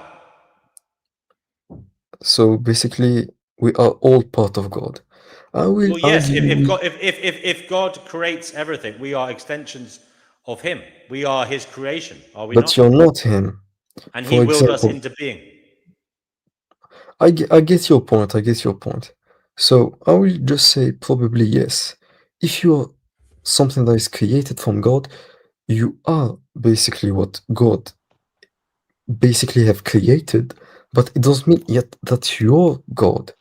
As you said, if you No, think I'm not. That's my point. I am part of God in that sense, but I am not God because God is the totality of everything. I am part of His creation. I am part of God, but not the whole of God. Do you understand? The whole of God is everything. and that doesn't go From against that sense, Islam, to be by the way. honest. That doesn't go against Islam. Well, okay, but I'm sure it doesn't go against a lot of religions. And but the point is, that's my interpretation. If there is a God, that's what I would say. That's the only thing that makes sense. But that doesn't mean that any one little bit of God, like little node of God, like me, for example, or you, or anybody else, has power. You know what I mean? Because we're minuscule compared to the totality of things. True, true. So in Islam, we believe that God have created the humans, have basically given a mind to humans to basically understand what is the meaning of why he was created. So the meaning of God. So when you are talking about why were human created, for what purpose? I will just say that humans were created to adore God in a sense that they will transcend their human nature, which is basically kind of a bad nature. For example, every human being wants to rest on a couch, watch TV, eat food. That's something probably not as good as, for example, praying all day. You will spiritually being better than someone who is smoking something, someone who gives to charity, someone who do good deeds, someone who do many great things. They go up in rank as a human. As our prophet said, no human is better than other human, only through piety and faith. Okay, I so think, can I ask a question? Yeah, go for it. So when it comes to Muslims rejecting some claims in the Bible, is because of alterations and contradictions or internal critiques. I can understand that because it has been because of the Council of Nicaea and a whole bunch of things that went on with that. I get that. But when it comes to the Torah, that one I find perplexing because I don't understand. Is it just internal inconsistencies that it would be argued that it has been altered? Or is it rejection of the Dead Sea Scrolls? So basically, the Old Testament show contradiction on itself, and the Dead Sea Scrolls form a part of the Torah. The Dead Sea Scrolls aren't something big. They're about, I think, 4 pages or something like this. They are not something big. They just show you that some part of, if I don't mistaken, it was I think Elijah or something like that, a verse in the Old Testament. It just shows you that some verses were truly correct on itself, but most of those verses doesn't truly contradict the Quran in general point of view, Okay, even so, if they so think you this are is appealing to relevant. internal contradiction, right? There is internal contradiction. For example, if you go to Hebrew I don't 9:22, want to know what they are. I just want to know what why it would be rejected. And so it's internal contradiction. That's all, right? there is also no chain of narration. You can't know for sure who wrote it. Is there no internal contradiction in the Quran? None. I haven't looked it up, and I'm not like I could though. Well, Are I you mean, telling he me wouldn't. this? Basically, No, no. I know, but I mean, I'm just asking him straight out because I just want to hear what he says. Okay. Basically, no. If you can bring me something, maybe you didn't understand it well. Yeah, what did you find, DNW? I haven't looked it up. Okay, I haven't looked it up either. But So I mean, could the Jews not say that to you, that there's you don't understand it? That's why you think it's no, a contradiction, that's right? not a contradiction. A contradiction is two claims that cannot coexist at the same time. For example, if you go to the Old Testament, if you go to Hebrew 9:22, it tells you that without shedding of blood, there is no forgiveness of sins. That's basically the original sin. But if you go to Psalm 51:16, it tells you that God does not despise sacrifice, but a broken heart. It clearly contradicts the chain of blood and sacrifice for forgiveness on I hear itself. you. I hear you. Now, in terms of the Quran, I've just did a quick Google. Sorry if any of this is wrong. Creation timeline, the Surah 41, verses 9 to 12, describes creation occurring over 8 days, 2 plus 4 plus 2, while other verses, 7:54 and 10:3 in the same surah, state it took 6 days. The sequence of creation, some verses suggest the earth was created before the heavens, while others imply the heavens were created first. Man's creation source, the Quran, mentions humans were created from clay, and then they were also created by dust in another passage, and from nothing in another passage, which some argue are inconsistent origins. Contradiction in forgiveness, I don't know, is it chapter 20? What do you say? 21:21. What would you call that? Sorry. Yeah, you can just say this. It's okay. Chapter 20, verse 121. Adam is forgiven before being sent down to earth. But in chapter 2, 36 to 38, the narrative suggests a different sequence, raising questions about the timing of forgiveness. The number of angels at Badr, some verses suggest God helped with 1,000 angels, while others mention 3,000 or 5,000. The Trinity of Jesus, some verses suggest Jesus is a creature, prophet, in 3:59, yet others describe him as a spirit from God, 4:171, which some see as a theological contradiction regarding his nature. Compulsion in religion, Surah in 2:256 states no compulsion in religion, which critics argue contrasts with later, more combative verses like 9:29. Now, there's a few more. I'll go on. I could go on, but clearly there are. But now I'm going to guess what you're going to say. These are not major. Each one. Sorry?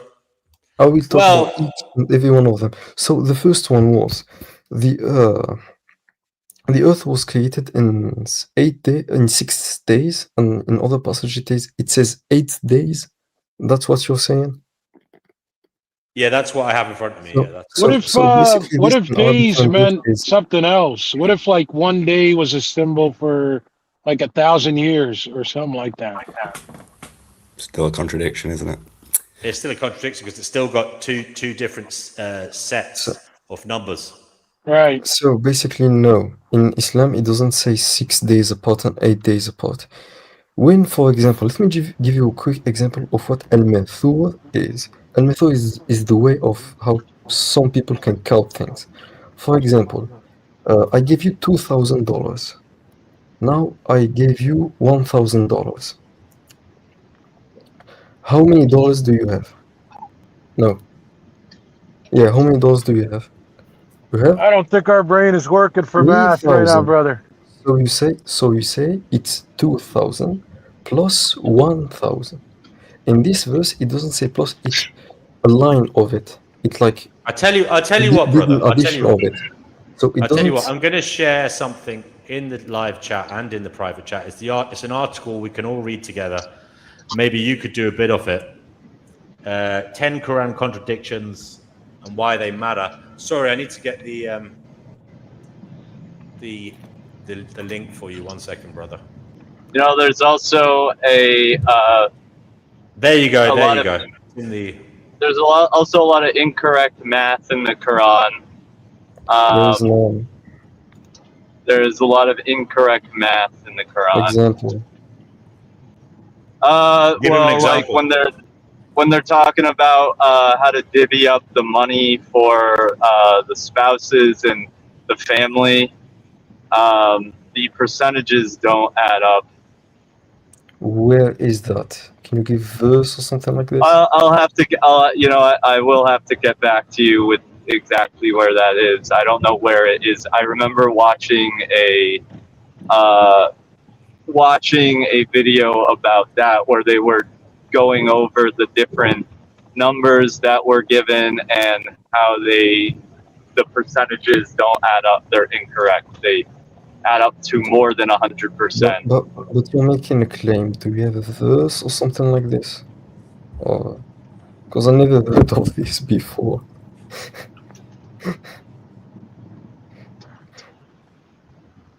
So no, I don't know. I can't tell you what verse. You're right. I can't. But that is one of the. I will. There is none. I will look into that. No, there definitely is. The Quran's definitely flawed. Well, just Noodles. Why don't you Google it right now and just pull it up? Because I'm driving. Okay, I got you. I got you. So all right, when you get a chance, do it. Thank you. Sarah 865, I think. Why don't you Google it right now and just pull it up? Somebody's got the YouTube. Somebody's got the YouTube. I got it. Sarah 865 and Sarah. Somebody's got YouTube on. Life Abolitionist says the Torah has many contradictions. Yes, wait, they all do. Wait, hold on. This guy just said something. Which one is it? Somebody's echoing. Somebody's got a bad echo. Somebody's playing. Ricardo, keep muted, please. Wait, because you're echoing. There's somebody just said the Surah name right now. Who was that? I said Surah 865 and Surah Okay, can you read it out loud for us if you don't mind? 865. I haven't got it up unless the Muslim brother can get it up. Well, I thought you found it, didn't you? Like you Googled it or something? Yep. All right. Surah 865 commands Prophet Muhammad to urge the believers to fight, stating that 20 believers can defeat 200 and 100 can defeat 1,000. And then in the very next verse, it says that 100 can defeat 200. Oh, wow. So I'm assuming that's what that guy's on about, but obviously I'm not. I don't know. Wow. If there is just one contradiction, then or how about this one? I got a better one for you guys. I got a better one. How about? Let me explain. And I'll pull it up. I got the verse. I'll pull it up. I don't know it off heart the verse name, but I'll go. How about this one? The one that says, "Love." It goes like this: "Love your Christian and Jewish brother," and it says, "Go to them for advice if you have any question." And then in the following page, it doesn't say this. It's hold on a second. And in the following, my friend, you're cutting me off. You won't even let me finish the verse. Stop cutting me off. I never even got to talk. You've been talking for 2 hours. Don't interrupt. Don't interrupt. So it says, right? It says to ask your Christian brother for any question you have. And then in the next page, it says to kill him. In the next page, and I'll pull it up. Yeah, pull it up. Yeah, I'll pull it up. I'm driving too right now, but I'll pull it up and I'll show it to you. Because there is none, basically. So, As I said before, so when this critics says it talks about the freedom of religion and the freedom of non-Muslims. In Quran 265, it says there is no compulsion in religion. But when you read Quran 9:5, basically when you read something, you have to read something in context. Surah 9:5, it says, slay the polytheist whenever you find them. But where I have to just to see the surah, the full, yeah, to the full context of it. No, I agree with you 1,000%. So, It should be read in context and not out of context. But go ahead. Yeah. But start from when I said it though, and then go further if you need to. But start from the way I said it though. So if you want to interpret a verse from in other context, in the first verse of a chapter, that's not something you usually do. You have to put the context in it. So okay, so I got a question for you. Let me ask you this, right? Okay, I got you. Let me ask you this, brother. I just want to ask you a question, my friend. Let's just have a discussion. So when it says in the Quran, if you are unsure of anything, go and ask your Christian brothers. What other context can that mean? A general confirmation, because when you bring something new, people don't even know what you're saying, what you're bringing. You say, as I said, even this before, look into your own scriptures, see if this match with what I said. Jesus put his head on the floor when he prayed.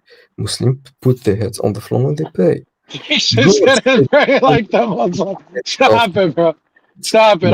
I know the verse. I know the verse in the Bible, but just stop it, bro. That's nonsense. He didn't pray like a Muslim.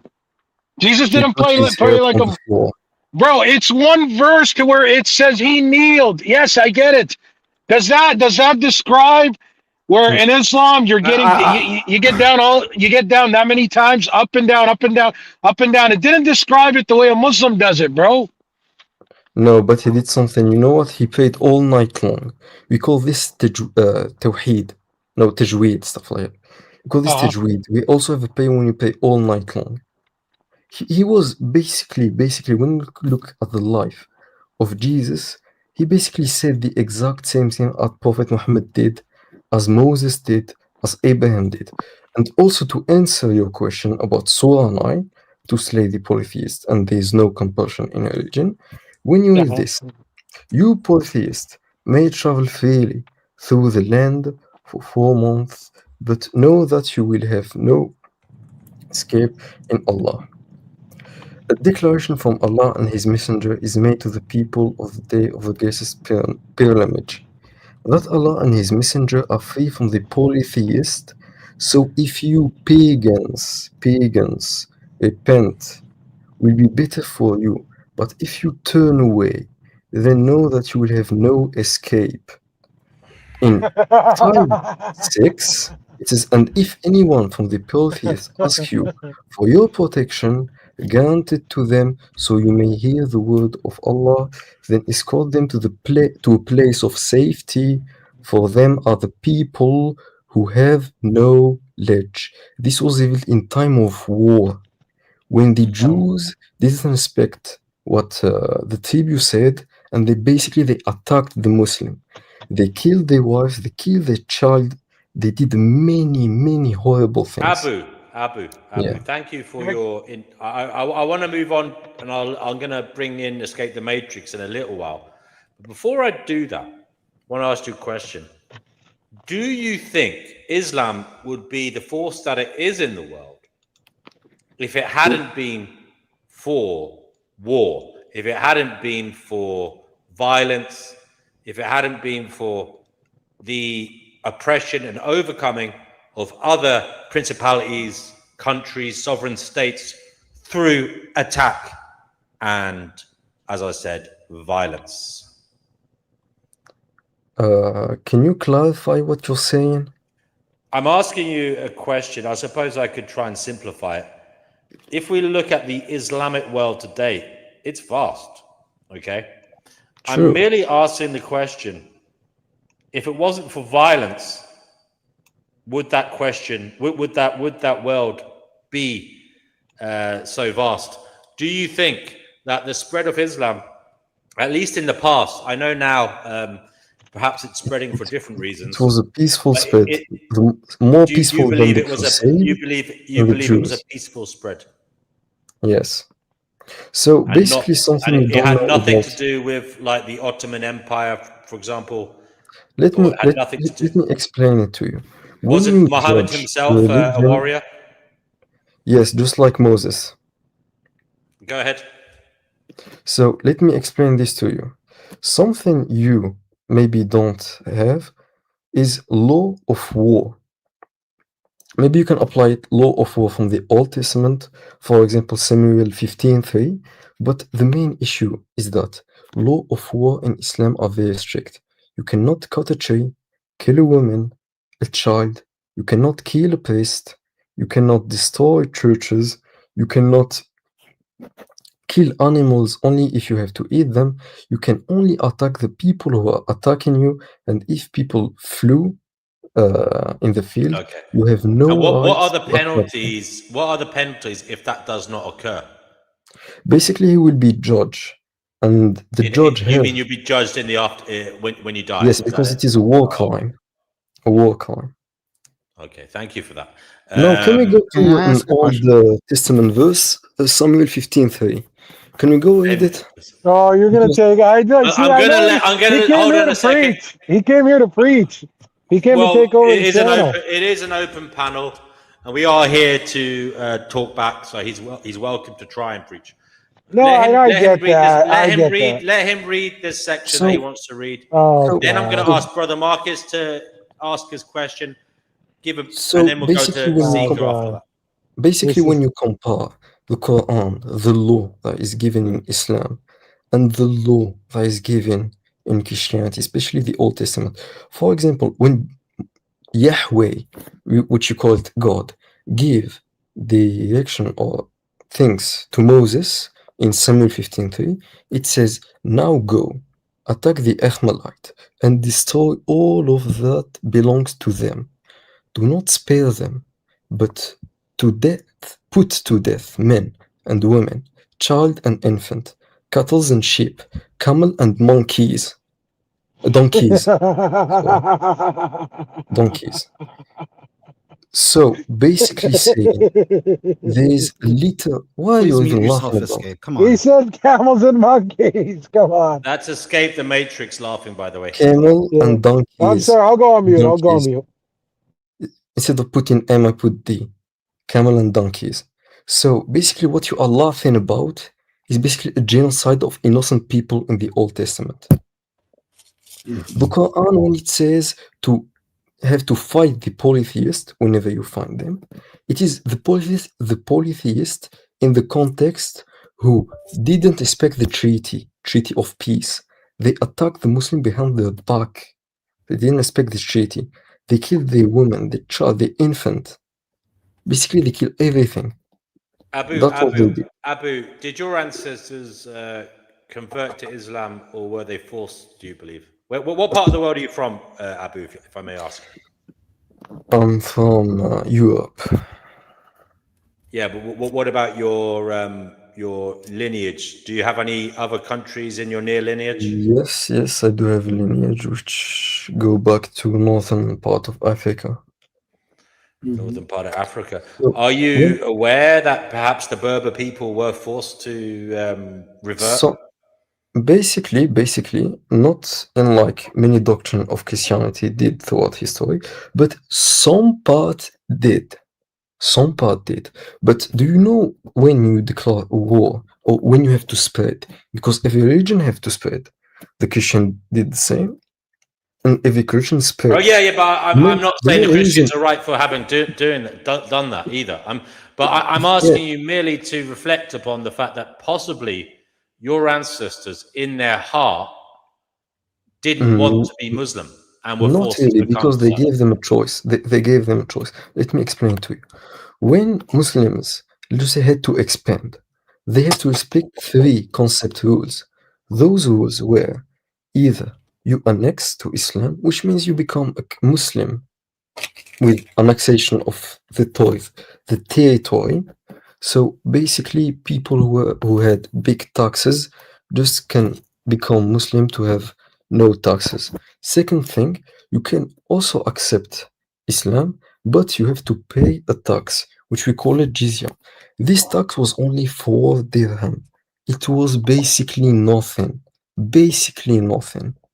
Many people accepted this tax because there was 30, 40, 50% tax in those days. They saw it as a mercy, and also they were being protected by the Muslims, and they were also doing no general army or forces that was going against them. They were basically protected.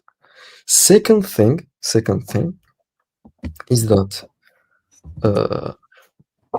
many Christian, many Muslim countries nowadays, for example, if you see Indonesia, how did Indonesia become Christian country? Basically, it was through trade. When they trade, they saw the Muslim, how they trade, their honesty, and many things. Many people start becoming Muslim, more and more and more and more. And that's how Islam spread to Indonesia, basically. And many countries around the world did the same. So I'm not saying every part of the expansion of the Islamic doctrine was good, but if you apply this to the scriptures, which mean what the Quran and the Hadith have revealed to us, it was basically the best among all of them. Every religion have bad things, good things, but the scriptures are the one who foretold what we need to do. Okay, thanks for for explaining your view on that. Abu, one thing that might interest some people here is because we often on this channel we often speculate not only about possible life after death, but prior states of being. So some people believe in reincarnation. Some people believe that there was nothing before we were born. From my rudimentary dive into Islam, and I did do this a few years ago when I was researching reincarnation. I'm not saying Islam believes in reincarnation because it definitely doesn't.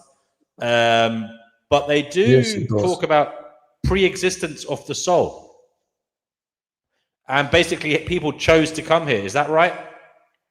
I don't think so, no.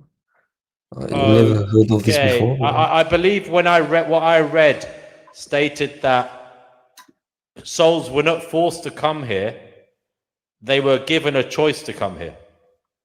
That's what I believe. It doesn't say anything other than that, but I believe there was a pre-existence. What does it mean to have? What does it mean to be given a choice to came here if you already existed as a spirit? Well, you exist in a spirit world. This is what I read. I might be wrong here. I was hoping you'd know about this. So I read that. Okay, I read in Islam that your soul, you have a soul. Yeah. Yes. It exists. It existed before you were born on Earth, in a spiritual realm, and basically you were given a choice to come to this world for whatever reason, and but you didn't have to come here. You chose to come here. And obviously, when you come here, they believe in free will and such, so you'll be tested. But I mean, I was wondering, do you know about Islam's view on the pre-existence of the soul? If you could, maybe look it up. Maybe I'm wrong, but I did hear. I said I read something about that before, which I found quite interesting. You said that Islam doesn't believe in reincarnation, Abu. Did you say earlier it did? It does. Yeah. What? Because there is life after death. Okay, I see what you mean there. Because when it doesn't you die, it doesn't believe in reincarnation on this earth. Not on this earth, not like the Buddhism or Hinduism way, I would say. But we believe that after death, you have to be accountable on your act.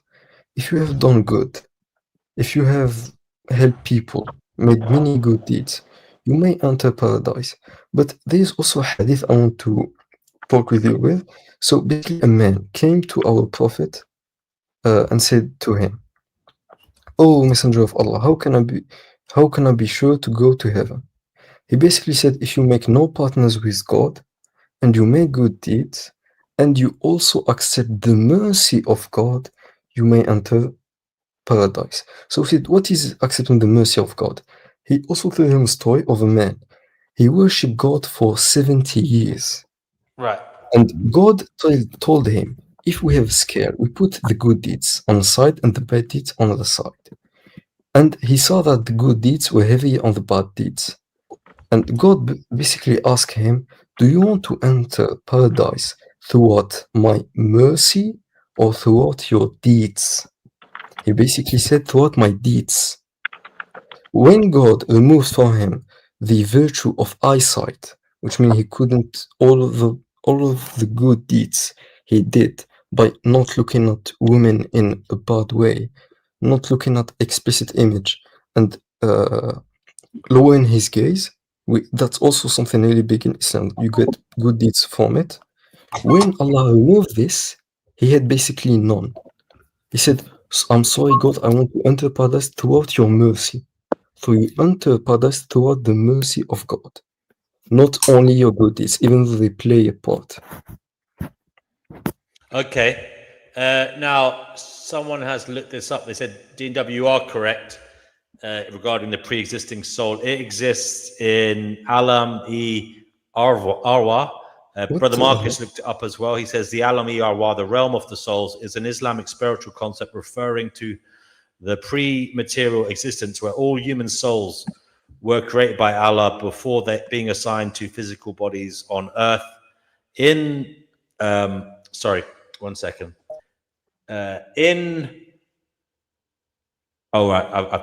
Sorry, one second. In this realm, souls witness Allah as their Lord and remain until they are born, making it the origin of life. I also read, it doesn't say that there, but I read they were given a choice to come here. It wasn't forced upon them. But as I say, are you aware of that? Is that something now that has that struck? Do you remember that, or could you look it up? Were souls forced to come here in Islam, in Islamic belief, or did they choose freely to come here? Well, yes. Wait. So based on Quran 72. Whilst you're doing that, Ricardo, you're on the Finding Gnosis show. What would you like to say? Ricardo's muted. Hi. Abolitionist. Sorry. Yeah, I'm here. Hi, Ricardo. Do you want to say? Hello. Yeah. Do you want to say? Well, I don't know. Was this a surprise, or was this bit of the show planned, or? No, this is a surprise. Surprise. Okay. Apple came on here, and yeah. Life abolitionism. You're on the Finding Gnosis show. What do you want to say? I disagree with nearly everything that was said. Islam was not spread through peace. It was actually spread through military conquest. They inflicted violence in North Africa, in Europe. And the only part that, they are also partly responsible for the slave trade in sub-Saharan Africa. They did enslave the Europeans, which this is a fact that many people don't know. It was completely through violence. I'm not sure why. This is the reason. I mean, I don't support Islamophobia because a lot of the stuff is basically ancient history. But we're not going to sit up here and have this revisionist history and pretend that Islam was spread through peace. So basically what you said is that Islam wasn't spread through peace because of slavery and mass And military conquest. Yeah, like every other religion did military conquest. I think you forget about the crusade. No, but I already said that. If you were reading the comment section, I said that Islam is just as violent as Christianity. But by the way, Abu, this may be slightly different to your other conversations because you're talking to a lot of people that don't follow Christianity either. Okay. So when you Okay. appeal to So comparing Islam to Christianity, it makes no difference to. But it also contradicts the claim that it was peaceful, right? Like, yeah. If you say Christianity's done it too, that implies that okay, it was done through some of it was done with Islam as well, right? That's a good point, Brother Marcus. That's a very important point. Can you make that point again, please, Brother Marcus, for anybody who didn't hear it? Thank you. But if you use that the Christians did it too, that kind of implies that okay, some Islams did, like some people did it with Islam as well, right? okay, great. So when you said about military conquest, I told you the rules of military conquest. Every single one who didn't respect the 10 chart of military war and military rules have to be judged. We even have cases of people who have been judged because of this, first of all. Second of all, when you're talking about slavery, I think you forgot the Atlantic trio of slavery. About 400 million people were enslaved back then, first of all. Second of all, every religion had slavery. We cannot deny this. But Islam gives strict ruling of how you treat your slave. So you're not denying the military conquest. You're just saying it's How you peaceful treat your conquest. slave. There he goes. This is absolutely ridiculous. There he goes. Because this is not something. This is not something that. This is not information that you offered of your own accord. Only when I push back, now you actually want to tell the truth, but you want to minimize the truth and spin it to say that, oh, well, other people did it too, and we treated our slaves a little bit better. That's not how this works. They were enslaved through violence, and you don't. Okay, but I would say the thing about same thing about Christianity. Christians are violent as hell too, but we're not going to exempt Muslim from this. Church. Okay, let me ask you something. How did you treat your slave as a Christian? Because you had slaves. That brother LA spinning, man. See, this is what he said. What you're doing, it's what's called withholding information, sir. And now you want to talk about, but the way we treated our slaves. Come on, bro. Nobody wants to hear that. But the way we treated our slaves. Come on, bro. Our Prophet said the one who freed the slave have a guaranteed place in paradise. Our Prophet is the one who freed the most. As far as I'm aware, just for historical perspective, I believe it was Christians who ended slavery. I just thought I'd say that. Not really, to be honest with you. Can you define paradise? Because basically when you say the Christian are the one who ended slavery, you're talking about the modern way. But when you're talking about the scriptures, basically the Quran, came before all of those so-called human rights and everything. There was basically non-human rights. So if you have all the Did you say humanoids? As you want. Slavery is still both. But what do you mean by humanoids? You mean human rights? Sorry, human rights. Human rights. Okay. Makes sense. Yep. Go ahead. Yep. So slavery was so economically rooted in Christianity and Islam. Basically, both said that yes, you have to free your slave. But it was so deep in the economic way, they couldn't abolish it right away. It have to go through many phases. What you're saying is incorrect. No, you're wrong. The Muslims actually started, the Moors started slavery. They enslaved the Europeans first, and then Europeans learned about slavery, and then they practiced slavery too. I mean, there was minor slave. I'm talking about the transatlantic slave trade. That was started by the Moors. I don't think that's fair. Can I step in and say something? Although the Moors did enslave Europeans, in fact, you're from Northern Africa, Abu. It is probably true that many of your ancestors were actually European slaves. I know Morocco has a fair bit of blood from Ireland, where they took whole villages in galleons or boats and brought them to Northern Africa as slaves. Many of them females, many of them sex slaves, many of them forced into marriage and childbirth against their will. But aside from all that, it is false, LA, to claim the Moors started slavery. I believe the Vikings were around well before the Moors, They had slaves. No, but they were the ones who captured the slaves. The Romans had slaves. No, I'm talking. Slavery has been with us since day. I'm talking specifically. It was Christians. It was Christians. I'm talking specifically about the slavery. I'm talking about the transatlantic slave trade. That they were the ones who enslaved blacks. Basically, you're talking about. Okay. So you're talking about Hold on. You're talking about sub-Saharan slavery, are you? Right. They're the ones who captured the slaves and sold them to the West. Interesting. I didn't know that. Of that is true. But do you know how we treat the slaves back then? We have to feed them the same as we eat, clothe them the same as we clothe ourselves. Oh God! 1 second, Abu. We have somebody else here. Kenny Gibbon. Kenny Gibbon is on the Finding Gnosis show. Kenny Gibbon, what would you like to say? Hi, Abu. I would like to point something out to you. I know it's talking about historical violence between religions is all very well, but let's talk about the more modern day. Between 1979 and 2024, we recorded 66,872 Islamist attacks worldwide. True. 56,413 of these attacks happened in the last 12 years. What's going wrong with your religion, mate? Basically, when you're quoting something like this, you're quoting extremists. People who doesn't follow the Islam and the Quran and the Hadith. And do you know how they came up, those people? Sharp, let me explain. Do you know how those people came up? They all were creation of the CIA and the United States.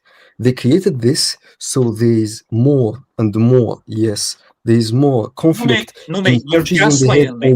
You're engaging in what's called taqiyya. No, but Kenny, Kenny, that's where I gotta stop you. That's where I gotta stop you. You're lying.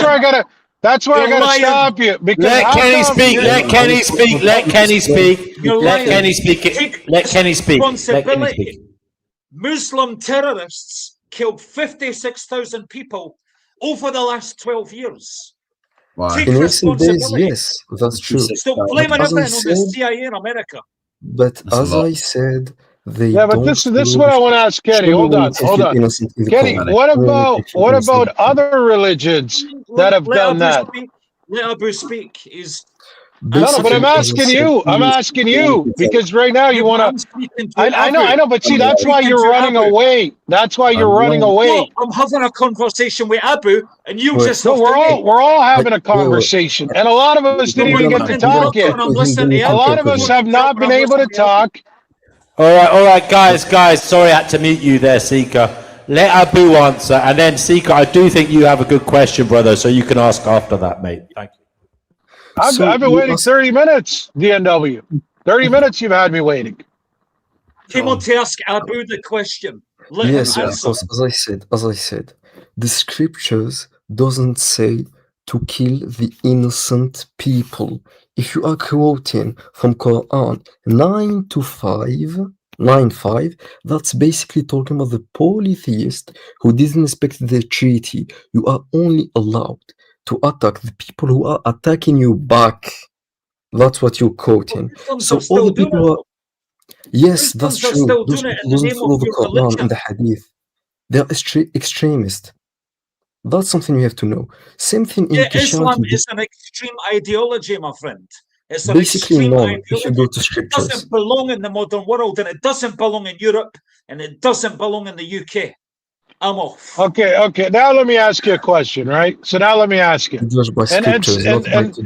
listen, I'd appreciate if I stopped getting muted because you're muting people to let the guy that's been talking for 2 hours talk. Kenny's gone. Kenny's gone, by the way. I know, because he's a coward. He's a coward, and you shouldn't have muted me when I was trying to cook him, right? Like, I don't know what you're doing, man. But anyways, I was trying to tell him, why are you picking on Islam when other religions have done the same thing? Jews. Right? But again, of course, you let the coward run away because that's what DNW does best. Anyways, if the coward comes back, I'd like for him to answer because other religions have done that too. So this isn't a bash in Islam parade. That's not what we're doing here. Jesus, it's like you guys can't read a fucking room around here. Holy shit, man. True. So basically, if anyone have another question, And that guy's racist, man. Listen, And there he is. There he is. Okay, answer the question. Listen, you fucking moron. Answer the question. Islam attacks accounted for 84%. I'm not talking about Islam. How come you don't talk about the other religions? Worldwide. How come you won't talk about the other religions? I'm Answer answering that. the question. Now, shut up. Go ahead, Shut up answer. and let me finish. Answer. Go ahead. Islamist attacks accounted for Why don't you talk about the other religions? That's what I'm asking you. I'm asking you other religions. You already talked to Abu. You already talked to Abu about Islam. You're talking to me about other religions now. We're not talking Islam anymore. We're not talking Islam anymore. We're not talking Islam anymore. You already had that discussion. I got muted. I got muted so you could talk to him. That's why you ran away, you coward. I got muted so you could talk to Islam about him. We're not talking Islam anymore. Now, what I'm asking you is, why don't you talk about the other religions that have done the same thing, you coward? That's why you keep running away.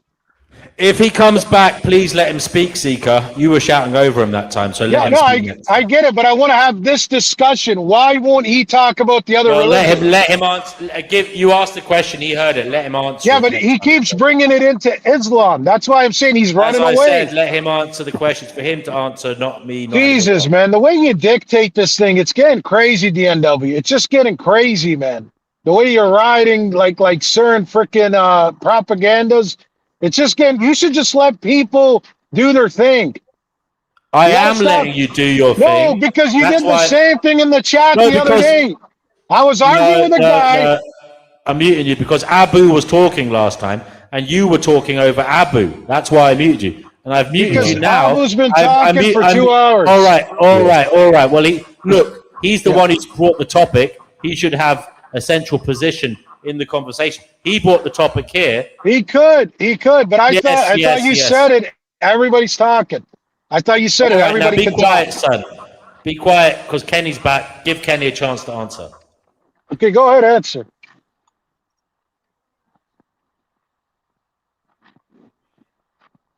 Go ahead, Kenny, answer. Okay, so the point I was making. Quiet.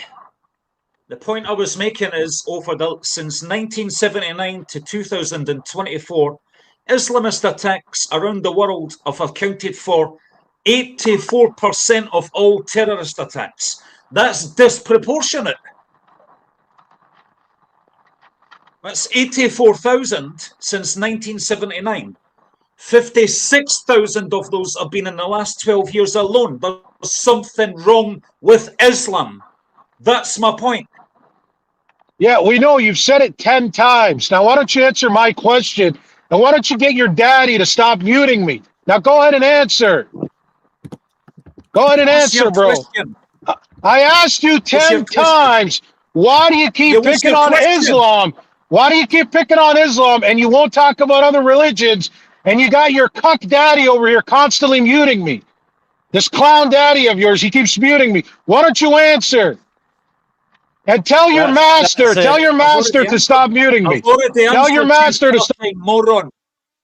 Because it's disproportionately responsible for I kicked Seeker out for being an arsehole. 1979. That's the answer. That's not true, Kenny. That's not true. Israel and the Zionists are statistical. The Zionists are disproportionately responsible for far more terrorist attacks. It's the Zionists, not the Muslims. You're lying. You're lying. You don't want to give credit to what the violent attacks that Israel is responsible for. By the way, guys, Seeker, you can come back, mate. But I kicked you out because you were making false claims that I was somehow favoring one person over another. You know I don't do that. You know I don't do that.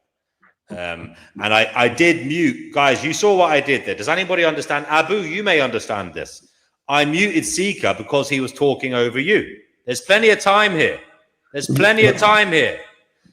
Seeker, you can come back on. You were getting extremely excited. It's not really an issue if he talks over me, but if it's a conversation between adults. Yeah, but come back on, Seeker, if you want. But you were unfair there. Something I want to say. Many people don't even know about it.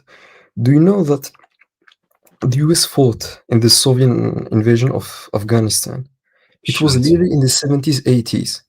The portion when the time lapse when he was talking about something many people doesn't even know about, that the USA thought and founded arm to the Mujahideen. It's the Islamic fighter who basically were defending their own country, because how do you defend yourself in someone else's land? How do you go and defend yourself? And basically they were finding them so they can fight the Soviet Union, because it was mostly the Cold War period, being the USA and the Soviets. They gave them weapon, training, they found them, they gave them so many things to support them. And that's something many people don't even know about. No, I agree with you. You're right. You're absolutely correct. The West is responsible. They created these terrorists in the first place. And we should not discount state violence, because when they deploy violence, they call them terrorists. But when it's a war or whatever violence the state of Israel or United States deploys, that's considered legitimate. Israel deploys far more violence than any other state in recorded history. And the United States is doing Israel's bidding. But it's perpetual violence. But because it's deployed by the state, everybody thinks it's okay. They're constantly bombing the Palestinians. They're engaging in wars of aggression. And for whatever reason, they're these little pipe bombs or whatever that the Islam so-called terrorists do, it doesn't even come close to what Israel is doing. It's not even a comparison to even be made. If Seeker wants to, by the way, guys, I was actually hoping for Abu and Seeker to talk to each other, because Seeker is somebody who was raised in Islam and has moved away from it, as far as I'm aware. And I thought that would be an interesting conversation. So if he wants to come back on, he can for that. That would be an interesting one. But sorry, go ahead. So why is it when Israel does it, I'm not sure what you call that. We're just going to pretend it doesn't happen. But when the Islamists defend themselves, they're terrorists. It's like they have a monopoly on who gets to be a terrorist, but their violence is, they're just these helpless victims who are just trying to protect their sovereignty. Anybody who defends themselves against, they must be anti-Semitic. They don't have a right to defend themselves against Israel's aggression. And they'll say, they just want to wipe Israel off the map. It's just like they'll use that whole from the river to the sea expression to say that they are just anti-Semitic. Meanwhile, they're the ones who are actually anti-Semitic because they're killing Semites. And they're not even Semites, by the way. These people came from Europe. They're Ashkenazis. They're European, and they're trying to act like they have a monopoly on anti-Semitism.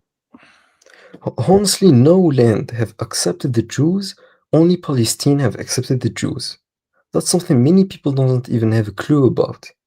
And throughout time, they just literally take out their land more and more and more and more. And they also have established a state with the help of the United States. But the main issue, why was Israel created? For one purpose and one main reason. Because there's something called the Great Israel. So something many people doesn't know about, the Talmud is the scriptures of Jews. In the Talmud, there is basically the coming of the Antichrist in the year 6000 after the creation. So basically there's around 214 years left so the Antichrist will come. In those 214 years, they need to conquer from the river to the sea, basically from all the great Israel need to be reconstructed, from Egypt to some south part of Iran. That's something many people don't even have a clue about. They have to do this because there is a prophecy in the Talmud. They only have 200 years left. Talking about eschatology, people do like to talk about the end times. And some people believe in the book of Revelations from the Bible, the New Testament. In Islamic eschatology, what do the end times look like? basically, as our prophet said, he also said many things that we see happening today. He said that the end of times will not happen until people will get sick of things their ancestors didn't get sick of because of adultery and sexual intercourse. And that's what basically we're saying nowadays. New viruses and new bacteria are coming from people who are doing bad things. For example, adultery. He also Sorry, said can I just say, did I kick LA out by mistake? I'm not sure if I did or not. I'm sorry if I did. Yeah. Whoops. There's also the expansion of misconceptions about Islam. There will be a lot of immorality spreading around the world, many bad things. But basically, when you say the end of times, there's many major. We have minor concept and major concept. One of the major concepts is, if I'm not mistaken, is the arrival of the Imam al-Mahdi. Imam al-Mahdi is just a person, a normal being, who will basically rule and unite the Islamic countries. He will unite them, and he will also correct many things we don't understand about Islam, and he will basically be a fair ruler. He will give everyone what he needs and everyone what he wants in the law of God. Basically a good ruler, a great person. Second of thing is the coming of the Antichrist.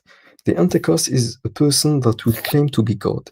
He will basically tell people, I am God, and he will do many miracles, but they will just deceive people because there is no God beside Allah.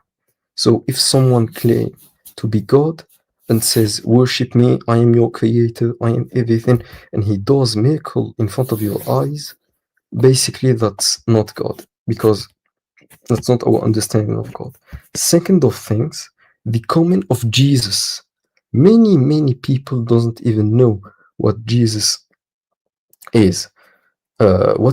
Because in Islam, Jesus is the Messiah, the chosen one, who is in heaven right now, and he will come back to kill the Antichrist. That is his main mission, and he will live as a man like every single being. Third thing is the coming of Ya'juj and Ma'juj, Gog and Magog. Those are beings created by God. They will basically go and try to kill every single being on earth, and basically you can hide from them in a cave called Cave of Hidar, and also Jesus will also kill them. That's also a prophecy. But most of those prophecies, you cannot prove them. What you can prove is the small and minor prophecies. For example, the coming of a goddess. Our prophet told us that there is a goddess that people worshipped in pre-Islamic Arabia. And he said that the end of times will not come until this goddess will be worshipped again. And we saw this happen in the 1950s, 1940s. Many sects around southern part of Arabia, if I'm not mistaken, there's also a document about it, start worshipping this goddess. So she came back. That's a prophecy we see. He also said that the end of times will not come until music will be so vast that people can walk and listen to music in their ears. That's basically what headphone means. And he also said that in the end of times, there will be a bird so big that its wings can be very vast, and if it flew upon someone, he may vanish. That's basically what a plane or a bombard plane is. They flew upon someone and they throw a bomb and basically disappears. He disintegrates because of a bomb. He predicted so many things that just a small part of it. There's about 60 or 50 things like this we saw it coming every single day. Okay, I found what I was talking to you earlier about. I'm going to read it. for you. In Islamic tradition, there is a widely cited concept that souls existed in a pre-existent realm, often referred to as Alamiyawa, which means realm of the souls, or Alimadar, which means realm of atoms, before they were placed into physical bodies. Within this, there is a strong understanding that human souls did not just blindly enter this world, but participated in a covenant and knowingly chose to take on the responsibility of existence. Here is a breakdown of the Islamic perspective based on Quranic interpretation and hadith. Number one, the pre-existence covenant, Mitaq-e-Alast. Before human creation, Allah gathered all descendants of Adam in a spiritual realm and asked them, "Am I not your Lord?" They all responded, "Yes, we have testified." That's apparently in the Quran 7:172. This event is understood as a moment when souls recognize their creator, meaning the inclination toward God is hardwired into the soul. The oath was taken so people could not claim ignorance on the day of judgment. Then number two, choosing the trust, that's the amana, apparently. Some scholars and teachers of Islamic traditions, such as Imam Omar Suleiman, often reference the idea that souls were given a choice to take on the trust mentioned in the Quran. It says here, Indeed, we offered the trust to the heavens and the earth and the mountains, and they declined to bear it and feared it. But man undertook it to bear it. Indeed, he was unjust and ignorant. That's in the Quran 33:72. The interpretation is the trust refers to free will, intelligence, and the responsibility to live on earth and recognize God. The choice, it is taught that before being born, souls were given the choice to remain in a state of unconditional obedience, like angels, or to take the chance of being human, with the potential to be higher than angels through merit, but also the risk of hellfire. Human souls accepted this test. Number three, forgetfulness and free will. While souls accepted this challenge, Allah made humans forget this pledge once they entered the physical body at the time of conception. This allows the test of life to be meaningful. The earthly life serves as a trial to see if people will follow their innate desire to recognize God, fitra, despite the lack of direct memory of that original agreement. So it says here, souls are like conscripted soldiers. A frequently cited hadith states, the souls are troops collected together. They come close upon what they recognize, and they differ upon what they reject. This suggests that souls have a pre-existing affinity or aversion to one another, possibly relating to their spiritual recognition of one another in that pre-existent realm. So the summary here, the predominant, albeit nuanced view in Islamic spirituality is that souls agreed to the challenge of mortal life, which is deemed a test, to earn their place in paradise, choosing it over a life of forced obedience, thus validating the accountability they face on earth. That's what I read before. There you go. Yeah, so basically you still have choice and free will. I mean, why is yeah, and then I also read about another Islamic concept where there is no free will ultimately because God decides everything. Know everything? Yeah, God decides everything. No, there is a word for it in Islam, and I forget what it is. A simple example. You are in an exam. You have choices to make an exam. And the teacher know that every single one of you will fail. Does that mean that you are basically judge or basically objectively going to fail? I mean, yes, because he knows that, but you still have a choice. You still made a choice. So making a choice doesn't go against the all-knowing of God, because He knows what's within you, but you don't know what's within yourself. He knows how you will behave, but you still made that choice.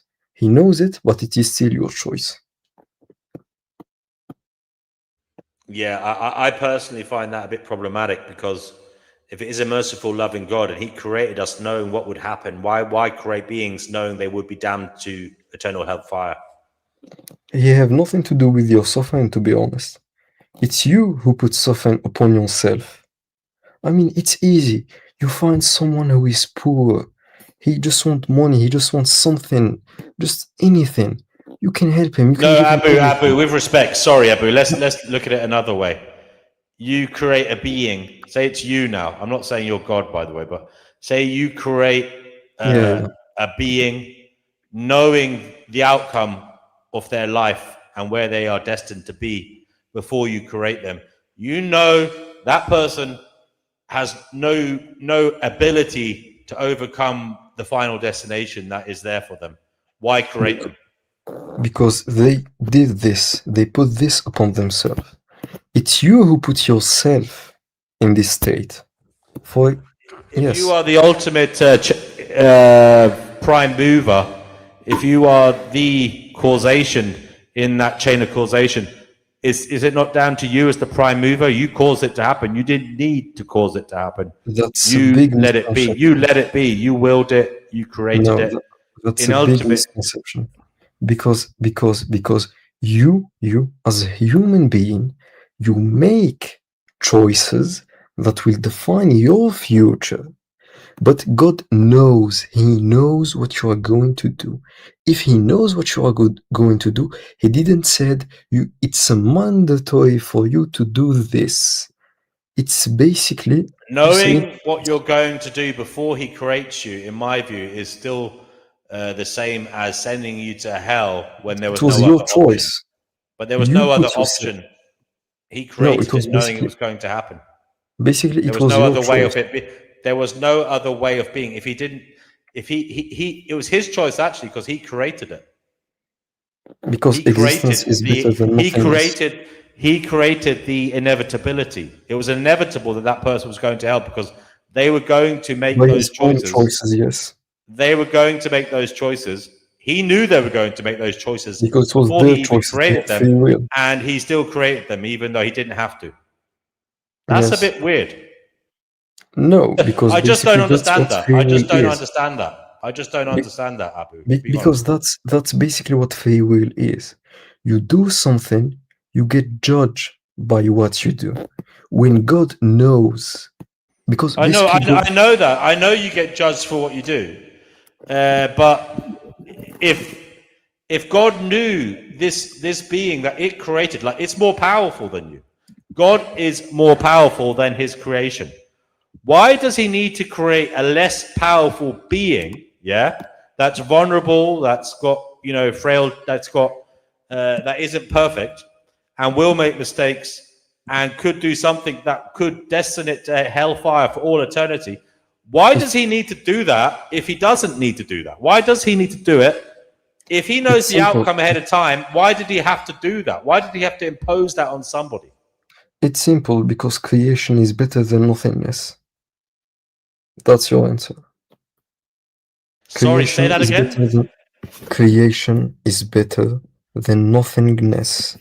Creation is better than nothingness. But look, brother Abu, with respect, and I quite like you, man. I will say this about Muslims. I know some Muslims, and a lot of them are really lovely people. I will say that. I'm not anti-Muslim people. I'm just questioning the religion as I would question any religion. And I'm a man who has tried to be religious in different areas. I've tried to be a Christian. I've tried to be Buddhist. I've even looked a little bit at Islam.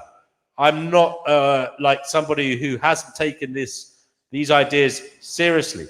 But seriously, brother, I'm asking you to, in your heart, understand or try to contemplate what I'm saying. And that is, this creator created entities that were less powerful than him. So in many ways, They were at his mercy. They were literally at his mercy. He created them. They weren't on equal footing with him. He created the rules of the game.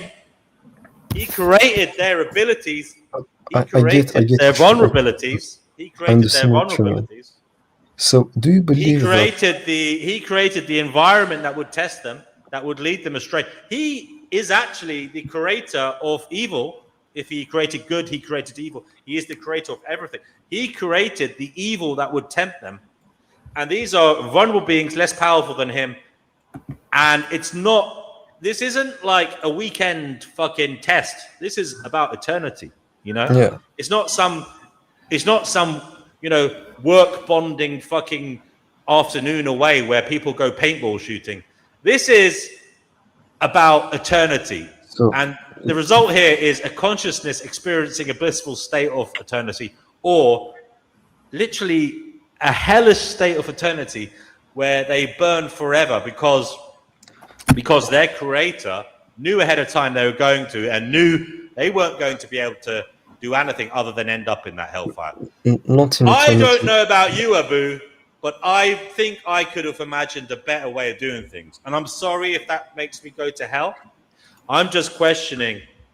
I mean, I don't think that should send me to hell, because all I'm doing is using my brain, my God-given brain, and I'm asking, God, why didn't you create a system where everything could be okay, where it didn't have to be built upon, you know, beings who were vulnerable and frail and subject to evil that you created, being weaponized against them and sending them into hellfire for all eternity?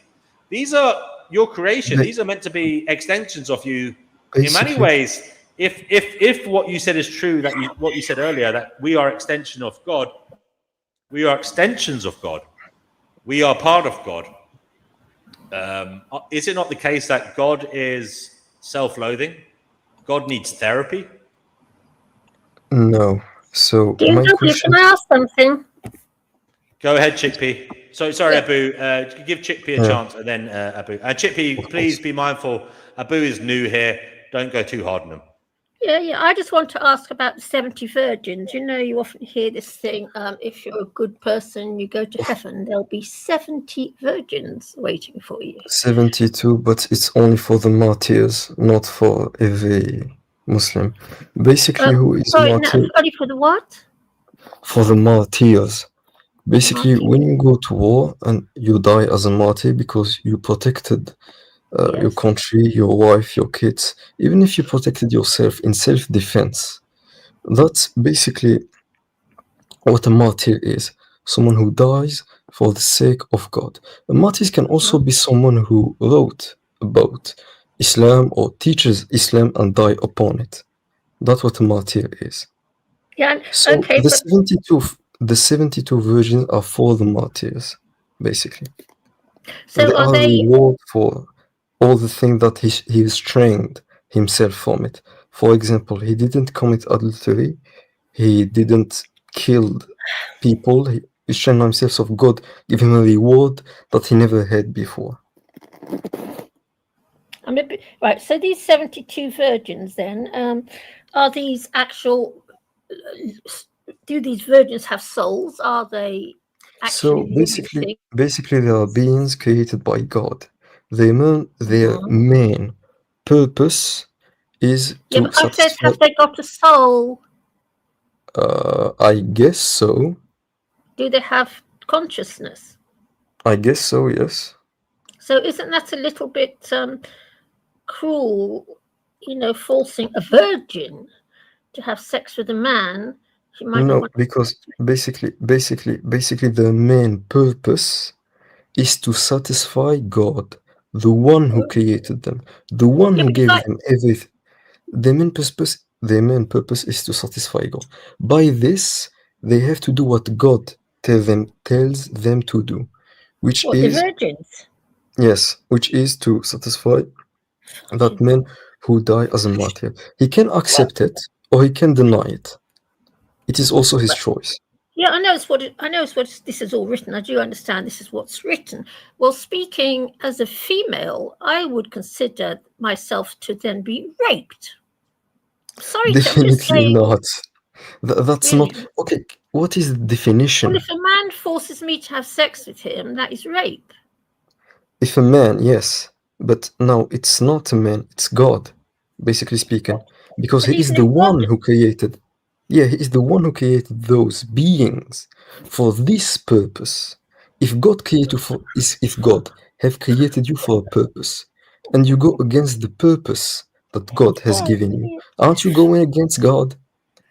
well, so all right. I'm going to be really quite unorthodox here. So, it is a sin to be a prostitute in this dimension. It is a sin to be a woman who has sex with all and sundry, but it's not a sin to do it in this other dimension. You're saying. Do you know? As I said before, those beings are Yes. beings created by God. Oh, but I'm Wait, created so by do God. they have free will? Do they have free will? Basically, I would say probably the free will, yes, it is to satisfy God, basically. Yes, they do have, I think, free will. Oh well. Same as you do. But No, the I main don't believe reason in they God. were created is to satisfy God. So if God tells you to do something, you just do it for the sake of God. What? If it is something good. I mean, So yes. it's okay for God to force me to have sex. He didn't force them. He created them for this purpose. So What don't you understand? What happens if they deny the martyr? I don't really know about this, but I know if they denies it, they probably gonna go to hell because they deny what God have decreed to them.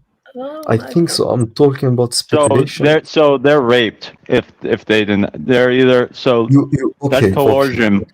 I think That's coercion, you're dude. mentally. Yo, if it's like, yo, you better fuck. If you don't fuck this dude, you're gonna burn in hellfire. That's called rape, bro. Why have you been created as a human being? I don't know, because my parents decided to bring me here. I don't know that there's any real objective purpose. Basically, the definition of rape, if it is a man that forces something upon a female, for example, or another being, or as you said, he basically have a choice to accept those versions or to not accept those. That's the first thing. Second thing, they are created for this purpose. If God have been, But you said that if God created someone for a purpose and they don't want to do that thing, and the threat is do it or you go to hell, that's called rape, dude. Right. That is rape. You got it. Can I ask you something? You just did. So basically, I think you don't even understand what I'm literally saying to you. So what is my point? What did I say? I just want you to know if my message is reaching you. What did I say? When? Which point? No, what did I said? When? About these virgins. You said they were created for the purpose of fucking a martyr, or they'll go to hell if they don't. For this purpose, yes. Do you have an issue with it? But you said that you said they have free will. Yeah, there you go. So if they have free will and they deny what God intended for them, they're going to hell. That's like someone breeding a human and breeding that's like someone like forcefully impregnates someone else, right? And then their children come out and say, okay, my purpose for you is to get fucked. And if you don't get fucked, you're gonna burn I'm gonna set you on fire. Right. And what do you think? What do you think of that, man? That's not rape. Because rape is if a man forces something. What happened to free will? Free will went out the door. Free will totally went out the damn door. Of course, but if like, you go called against coercion. the It's called coercion. It's called coercion. So if a guy says, let me fuck you or I'm gonna hurt you, and the person then lays down and lets the guy penetrate them, that's rape, because there was not consent. There was not enthusiastic informed consent. It was coerced. Are those humans? It's fucking Are those God, man. humans? What? Yeah, are those 72 humans? They are not. So Abu, tell me something. You Okay, just said those people had free will, dude. So what what is would free will happen? again? Free will Wait, is guys, you what are we who talking can decide and make a choice. What It's are we your talking choice to about? I obey just joined God, the or chat. Can it's your someone choice to throw me not in? obey God. This dude is just talking about how, like, God made 72 virgins to fuck martyrs, and if they deny their, if they deny the martyr, they go to hell. And I said that's rape, and he disagrees. Whoa, wait, are you like a devout Muslim? Who is this we're talking about? Is he a Be Muslim? kind to Yeah, he's a he is Muslim. new here. His name's Abu. No, Abu has. I'm just asking. Abu, I'm not. Yeah, D&W. I'm not being derogatory. I'm just asking. I just want to know the background. But yeah, carry on. Don't let me mess up the flow. Go ahead, guys. Can I just ask something, Abu? So these virgins that are being raped, say for example, one of the men decided to force oral sex upon her, yes, and she bit his willy off. What would God do about that? Oh my God. Yeah, let's do that. Because I would. Bite the shit out of his dick. they're not allowed to eat pork sausages. Bite it They're not off, allowed man. to eat. Bite it off. So we can't do it. They're not allowed to eat pork sausages in Islam, so that wouldn't I'll show happen. you a very short clip. So, I did a research on this, and basically they don't have a free will. I made a mistake about it. If you go to the hadith about it in Bukhari, I will share it with you. Kenny, mate. Thank I don't goodness. really want to show clips. Can you explain what it is for the audience? Sorry. Go ahead, Kenny. So it's a short video on YouTube. It's only like. What if he makes a donation? D&W. Yeah, he can. D&W, He can what buy if- me a. He can get me a voucher on Amazon. Yeah, I'll show it. Donation, we can watch the clip. Thank you, Vegan Equilibrium. No, I'm only joking. He doesn't have to do that. Here we go. No, but seriously, that's how it should work going forward. Right. Well, it would be nice if someone paid my bills.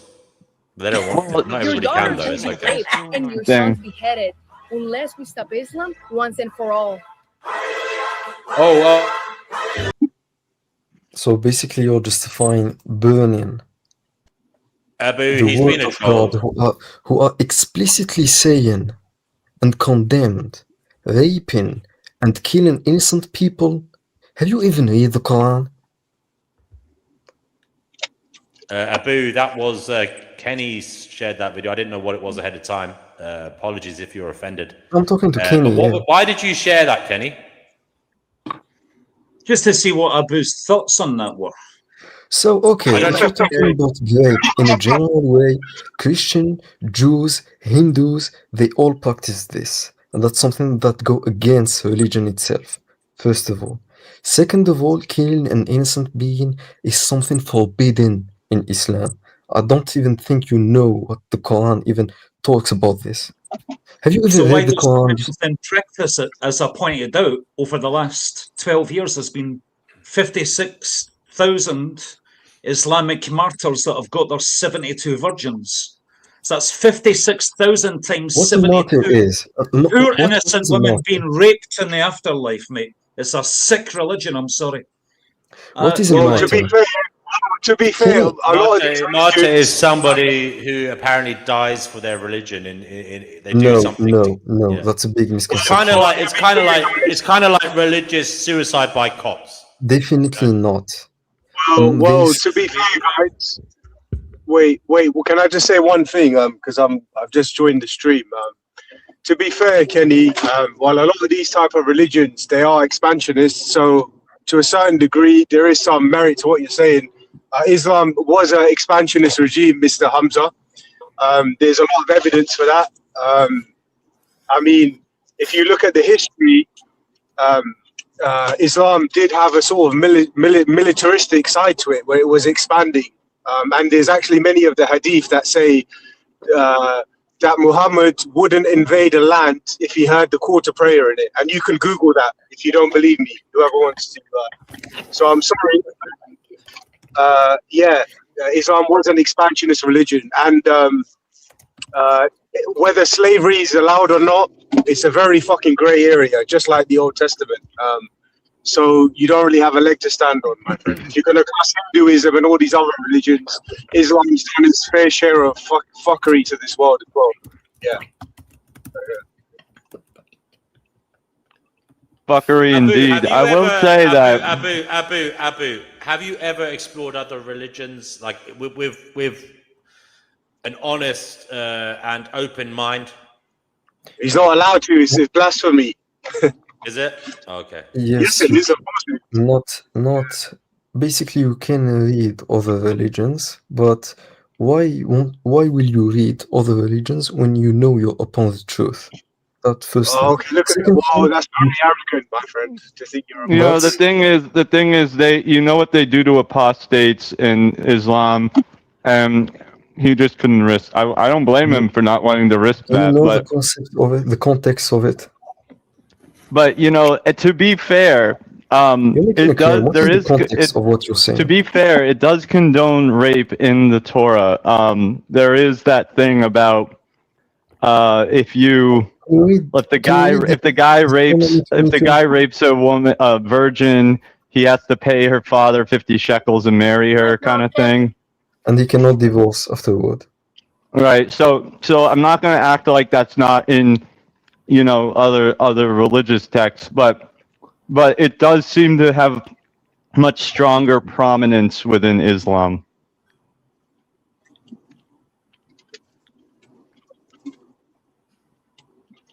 Nefarious Rockers, you're on the Finding Gnosis show. What would you like to say, brother? Hey, D&W, how comes I didn't get a chance to say that? I just joined 5 minutes. I didn't mean it. Oh, all right, Nefarious, 1 second, brother. Sorry, Raz. It's because I think when you came in, someone was talking. Sorry. Yeah, Raz, you're on the Finding Gnosis show. What would you like to say, mate?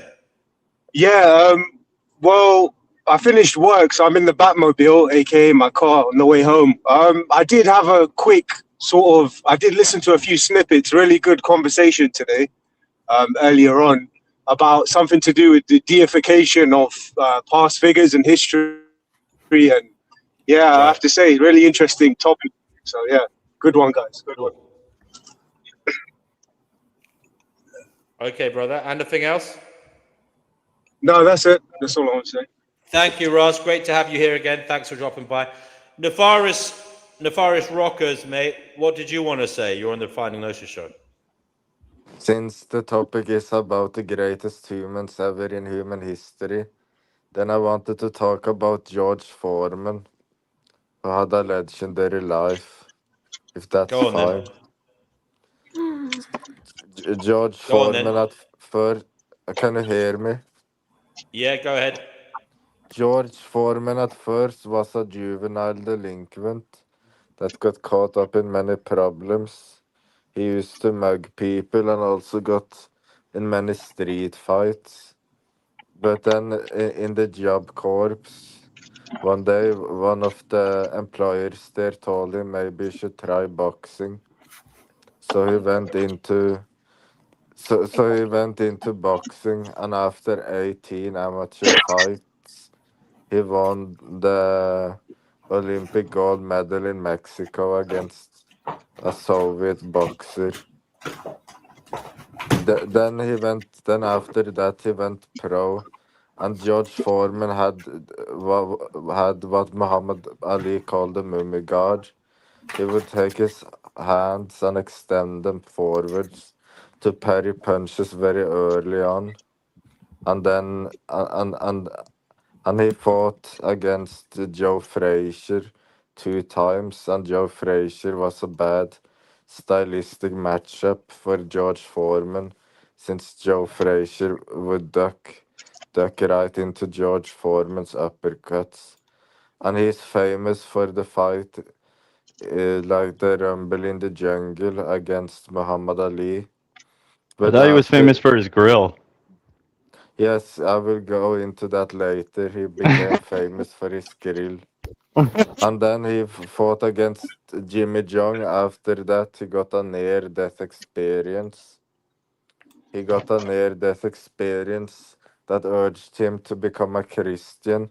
So he retired from boxing and became a Christian minister and a preacher in Houston.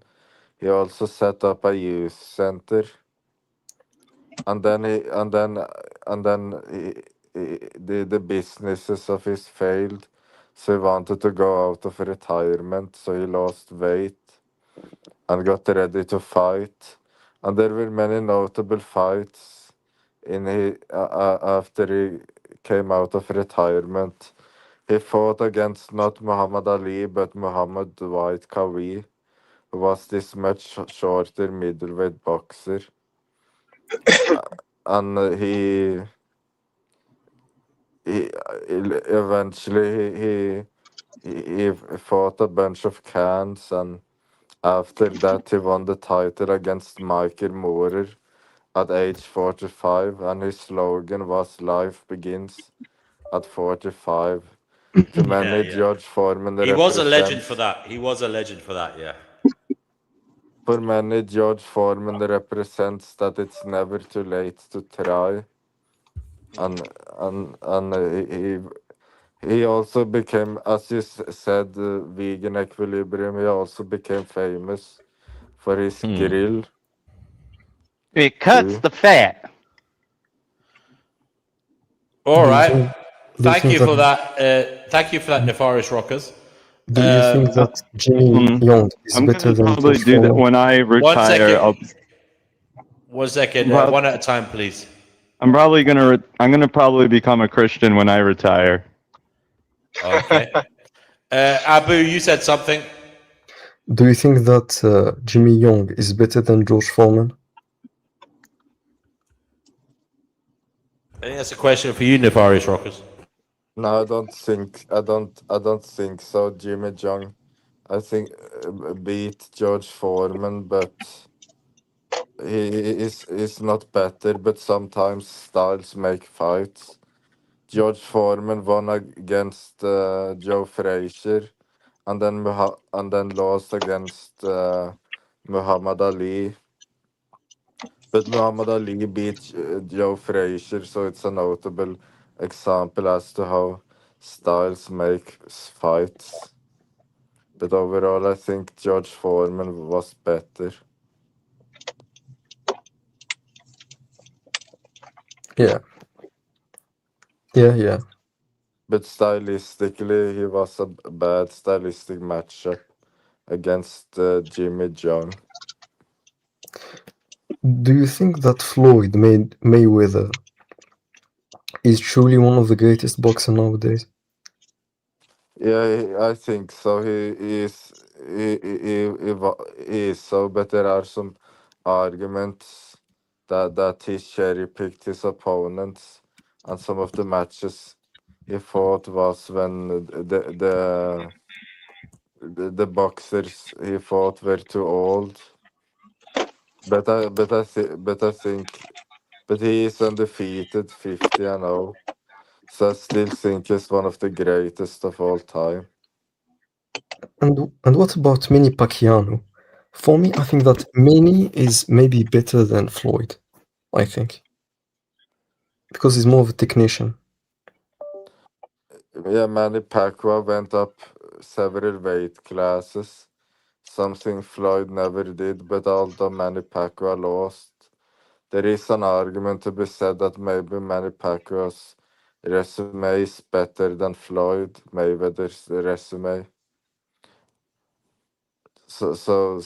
But I'm not sure about that. Actually, I'm not sure whether Manny Pacquiao's legacy is better than Floyd Mayweather's. Yeah. One question before we move away from boxing.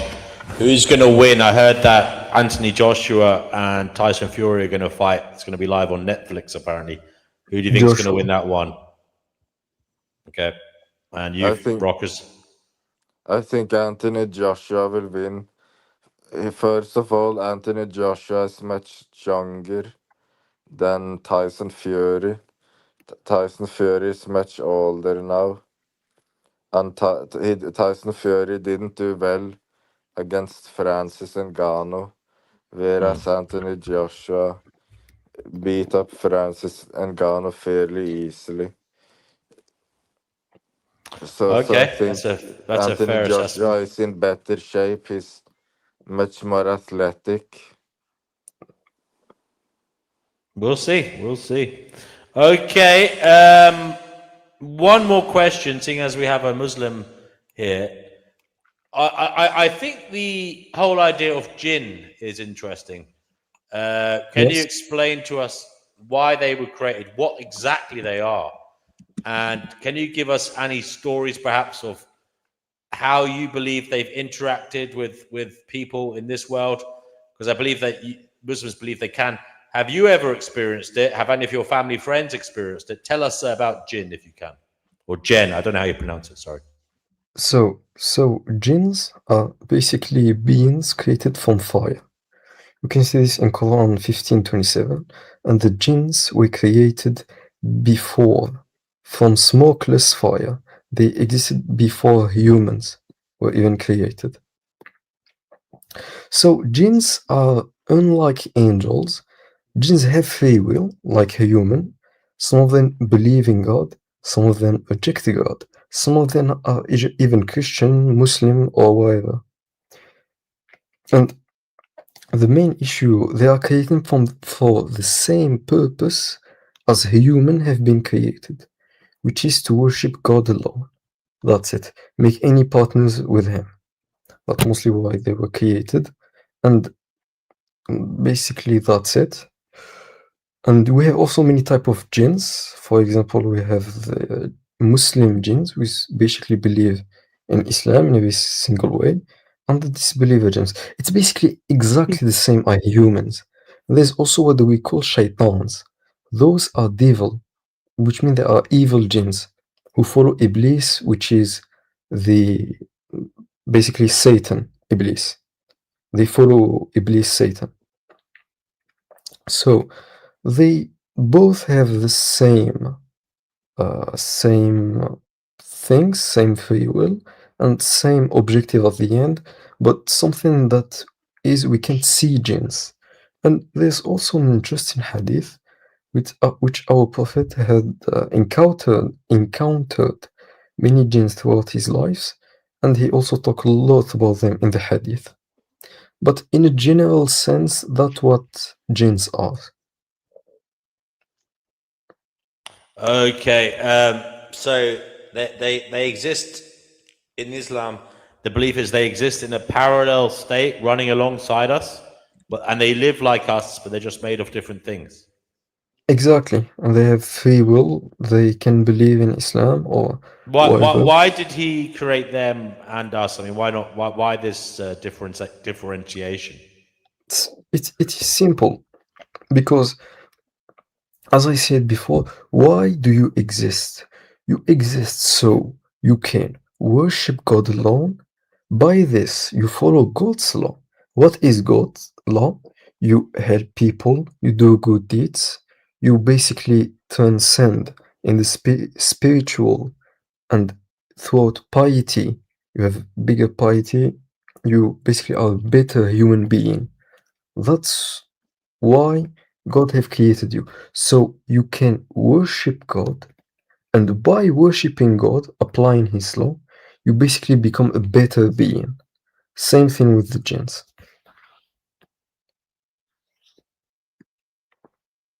Okay.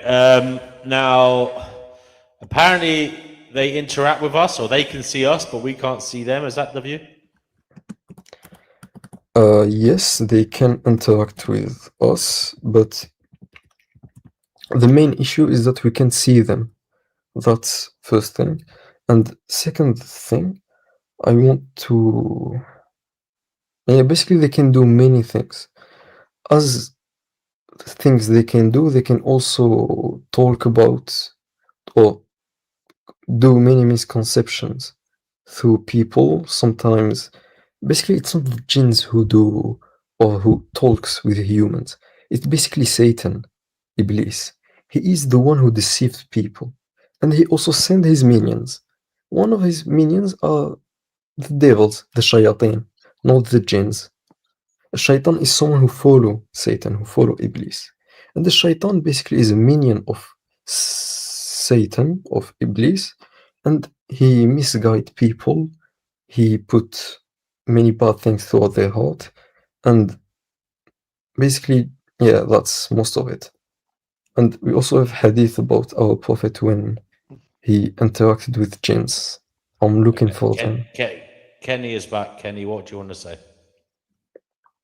Yeah, I just wanted to say that Tommy Robinson is currently in America and he's preparing a massive presentation which he's doing to senior members of the American government on how Islam makes its way into Western countries, the pillars of Sharia law, how it gradually implements Sharia law and starts to do what's called a bloc Muslim vote, a bit like what's happening in the UK, and spreading its tentacles. And he's noticing the early signs in America since he went there of what's already happened in big cities in the UK, especially Birmingham and London.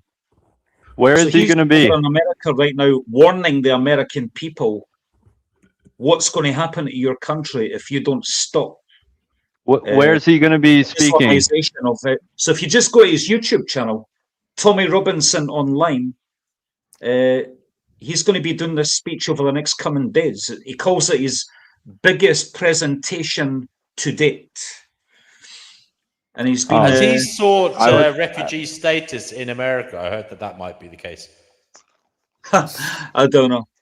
So, by the way, life abolitionism says stop with your Islam. That's life abolitionism, your friend. Yeah, he says stop with your Islamophobia. Yeah, I can answer that. A phobia is an irrational fear. There's nothing irrational about fearing a religion that wants to cut my fucking head off for not being a Muslim. Can you prove it? And taking over my country. Scriptures. And raping white working class children in towns like Rotherham, Oxford, Halifax, other places with the grooming gangs. Every religion. There has been a problem with grooming gangs, but can you say that's all Muslims, Kenny? I don't know. Yes. 84% of the convictions are Pakistani Muslim. Well, here's the man accusing you of Islamophobia. Kenny, you've been accused of Islamophobia by your friend. Islamophobia is a made-up word by cowards. Yeah, I know. I don't agree with it. I think it's problematic to you should be able to critique religion without being called a phobic. Now, but some things are problematic, like attributing gang rape to the whole of Islam. Even though, yes, it's a problem. You could say it's certain Pakistani communities that haven't sorted themselves out. Maybe, I don't know, but to say all of Islam is a problem because of the conduct of some members of the Pakistani diaspora in the UK is problematic. Who's doing all the terrorist attacks? Like, seriously. Israel is doing most of the terrorist attacks. Oh, give me a break, dude. Hold on. Give me a fucking break. LA, you called Kenny Islamophobic. Can you tell me why you said that? Because if you were to say the same things that he's saying about Muslims, if you were to say that about Jews or any other group, they would be calling you anti-Semitic or whatever hatred, whatever name you want to call it. But you get a free pass. You can say whatever you want to say about Muslims, but everybody's so sensitive. You make a critique about Zionism or the state of Israel, you got to walk on eggshells and spare everybody's feelings. I could not get past maybe 30 seconds if I were to make those kind of statements about Israel. Everybody would be objecting. Everybody would be over talking me.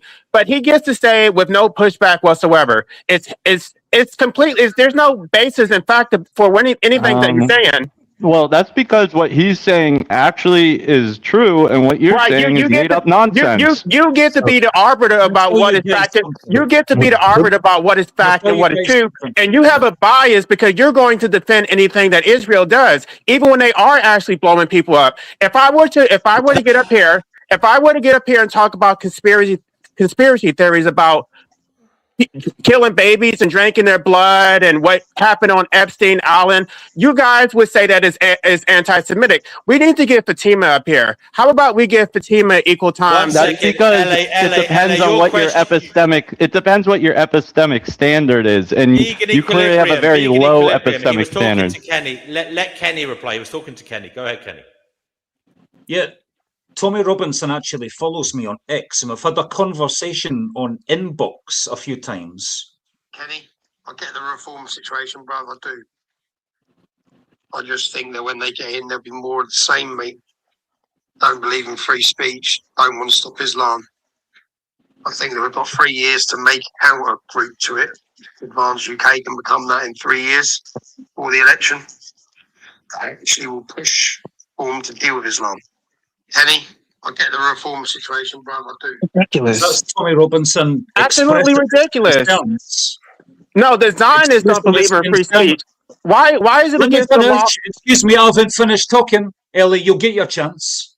That's Tommy Robinson expressing concern to me that Nigel Farage and Reform UK are not going to be hard enough on Islam, so he's favouring Advance UK. Ben Habib is a political party. And more recently, Rupert Lowe has started up Restored UK. Absolutely ridiculous. It is a hate crime. I think it's a step in the right direction.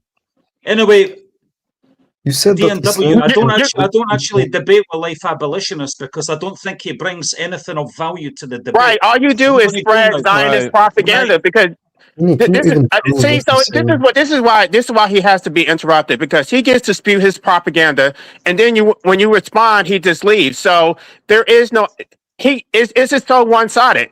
Now, anything that he's saying, if it were said by Muslims or any other group, you guys would recognize it what it is. Now, when it comes to free speech, it is the Zionists that are actually suppressing free speech. In Israel, it is in Germany, it is a crime to even deny the Holocaust. They're silencing college campuses. They have faculty that are being fired for criticizing Israel. So this is absolutely ridiculous. This is a projection.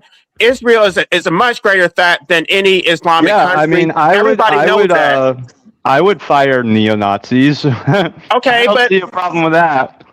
Right. So you're biased as hell. You only want to defend Israel. You don't give a shit about Islamophobia and what's happening to the Palestinians. You're biased as hell. You don't even see that as being. You deny it. What is actually seen right before your eyes. You're like, oh, they're not killing. You can clearly look and see that Israel who's causing all the terrorist attacks. Israel and the Zionists. Israel and the Zionists. A legitimate military operation defending themselves from terrorist organizations. Because they have a state that makes it legitimate. So you're saying that the Bondi Beach attack should be considered legitimate? You're saying 9/11 should be considered legitimate? You're saying that you're saying the thousands of bombings that have happened between now and then should be between then and now should be considered legitimate. 9/11, by the way, that had nothing to do with Muslims. That came from Israel. Oh, okay. You know what? It is pointless to debate him because he's just gonna spew because you get to say whatever you want to say about Muslims, but I can't say anything about your people. You're racist as hell. Because you make things up. You're just lying. No, you make shit up because you believe in propaganda. You're brainwashed as hell. You can't even think for yourself. You're fucking automaton. Like this channel is like the Jerry Springer of YouTube philosophy and politics. The Jerry Springer of Islamophobia is what it is. Okay. Why do you even bring it up and then you want to get all snowflakey when somebody says anything about it? Why did you open Pandora's box? It's fair game because you guys opened it up. So you don't get to whine and say, Well, you don't get to talk it's about whatever. You know what? anti-Semitism. You don't get to do that. No one here is bringing up their actual cited statistics or anything. So Your cherry pick statistics because the actual terrorist attacks are from Yeah, sure. Israel, Okay, yeah. not the Jews Muslims. don't. No, they're Yes, not. they do. And Yes, they do. They that's absolutely do. That's the And most they insane threatened thing I've Donald ever Trump. heard. They threatened Donald Trump and straw man him Yeah. into Okay. getting into this Okay. war with Iran. Yeah. Israel is a We're terrorist. I fighting get it. all of Very good. Israel's wars. We spend billions and trillions of dollars to Israel and fight all their damn wars. I'm tired of it. Everybody's tired of it. Allies, as we should. They're our allies, and They're not everybody. allies. They're the fucking they're parasites on our economy. Kill Jews. So yeah, we should defend them. What do we get out of it? What do we get out of it? How are you an ally when it's so one-sided? What do we get out of this? You can't answer that question though. You're a parasite, a parasitic country. I know. You don't care about You can't Jews. I answer get the it. question. No, I care about Muslims too. He doesn't care about animals. He only cares about himself. Really, I care about Muslims. How about that? You don't care about Muslims. You don't care about anybody except your own people. You're racist as hell against Gentiles. You are I think that anti-Gentile. the Jewish religion is stupid. I think that the Christian You're religion is stupid. anti-Gentile. The Islamic religion is exceptionally stupid, and unfortunately, unlike the other two religions, which are a bit older, it hasn't had as much time to reform, which is probably why we're seeing so much of the extremist end of it right now. Hopefully, in the next 500 years, it chills out like the other religions did. What make it more true? You are a Jewish supremacist, and you need to admit it. Yeah. Okay. That's right. I'm not even religious, dude. Come on. It doesn't matter. It doesn't matter. You're still arbitrarily. You're given You free want to pass know to what? anything. Yeah. I'll tell you who I'm a supremacist of.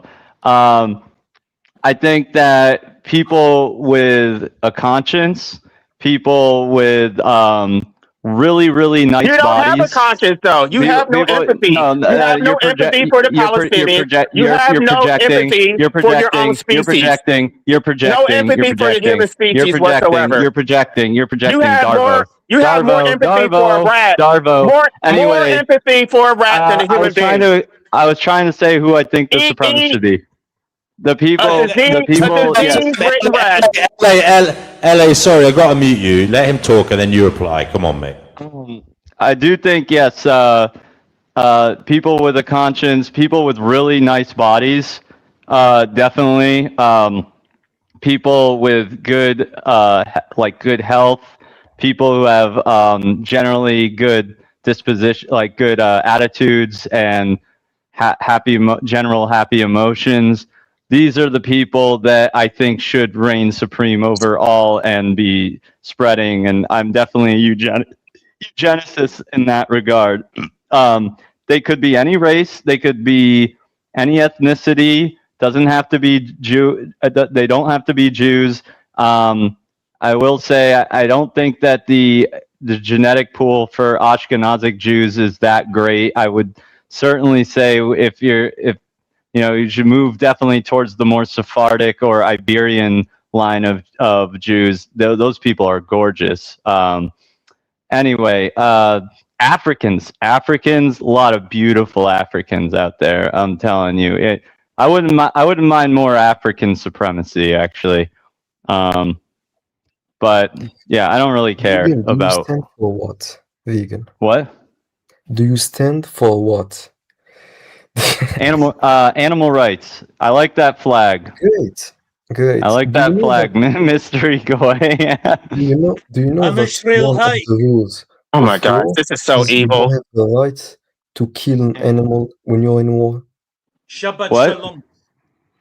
I could say something, but I'm not going to offend anybody. Kenny is the worst. He's even worse than you, Noodles. He's far worse than you.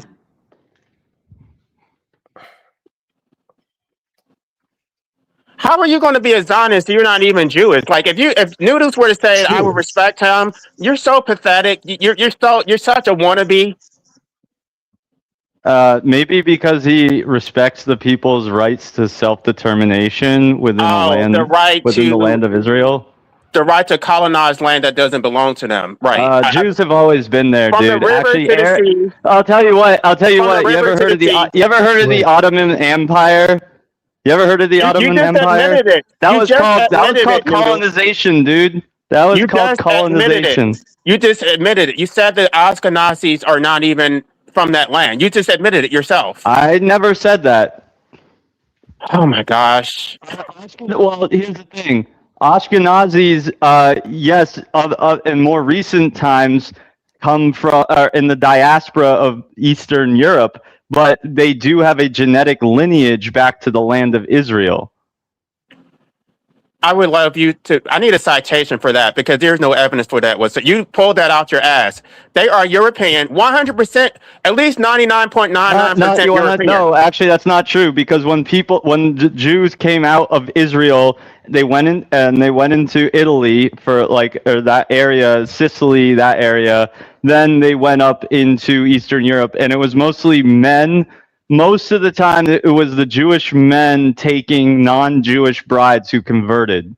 No, they converted in the first place. They never were in Judea. They were European. There was Jews that came out of Israel and into Europe.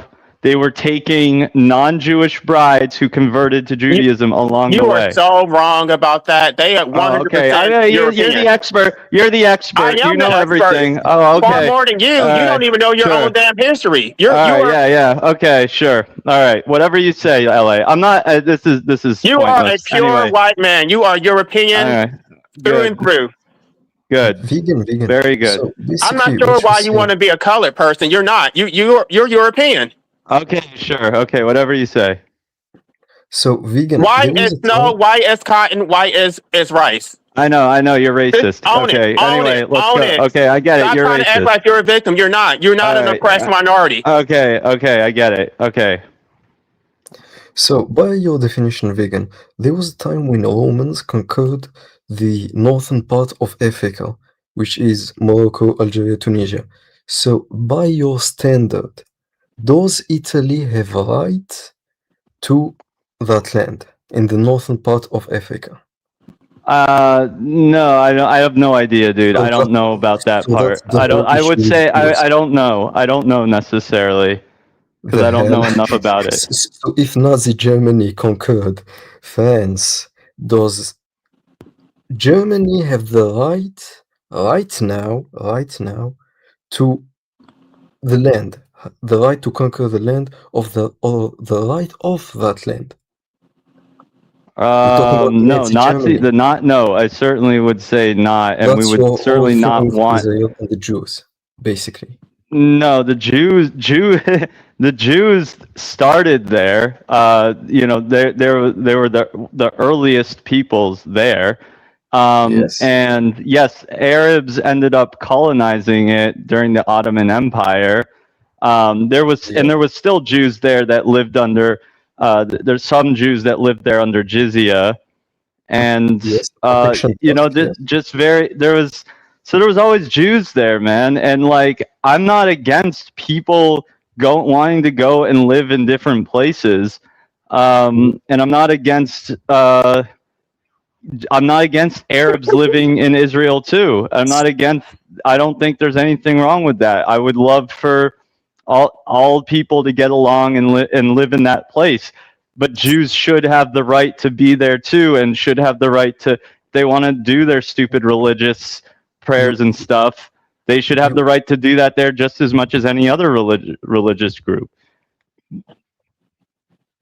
Basically, you answered yourself. I don't even want to give an answer to this because basically you just answered yourself to this. What did I answer? What was the question? I didn't ask a question. No, I did ask a question, but you answered. No, you said I answered myself.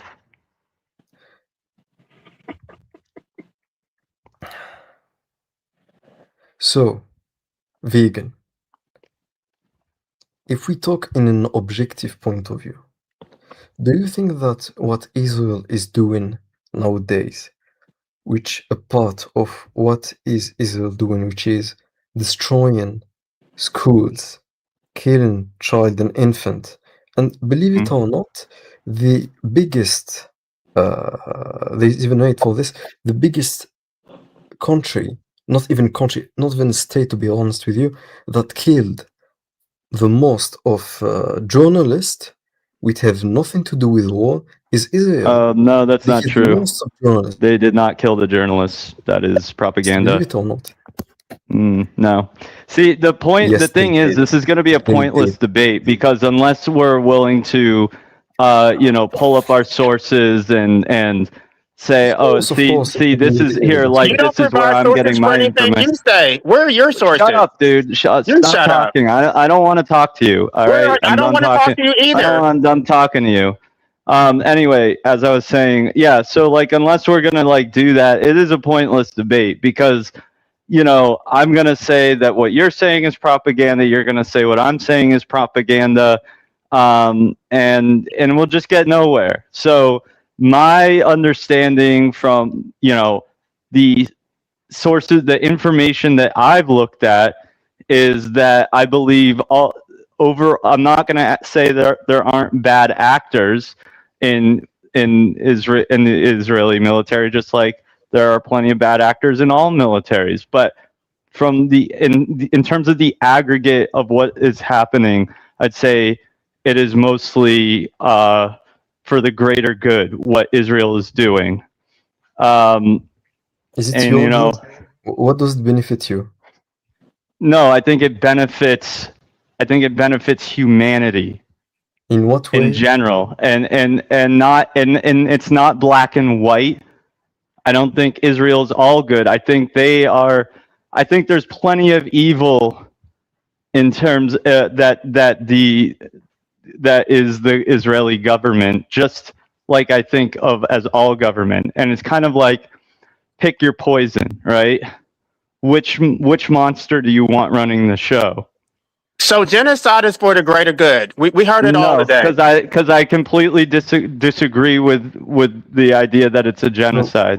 Okay, then the Holocaust was not a genocide. It's a complete double standard. Right. Well, no, it was, and because there's a completely different intent same thing is and a happening to the completely Palestinians. No, It's the same war is thing. not. War does not automatically equal genocide. Okay. It just doesn't. Okay, and but you could, that was a war I too, know though. I know you're all about defending Nazis and stuff, but if you want to use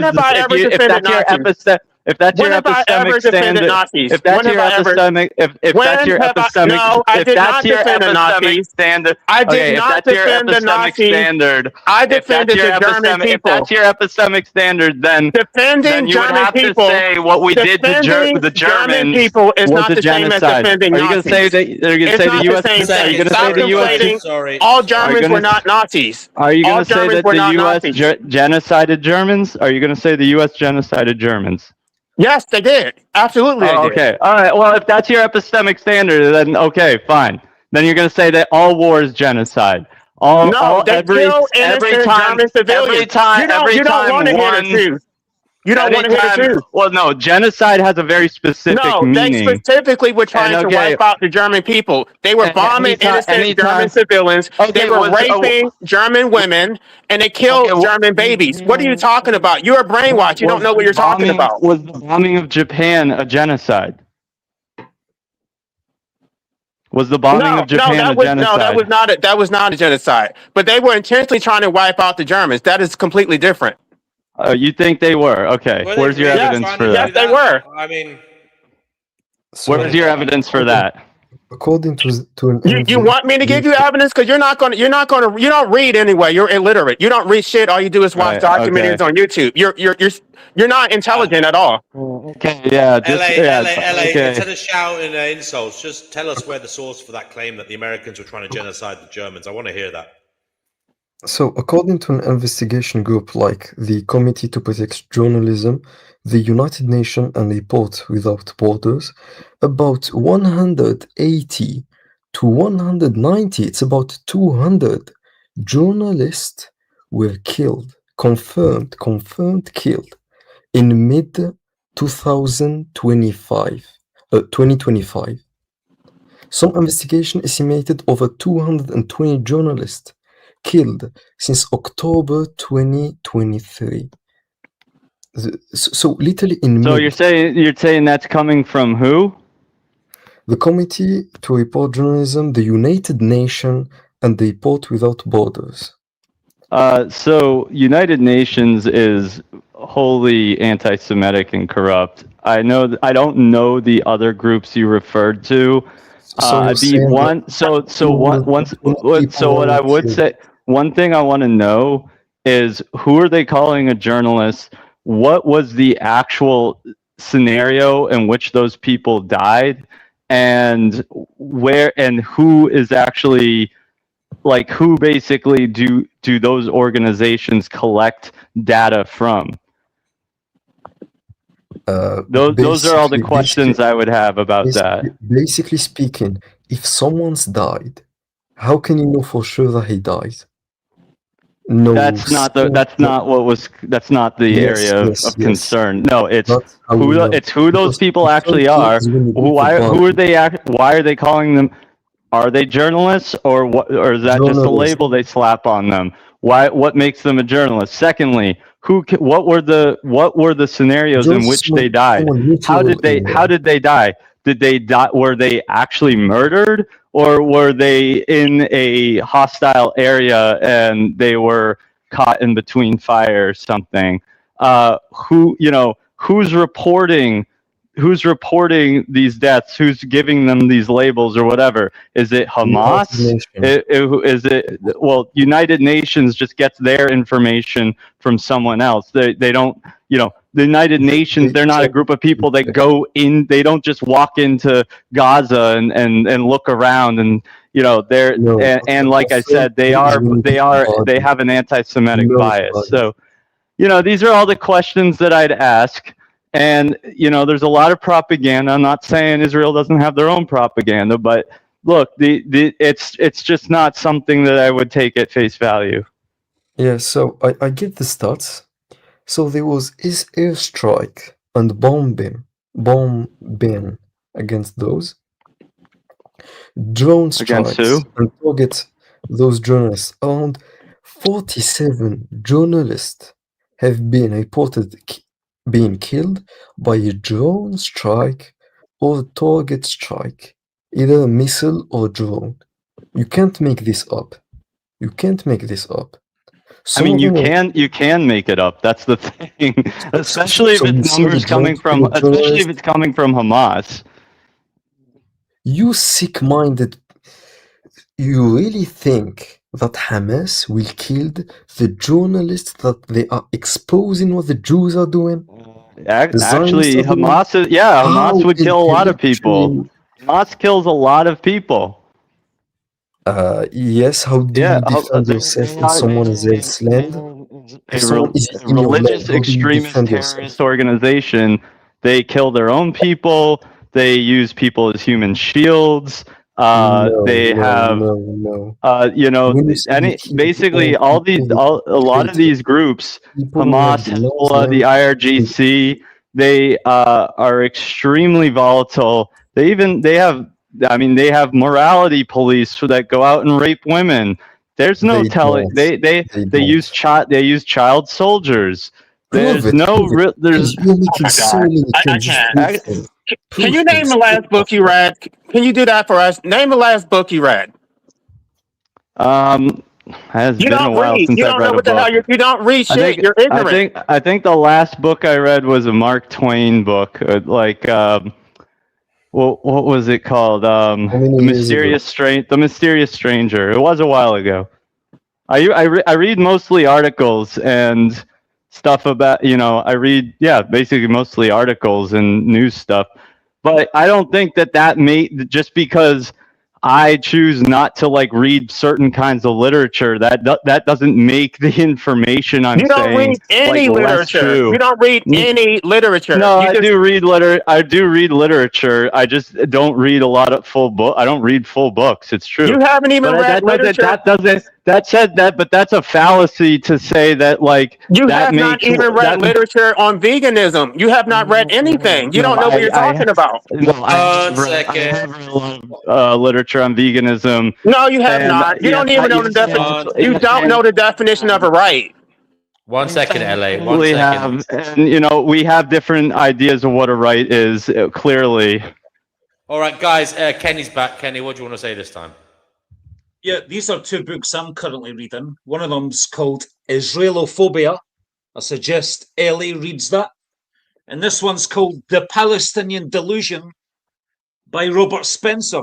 I suggest he reads that as well. You ignorant clown. Kenny, I have a question for. Damn. Anyway, I'm also gonna sign off, but yeah, this is the Jerry Springer of YouTube philosophy is right here. This channel.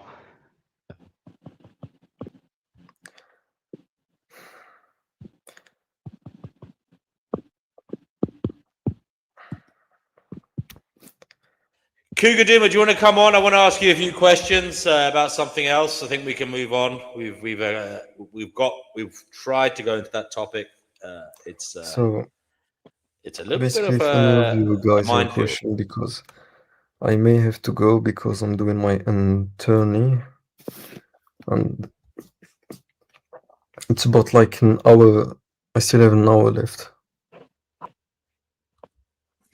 Right. Well, look, Abu, thanks for joining us today. I really haven't got much else to say about the subject today. Did you say you got to go and do a prayer or something? Have you? No, I have my attorney, because I am in my first year of internal medicine, because I choose like an ER specialty because I'm studying medicine. Oh, emergency room. Okay, yeah. And in an hour I have to go to the hospital work because it will be 6 in the morning. Right. And usually I start my guard at 6. Okay. Well, good luck with that. Kigadim, are you coming on to close the show? All right. He wants me to throw the link in the chat. Yeah, I'll do that. How long before you qualify then, Babu? How long have? Yeah. I've been studying medicine for 7 years. It's my first year of like my internee. We call this an intern. Oh, So is that like a junior doctor kind of thing? Is it? We can call this, yes, junior doctor, like small doctor. Usually people don't give us much trust, and I think they're right sometimes. We sometimes make bad decisions, but especially for me, when I work in the ER, there is no place for mistake. Basically, your senior doctor, which is the person who is in charge of your internee, he is the one who is making decisions, and he is the one who is allowing you to make decisions. But he have to like properly know you. So much. Okay, well, look, best of luck with that, Abu. I want to move on to, we've got Cougar Duma here. Cougar Duma, the question that we began with, now we did move away from it, but the question we began with at least was who are the greatest humans to have ever lived, or who is the greatest human? That was the question. Have you got any ideas on that one, Cougar? I don't have any good ideas. I have one, but before I offer it, I want to say that every group of people that came before got us here. Every single one of them. The ones that we don't know about even got us here. We don't know much about the Pueblo Indians, but they made a mark on North America. They made things happen. We don't know much about the how Native Americans, how humans came to North America and South America, but it doesn't matter how they got there. They made a mark. Yeah. So I have a little bit of a problem with the actual nature of the question, but I understand the spirit of the question. So I'll address that now. I have really been fascinated only recently, only like in the last few years, and with the Indus Valley people. The Indus Valley is right now split between Pakistan and India. And the Indus Valley people, they had major cities. There was like, they're estimated to be 5 million of them. They had major cities. They had writing, but no one has been able to decipher their writing, so we don't know what they thought and what they were about. But they seem to have managed, and this is a key takeaway, they seem to have managed 5 million people without any obvious temples, any obvious sites, worship, sacred sites, without any obvious hierarchical government. So, and they all lived in the same valley. They didn't seem to have divided the valley. They don't seem to have developed really sophisticated weapons to kill each other in the same valley. There was a lot of people in a really confined space. They lasted a long time. We don't know anything about them. And I think it's an absolute crime that we don't, because they vanished. We don't, and no one even knows why they vanished or where they went. I think maybe it was basically climate change, and maybe that's a metaphor for our current times. But anyway, I just think that that's just amazing that we know they were there. We know what they were doing, and we don't really know how they did it, but they did something that today we can't replicate. We can't do what they did. I wish we knew how they did it. Interesting. So they were a highly organized people, highly connected, very sophisticated for their time. No religion? No sign of religion? This is archaeology now, right? So what are you going to look for? There was no sign of hierarchy of really any kind, but there also wasn't any sign of worship of any kind. So what do we mean? Totems, clay figurines, altars, and we can't read their text. It's never been deciphered, and it's really strange looking if you ever see examples of it. It's almost like everything they wrote they made up they made up as they went. So you had to know what the person wrote when they wrote it. Could you do me a favor? Could you comment after the video is over underneath the video with the name of these people so other people can look them up at their leisure? Yeah, well, they don't have a name. That's the thing. We don't know anything about them. We don't know what they called themselves. We just know they were there in the Indus Valley. Have archaeologists not given them a name, like I don't know. I don't know. Yeah, they have given them a name, and they did what archaeologists are supposed to do. They named it after the location. They're called the Indus Valley people. That's what you're supposed to do. When the people, this is fairness. If we were in the 1880s, we would do it differently. But today, archaeologists don't go with something they don't understand. We just call them the Indus Valley people. We know that there was 5 million of them. We know the area in which they operated. We know they had script because we can find it. We can't read it. No one can read it. No one understands it. It's indecipherable. They used it. They knew exactly what they were doing. They don't seem to have any hierarchy, including religion. Okay, so Witchy comes on here. I don't know why she said this, but I think LA was saying Noodles hasn't read any books, but he didn't say he reads books. He said he reads articles, which is reading, He does read. He's not illiterate. That's a bit harsh, LA. But Witchy Bishy comes on then out of nowhere and says the last book she read was Whose Life Is It? She said, not that great and pretty uninspiring, very pessimistic and narcissistic by her estimation. The argument is repetitive and full of holes, but altogether not the worst book she's ever read. That came out of nowhere. And I presume that's, that's directed at LA. Okay, well, there you go. So basically, I think. Oh, sorry. Basically, I think I have to go. And if Okay, any last question or something like this? No last questions today, Abu. You came on. You gave us your thoughts. Food for thought. And thank you for doing that. And also for the 72 virgins, I look it up, and basically, no, they don't have a fable. They don't have a fable. I have a problem. I'm sorry, I don't understand. Who doesn't have a favorite of the 72 virgins? I look it up, I look the hadith up, and they have no free will. It was a mistake I did. I didn't know they had a favourite anyway. It's just something I don't understand, because I think it's rather wrong that these beings are brought into being, these virgins, and then are forced to have sex with a man they might not fancy. I don't understand that. But I guess that's why I'm a Gnostic. I don't believe in any religions. Basically, it's like saying they don't even have a soul. I look it up. So basically, it's like saying God have created a rock or something, a piece of wood or whatever, so it can please the one who is trained himself from doing bad action, fornication, and many things. I want to say, why don't just give him a robot to have sex with then? It's kind of like this. Don't worry, I'm when it comes to religion, I'm a sarcastic little bitch. I understand. So it's kind of like this, something that look like this, but it's mostly a reward for things he didn't do in his life.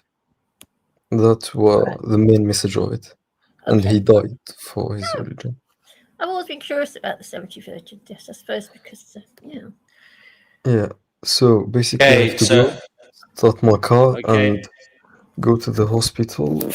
In that way, I wish everyone will have a great day. Maybe we'll never meet again.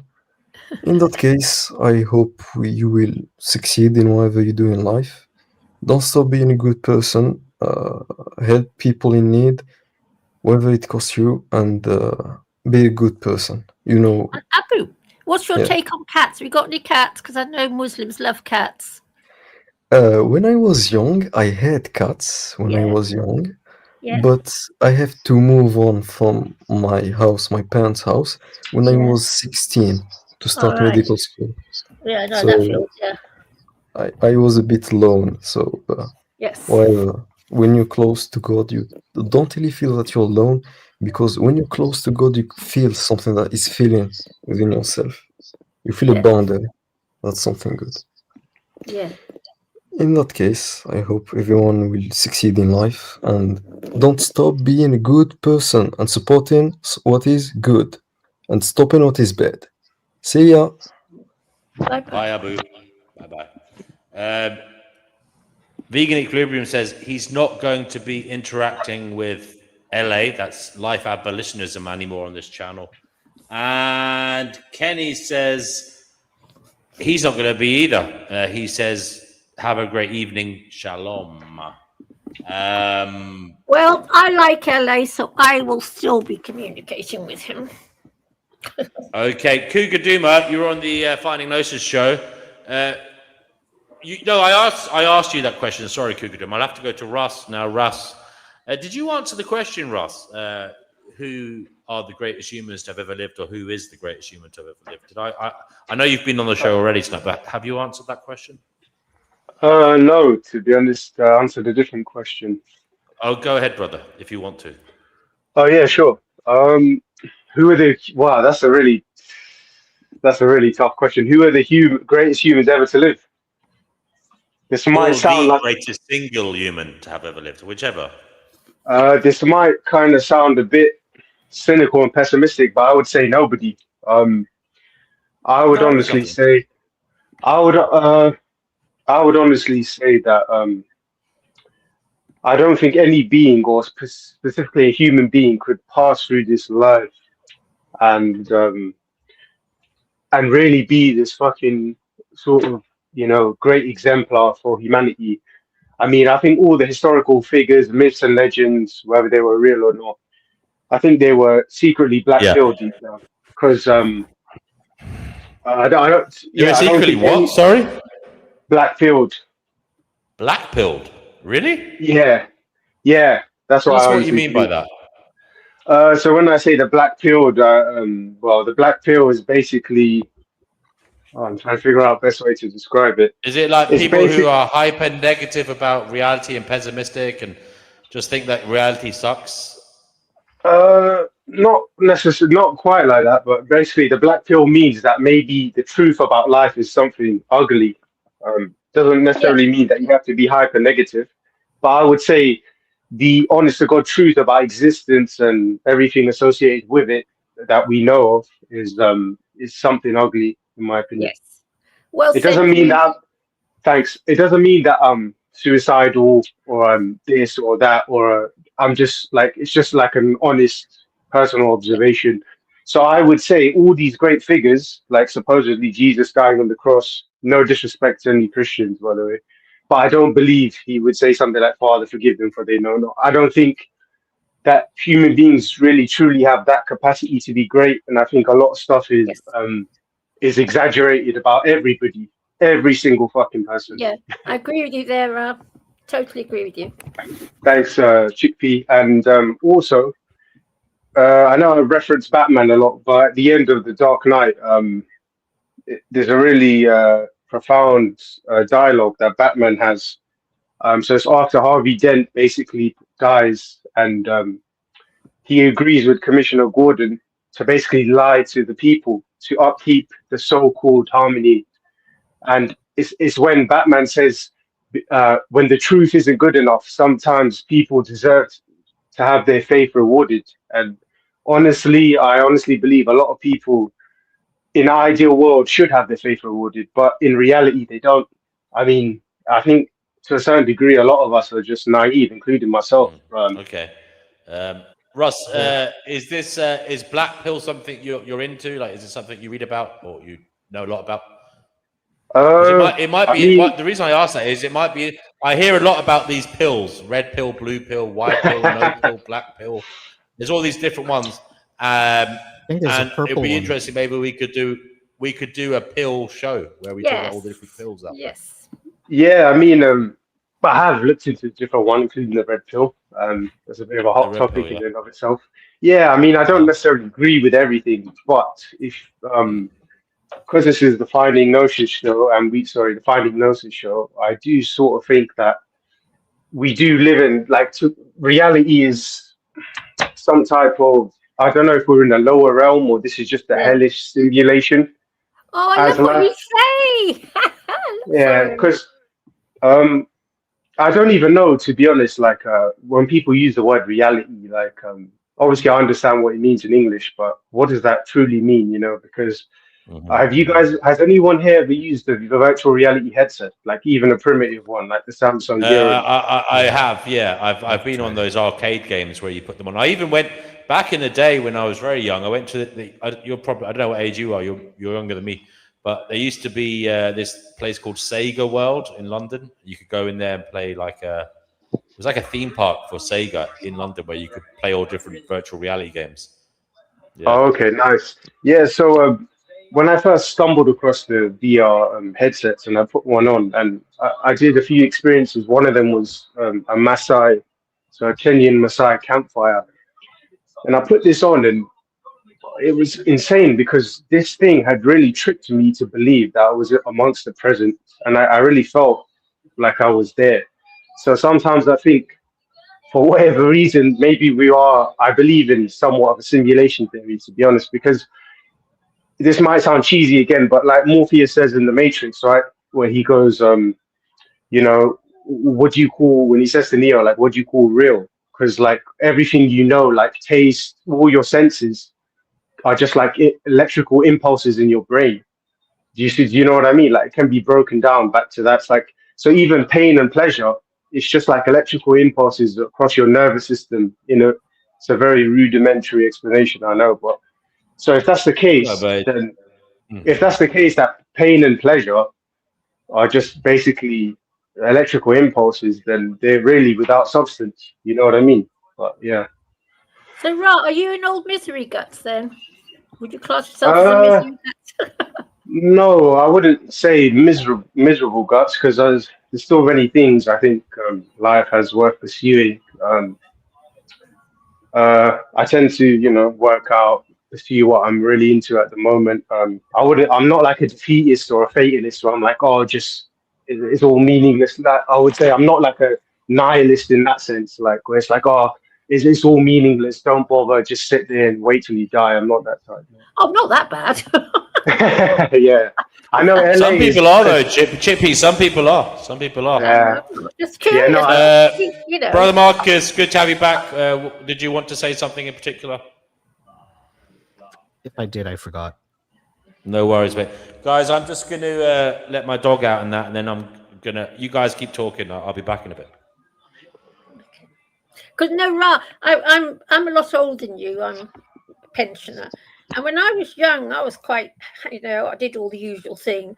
And then when I hit my 40s, it was like something took me over and I became a real grumpy, not grumpy, but I just saw the world.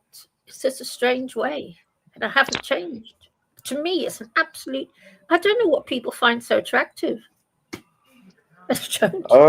I agree as well. I mean, I would say you're definitely ahead of the curve because of the years you have of experience and wisdom. Yeah. But I agree, man. I think when you're young, you're full of hormones, and the world is like hope. So like the world is like a very lush green place, like because there's so many. Because we're all truly ignorant. We're like, yeah, I want to do this, I want to do that, and it's like it's interesting because like we have these ideas in our heads of like you want to possess things, and if not possessions, you want to experience certain things like relationships. You want to be in love. You want to own a nice car. You want to own a nice house. You want to go on a nice holiday. But when you actually come to experience them, I feel like ultimately the juice isn't worth the squeeze. So I think one of the biggest bummers about existence is dissatisfaction, because you could literally, have the best arrangements in life and you'll still suffer because of dissatisfaction. You know what I mean? So it's weird because I've often wondered about, I've often wondered about when you see the rich and famous topping themselves, so they've got absolutely everything you could want, and they're coked out all day long, and eventually they top themselves altogether. Yeah. And the crazy thing is, I'm sure if I was in a position where I could take coke all day long and do whatever, I'd probably do the exact same thing. Yeah. No, I would. I can understand it now. Something I never understood, but I can understand it. Again, I don't know what kind of the nature of our universe is or life and existence is ultimately, because obviously I'm just a human, and it's almost impossible. It's almost inconceivable to be able to know everything. But I am interested in certain shamanic elixirs. I won't go into details. Because stuff like that. Because I do believe that it is possible that again, like this is some type of simulation, and we're here for whatever reason. And I'm not like a die-hard material reductionist. Like whatever my five senses can't detect, I reject. I'm not that person either. But I have seen a lot of promising things from the shamanic elixirs. So yeah. Right. Have you? Oh, you participated when you were in a foreign country outside of this jurisdiction. We'll say that. Did you? What did you see? No, I haven't. I haven't. I said maybe I'd like to. Yeah. It hypothetically. Yeah. I tell you, Ra, the only thing that keeps me going, literally, is the love I have for my cats and loads of pop music. Every day I play the same old pop music. But Chickpea, you were singing songs of praise the other day because you felt light on your feet.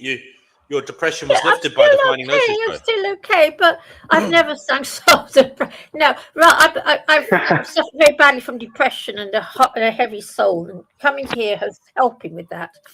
But the only thing love I have is my cats and pop music. I'm still playing the music I used to listen to in the 80s and 60s, 70s, 60s even.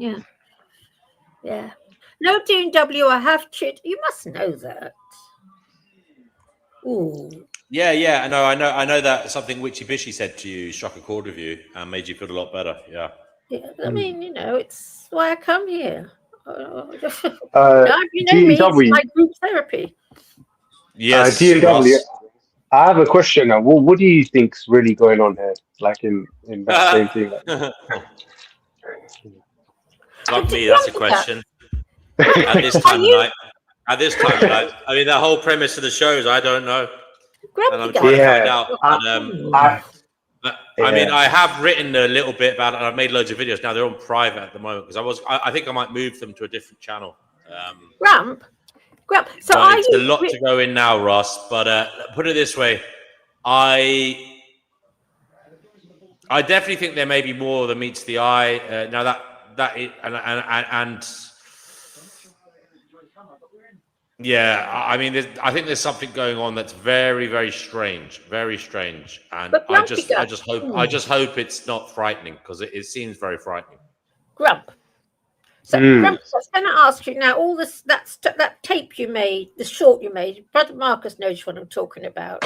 Yeah. Are you really as grumpy as you write in some of your writings? And I can be, yeah. I can be extremely grumpy. Are you really that grumpy? Yeah. Or is it just to attract people like me? Because if I see no, I can be. Brother Marcus is it a marketing ploy? What? No, I can be extremely grumpy sometimes, Chickpea. I've got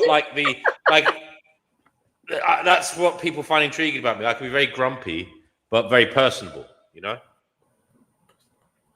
And I've always been like that. In fact, I was outwardly personable when I was younger, and I didn't talk about my grumpy side of things. You know what I mean? That's why I call you Grump. I've always been pretty gregarious. Well, I say always. I sometimes think my gregarious nature has been, I don't know, man. Sometimes I wonder, was I neurodivergent when I was a youngster, and I kind of learnt the socializing later than I really don't know. I mean, I just don't know. Because you write. I mean, a lot of people consider themselves autists or whatever. Sometimes I thought some of the stuff I did when I was a kid was a little bit autistic. But I think you could say that. I think everybody could play that game. I don't think. At the end of the day, I don't know. Because I'm a grumpy old bag, but I couldn't write. Hello to Sorry, go ahead. I couldn't write this grumpy stuff you write wouldn't even enter my head. I don't see the world quite that badly. So you're more grumpy than me. Wow. Oh. Wow. I'm more grumpy than you. In what you write, that's fine. I know. I'm pretty grumpy, but the thing is, I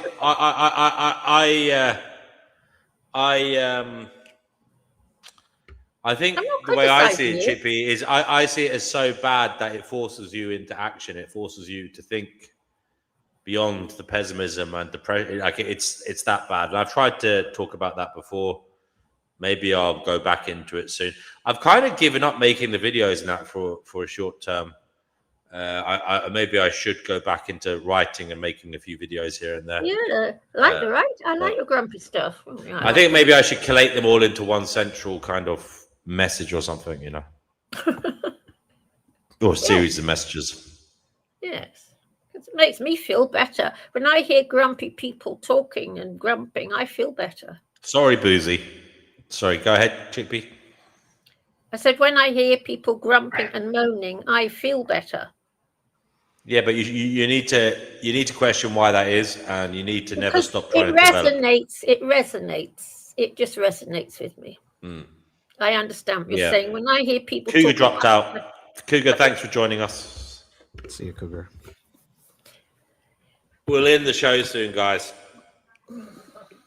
Yeah, I mean, there's more grumpy stuff, please. Wow. See, everyone else likes it too. I'm a grumpy monkey. I will perform for peanuts. I mean, like going back to what we were saying, again, I'm not trying to, doom and gloom everyone, but since we're on this topic, why not? It just seems like Chickpea touched on it as well. I feel like as you age, you tend to see things more for what they are. Oh, yeah. Like like once the novelty dies out of a lot of experiences, then it just becomes this thing where it's like, fuck, is that really what it was? Like, yeah, you know what I mean? Yeah. I feel that about myself. I know it sounds daft. I feel it about my sex drive. When I was young, your whole being is driven by this drive, this crazy drive. There's nothing you can do about it. And when I look back on it all, it wasn't as great as I thought at the time. It wasn't. It's really crazy thought. It's weird. Yeah, Some people can't tell till you get older. You look back on it, you think, what in God's name was all that about? It was like being possessed, wasn't it? When it comes. Yeah. Yeah, Yes, it's just and I those. tell you, I'm surprised I survived it all because I didn't know how to play up. And I tell you, Ryan, I look back on it all, and it's insane. Yeah, it's when those hormones like hijack your intelligence, man. They do. Crazy, yeah. My whole life was completely taken over by it. I'm not exaggerating when I say that. My whole being was thingied. That's why I guess in a way I wouldn't want to stay. I know a lot of people would kind of talk about, I wish I could be young forever or whatever. Oh God, no. But I wouldn't want to be actually, because I do actually welcome the wisdom that age brings, and yeah, even if it is at the cost of my fucking mobility and my youth, I do welcome it in a way. You know what I mean? So yeah, that horrible thing, that horrible feeling goes. Whatever it is, that goes somehow. I mean, I live with 7 cats, and I don't get me wrong. I have a very nice, easy life. And it's so nice to just not care what the rest of the world is doing outside my door. I don't give a poop what the world's up to anymore. I don't. That is a nice feeling sometimes, yeah. Yeah, it's a lovely feeling. It's very nice, actually. yeah, I guess pets are really nice to be around because they don't really have egos like us humans, Yeah. So yeah, I fully agree with you. Yeah. And they're very simple beings, isn't it? They don't really require much, and they don't need to fucking go on holiday, and they don't need. What's your Yeah, sorry for butting in. Russ, you're pretty new here. What's your view of the future of humanity? Where do you think we're headed? Like in the near term, mid-term, long term. By near term, I mean within the next 5 years. We'll say mid-term, maybe within the next 50 years, long term, anything after that? So near term, I believe we are on the brink of World War III. The stage has really been set. Long term, I really fucking hope AI takes the reins and just puts humanity in its place. And I don't mean like genocide or anything, but I mean like I think we touched on this the other day.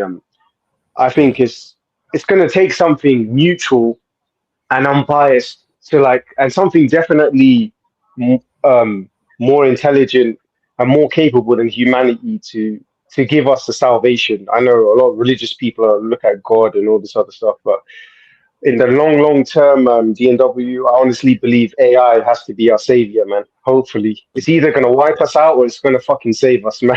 And we need saving. You know what I mean? I say the same thing. I think it's our only hope. We need something we need an amazing. We need something amazing to happen because we're in a tight spot. We're in a tight spot, man. And I look at history, right, and it's just been fucking repeating itself. It's the same shit over and over again. Oh, you see? Oh, I love the way you see the world. You see the same way. Yeah, but of course, the worry is there's some kind of forever tyranny. I mean, look, as usual, there's a yin and a yang with things. With AI, the potential is. I mean, in many ways, there's more potential for it to go wrong than to go well, but we still have to try anyway. That's how brutal this reality is. We still have to try and make everything okay, even though it could go horrifically wrong. I mean, we're between a rock and a hard place existentially, I think. Yeah, because I think it was Ragnarok or his name. He was like I think he was just a bit naive with his view on humanity. Like, humanity has such a disgusting track record of what we've done to each other across civilizations, and it's very easy. Like, oh, it's these people, it's those lot, they're the ones. But really, that's just your bias, man. We're all pieces of shit deep down. Like at the end of the day, any group, if you were to transfer them power, they would just commit genocide, they would oppress, they would exploit. So I don't buy this whole fucking woke narrative as well, where it's like, oh, it was the colonial powers that did. It's just like, shut the fuck up, man. Look at what Genghis Khan did to our friend who was here earlier, and some of the Islamic caliphates and what they did, and then the Crusades, and then fucking not so long ago in Rwanda, You know, there was no fucking. Don't want to make this too political, but there was no white colonial master enslaving. No, it was just Africans massacring and killing other Africans.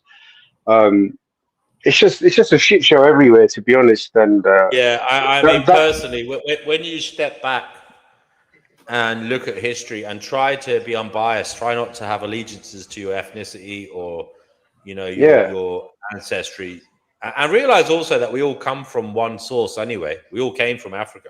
You can look back and say, yeah, we're all pretty shit. You know, we've all been pretty shit to each other, you know? Yeah, like even the Native Americans. The Native Americans. Sorry, go on, Chick. I just said I love what you say. Oh, thank you. I appreciate it. It's not just on a macro scale, Ra. Some people focus too much on the macro. Sometimes it's on the micro side of things. Like it's literally, yeah, the governments, the large institutions of those cultures and societies may not have main dovers in the world. But if you zoom in at a micro scale, what were they doing to their own people? What were they doing within those families, those households? What was it like in those villages? And you'll see that, yeah, it probably wasn't that good at all. It's probably pretty bad, you know? Yeah, again, human nature is the same all over the world. Exactly, and it's like I don't want to sound like I'm targeting like certain countries or certain cultures, but it's like look at like the Mayans would probably tell you, oh, the Spaniards conquistadors so evil, but motherfuckers, you guys was doing what was that human sacrifice to Kukulkan, your deity? Well, yeah, I don't know if all the people, the Native Americans, were doing human sacrifice, but No, the Mayans. The Mayans, so the Aztecs. Mayans, the Aztecs.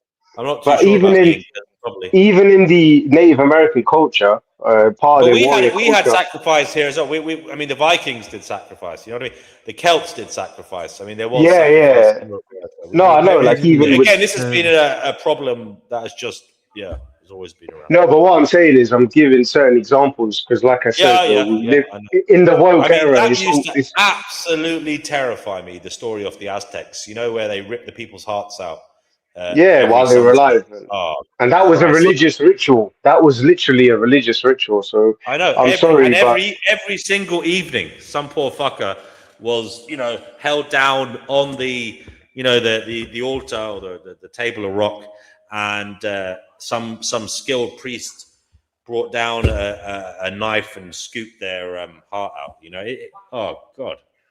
What a brutal! Yeah, and even how long did that go?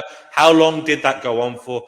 And it is true that they were so skilled at it, they were able to rip the heart out of the person and hold it up in front of their eyes, so that the last thing they saw was their own heart pumping in the hand of the priest. Jesus Christ! Yeah, it's mad. Quick thing, and even go ahead, Marcus. When you're examining the history of humanity, also keep in mind that the squeaky wheel gets the oil. Think about the vast amounts of humans that are just having healthy lives, that are quiet, that don't get written down in history books. And also those that do create what we know from history, because a lot of our history is forgotten or not like preserved. And so just keep in mind to have like a balance of how you like have that type of confirmation bias when you're looking at the data. And also I forgot the saying, but it's like the victors get to the people who win are usually the ones that get to write down the history and make history. And so, sometimes the loser's history is bitter and equally untrue. You know what I mean? Right. In some way. I'm not saying this is true, but it wouldn't surprise me. Are there any conspiracy theories that the Aztecs didn't kill people, didn't sacrifice people? I wouldn't be surprised. I wouldn't believe it, but I'm just saying I wouldn't be surprised if somewhere on the internet there's a conspiracy that it was made up by the Europeans. Yeah, but what I'm saying is, just in general, like even with the Native Americans, like obviously, I've looked at the history and they did get basically rubbed out, by the Pilgrims. But at the same time, they used to scalp people. They used to tear the hearts out, like part of their warrior culture. There's a lot of fucked up shit, man. And I'm not targeting all these specific cultures. I'm just saying, like humanity, like a lot of people these days, they hide behind a sob story. That, like, for example, since we're living in Britain, we're all Brits here, I think. Apart from Marcus, where are you from? Yeah, there's the noble savage myth, but there's no reason to think that if at some point the Native Americans would have reached the same level of technology as the Europeans, and they would have just done the same kind of thing. You know, there's no reason to think they wouldn't have. I think human nature is human nature, and that's just the way it is. Yeah, and it's like with Britain's last escapade in India, then there's a lot of people who still hold on to that shit, and it's like, well, okay, yeah, Cutler Beckett set up the East India Trading Company and did it basically extract a lot of resources, but you wouldn't have, if you was a peasant in India at the time, you were living a really shitty life. That wasn't your wealth, you know what I mean? So, like, what I'm trying to say, guys, is like history is very nuanced. Like, we're often given narratives, but the truth is very nuanced. Yeah. Because, like, you really do say it very well. Really thank you. Appreciate it. Yeah. I like the history in Canada is pretty brutal. But at the same time, day-to-day living for Canadians are not thinking about what they've done, like what the country has done in the past. And also, thank you for saying that. Sorry, they didn't do anything. It was the ancestors. But yeah, carry on. Sorry. Yeah, and the ancestors is also it's the ones that were in power that did those things too. Yeah. Yeah. Normal blokes don't make the history books, so that's all. Yeah. DNW, what was that guy saying, Mr. Hamza? He was saying something about raping and killing Hindus and all this other shit. Like, I don't know. Was he trying to say that like the Muslim people were being oppressed or something? Well, I don't know. I just kind of got that. No idea. I didn't. To be honest with you, I didn't hear that bit. Yeah. Maybe he was. Right. I actually couldn't follow all. Like I followed 95% of it. There was bits where I didn't quite understand. Especially when it got a bit heated, I was more concentrating on looking at the cameras ready to kick someone off in case they did something, But anyway, it's hard. What happened with Kenny's situation? Because I saw it. I was in my car driving, and I see fucking Kenny there, and I'm like, oh, how did he redeem himself after that then? Well, if I'm honest, and don't take this the wrong way, Chickpea, he did say terrible things to you, but I spoke to Chickpea later, and I remembered Chickpea had said terrible things as well. And I thought, well, in many ways, it's like, I don't like what Kenny says, and I told him off, by the way. I told him not to do it again. I suppose it's a lesson in... Chickpea might hit me for this one, or hate me for this one, but she has said horrible things, and it's like, don't say these horrible things to anybody on this show anymore. You know what I mean? Just so you know, someone's echoing. Okay. But the other side to this is Chickpea laughed it off and wasn't overly upset, and she didn't care. Fair enough. No, makes sense.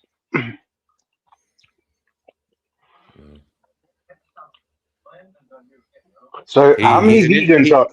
Yeah, sorry.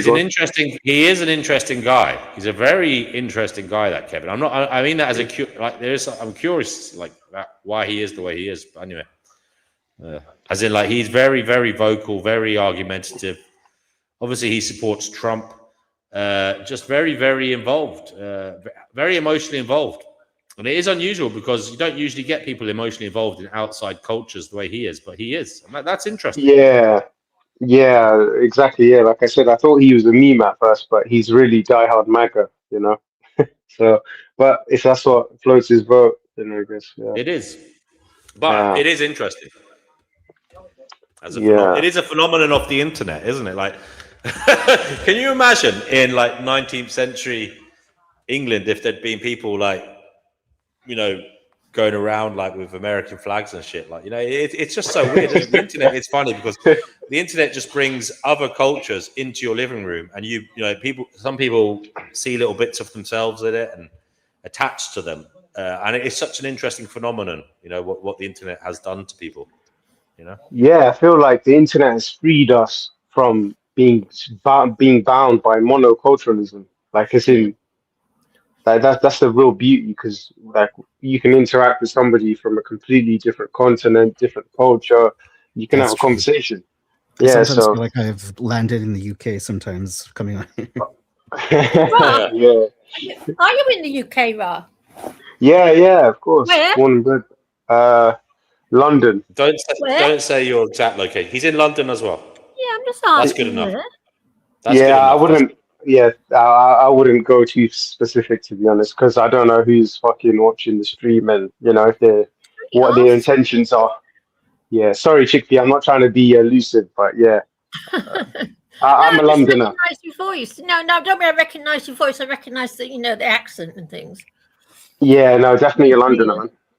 Yeah, definitely a Londoner. Yeah.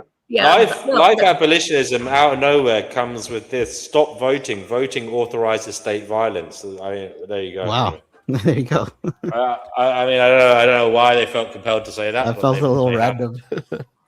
So Out of tell nowhere. me, sorry, are things so bad nowadays that people literally don't dare say where they live anymore? Is it actually that bad? Well, you can be doxxed, and that is a reality, and you just don't know who's watching. Like, for example, like people An can get employer or triggered. something. Yeah, no, not even that. DNW, like you can literally get these 4chan trolls that may be watching, and you might say something that triggers them, and then be like, you know what, I'm gonna fuck this guy or this You girl's know life what? up. I'm Yeah, that's having what it that is. fear here. I've got that. I'm starting to get it. That weird fear. Yerf Dog says, laughing my ass off, LA threatened to punch his teeth out, yet here he is whinging about state violence and what other people say. It's all confession by projection. And Noodle says, so true, Yerf. He who seeks equity must do equity. You know, and I think the whole thing about like, oh, you have to read books. I mean, clearly that doesn't necessarily mean anything because if he reads tons of books and he's still so wrong about some shit, what good has that done? You know, like, LA says the state has a monopoly on violence. It's not the same as a fair fight. It's about having a fair, like not a fair, but playing by the same. There's no such thing as a fair fight. But There's there no wasn't. such There thing. wasn't. It wasn't. That simply wasn't Marquess of Queensberry rules. Life abolitionism. You literally said you'd punch his teeth out for arguing with you. That wasn't like challenging an agreed. Yeah, that wasn't. Let's get the ring out, guys, and go for it. You didn't But ask for LA, consent. Yeah. sorry, LA. In ultimate reality, there's no such thing as a fair fight. No such thing. Noodles, in defense of reading, Yerf Dogs, LA, and myself, we've read the same book at least. I know one of them, and we all disagree. But the thing is, it's you're playing on the same playing field at that point. Same information. You're comparing, contrasting on the same. Okay. LA doesn't read, says the Earth Dogs. Earth Dog says he got most of the info about Ayn Rand from watching YouTube. That's what he says. I mean, I just don't think. And Yerf Dog goes on what he does read. He doesn't. I mean, this is anyway. It is what it is. I just. I mean, there's been some bombs thrown tonight. It is what it is. I don't think you need to. It is what it is. Be able to like understand a concept or a point. I don't think you need to read books. Like, it's good to read some. Not in all cases, but it does help to give you a grounding in it with more surety sometimes, doesn't it? I guess this is the domain they're talking about. I was going to ask, but I didn't want to bring it up. But since everybody's like throwing mud, what happened earlier? With who? Sorry. Well, Noodles and. Wait. Oh, LA. LA is saying he can hit him. And Yerf can hit him back, but that's different because if he's not consenting to being hit, I don't know if he's not. If it's an attack, if he didn't agree to it, then it is wrong. LA, surely you understand that. Okay. And LA, the way you said it was you just punch his lights out for saying something you didn't like. You didn't say it was going to be. On the canvas in the ring, you didn't say that. At least I don't know. I mean, what Vegan Gains does is he challenges people to cage matches. Is that only like from insults or arguments? Because I'm very confused why punching someone from an argument would do anything. The argument still stands regardless of Exactly. who's Exactly. What a childish fucking thing that guy does. I think it is childish myself. Yeah. Well said, It's kind of Rob. like you make Big Ape angry, Big Ape smash. That's what that is. No, that's what that is. That's what that is. It is. That's exactly. It is. That's what, because that guy just said, Brother Marcus. That, And the other side to this is men who go around throwing punches at people to settle scores need to appreciate one day they'll get old, one day they'll be not at the top of their game, and someone could come back and retaliate and punch their lights out for something they did. Tell you something, Rob? Violence is never the answer. So go ahead. Yeah, I agree. Vegan gains will not always be on top of his game physically. And he has to be careful what he does as a young man, because he could be setting up a painful future for himself otherwise. Actually, yeah, he said at this point I think he said he stopped challenging. I don't know if he's still challenging or if I think he said he stopped challenging people because he's got some issue with his with one of his tendons somewhere. I don't know. probably all the fucking steroids that he takes. No, Anyway. it happened. You know what, Rob? It He was threatened to because smash me against the wall. Yeah, I know, Chickpea. I actually heard that. Sorry, go ahead, Noodles. I don't talk. He had a tendon snap. This was way before he ever took steroids in his Okay. on his leg or in his groin or something, and the doctor said that it was just they wouldn't be able to reattach it if it broke off or something. So he has to be careful. I guess that's what's going on. Like, yeah, Chickpea. Because I've been watching these streams. I just thought, let me fucking join it. You know, it's a fucking party down here. But I actually heard him say to this elderly lady, "Oh, because you called him a stupid small man," and he's like, "Do you want to see how far I can throw you?" Like, who the fuck says that, bro? Like, oh my god, man! Like, I'm like, you know what? Yeah, the funny thing is, guys. Yeah, I've seen guys who could literally murder you with their bare hands, like MMA fighters, and some of them are the most nicest people ever, man. Yes. But you know, whenever I come, like, why would you say that, bro? Like, why would you need to flex on no disrespect, Chickpea, on an old woman? Like, oh, do you want to see how far I can throw you? Like, would you like what kind of a fucking grown, mature man would say something like that? Like, even that triggered me, but I was like, bro, this guy's got fucking issues. He needs to do more mushrooms. He needs to drink some more shaman elixir. You know what I mean? He's got issues. This guy. He wants to kill off all the polar bears. A stupid little man. Yeah, I saw that video. He's fucking Nasty little man. God. Yeah, that's what happens, man. Because I was thinking of new ways, new ideas for businesses, and I was thinking I would open a slaughterhouse that would kill animals specifically to feed to the cats of vegans.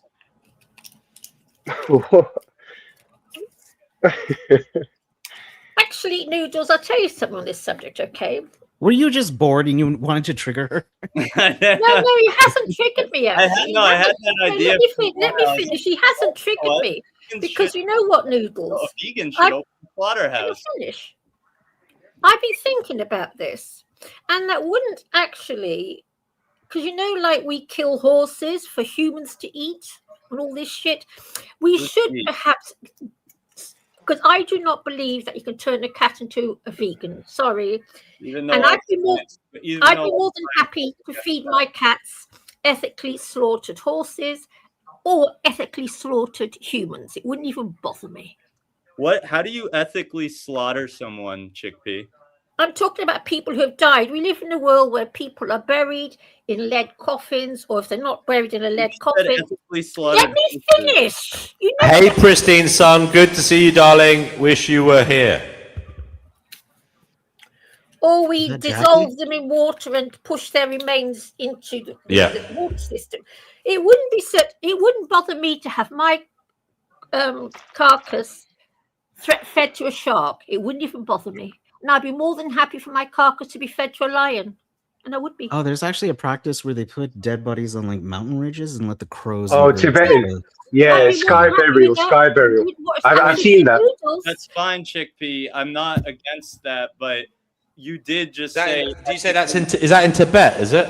Tibetan. It's called It's called a sky burial. Sorry to interrupt this. Sky burial Tibet. What did I say, That's an Noodles? interesting. You did just say ethically slaughtered horses, and I'm wondering how you can ethically slaughter a horse. Well, there is a time we all die, okay? All of us. Sure, but this is like I'm talking ethically euthanized horses, then, okay? Because we do kill horses to feed to people, which I we totally kill all disagree kinds with. of animals to feed to people. Yes, well, you said horses, okay? So I'm just talking. You said horses. That's why I was asking. No, you said horses initially. Oh, never mind. Anyway, okay. So basically, Noodles. Stupid little spastic. Right? Oi! Chickpea. Certain words are banned. You know that. Right. Okay. What I'm saying is, I don't see why we can't. We slaughter horses to feed to humans. Well, maybe we should kill the horses to feed to the cats in the zoos and everywhere else that we've got. Okay, that's what I'm saying. And I'm not saying we should go around killing every live horse. What I'm saying about horses that are on their last legs, okay, they're finished. And I'd be more than happy myself to be fed to a lion in the zoo. That's all well and good, but you can consent. The horses can't. Now, I'm talking about horses that are on their last legs. Where are these horses that are dying of natural causes? Okay. For heaven's sakes, all horses die of natural causes. Where are you going to find out? Because all of the horses that basically that are on that humans are in control of, they are all farmed. They are all sent to slaughterhouses. Yes, I know. I do know. Thank you. Yeah, I do know. Which I disapprove of. I'm talking about we should let the horses free on the fields. When a horse dies, pick at the body and turn it into animal feed. I'm not suggesting we kill the horses. For something more pragmatic, if you want to continue to ignore the obvious science that I actually sent you recently about vegan cat food. Oh, fuck off, Noodles. You know that there are, in case you were not aware, I am trying to be helpful and inform you. There are Facebook groups. Yes, I'm sure there are. Listen, that are it's funny if you don't like to be interrupted, because I have to. I don't think you know where I'm going with this. That give away cat food. I'm not talking about vegan cat food. It's just people that are getting rid of cat food, like unopened cans and unopened bags of cat, just pet supplies in general. And so you can get free cat food and free pet supplies on Facebook groups, and therefore you would not have to. It would be like scavenging it. You would not scavenge it. I buy their food in Tesco. Listen to me. What I'm saying is that you would not be paying for rights violations. You would not be paying for animals to be killed because you'd be getting it for free. You'd be getting. Oh, for heaven's sake! Whether I get it free or pay for it, I'm still guilty of it. Okay, no, I do recognize my own guilt. Not true. That is not true. When you do not pay, it's a supply and demand. That a lot of how the vegan boycott works is it's on supply and demand. Okay, so if you're not, I don't go along with that. If you're not paying for it, you're not buying into the system. The animal's not being killed on your behalf. If you're getting it free from someone who's going to otherwise throw it away, it's kind of like the same as dumpster diving. So there's these Facebook groups that are out there for people who are getting rid of pet supplies, and they want to get rid of their whatever pet supplies. You can, and I know because I have friends who that's where they get all of their cat supplies. They don't buy anything for their cats. They get it all free on Facebook. But Noodles, the argument against that is what you said, supply and demand. If the vegans take that food, well, then it means other people will just buy the food from supermarkets. And in essence, it still means animals are. No, they're not. Because no. Because otherwise that would just get thrown out. So it's just it's scavenged. Yeah, that's what you're saying. Yes. Same as getting something secondhand. They're not paying the consumer they're not paying the distributor directly.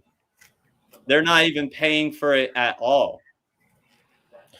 But I would just say, Noodles, on this subject, right? Now, I feed my cats on fish. I am fully aware of the fact that I'm just as guilty as all the other meat eaters are. I pay for it at all. Okay? Well, you don't have to. I You actually don't have I'm to. not turning my cat into a vegan. End Well, of. I mean, okay, well, but those groups that you're talking about don't exist where I live. You don't have to. Those groups what you're talking about don't. I live in a reasonably wealthy part of town, and that sort of thing doesn't exist where I live. I'm sure they exist there.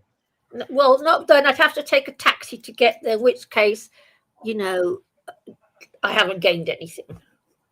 There's no point. I'm sure DNW would pick it up for you. D&W. Oh yes. I'm sure you'd like that. The grump would get it. But what I'm saying is, Noodles. God, I forgot what I was saying now. I admit my fault in killing fish. I am just as guilty as a slaughterman. I know it. There's nothing we can do about it. It's the world we live in. And that's all there is to it. But if they want to feed me to cats, they can feed my corpse to the cats. So I don't expect anything special when I die. They can feed me to the sharks, whoever. But what I'm saying about the horses is, I believe the horses should be set free on the fields. And when a horse dies, the owner of that land just sends it off somewhere to be cut into bits to feed to the animal kingdom. So, I'm not saying we should go out and killing horses because I love horses. What about any other animal? I mean, I love all animals. I don't think we should be killing animals. As far as I'm concerned, when the cow dies on the field, then you can take its body and turn it into cat food. What about when lab-grown meat becomes more? That's fine. Well, I won't be eating it. I won't be eating it. But you'll feed it to your cats, right? That'll be fun. I don't know. I'll talk to my vet about to see what the whole thing is. Why not ask multiple vets and get different? Well, I go to this. I go to the CPL. I've got my own vet. I sometimes get in touch with the CPL because I'm one of their supporters. So I give them money, so they do talk to me, and I'll see how all that goes. You talk.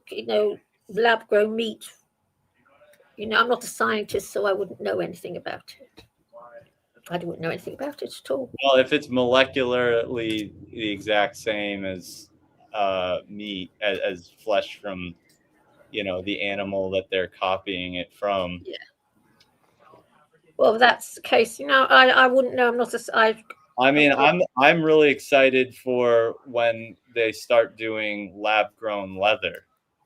I honestly can't wait for lab-grown leather. And yes, when lab-grown leather is a thing, I will be wearing it. Well, that's fine. Yeah. Of course it is. That's fine. I'm not. Of course.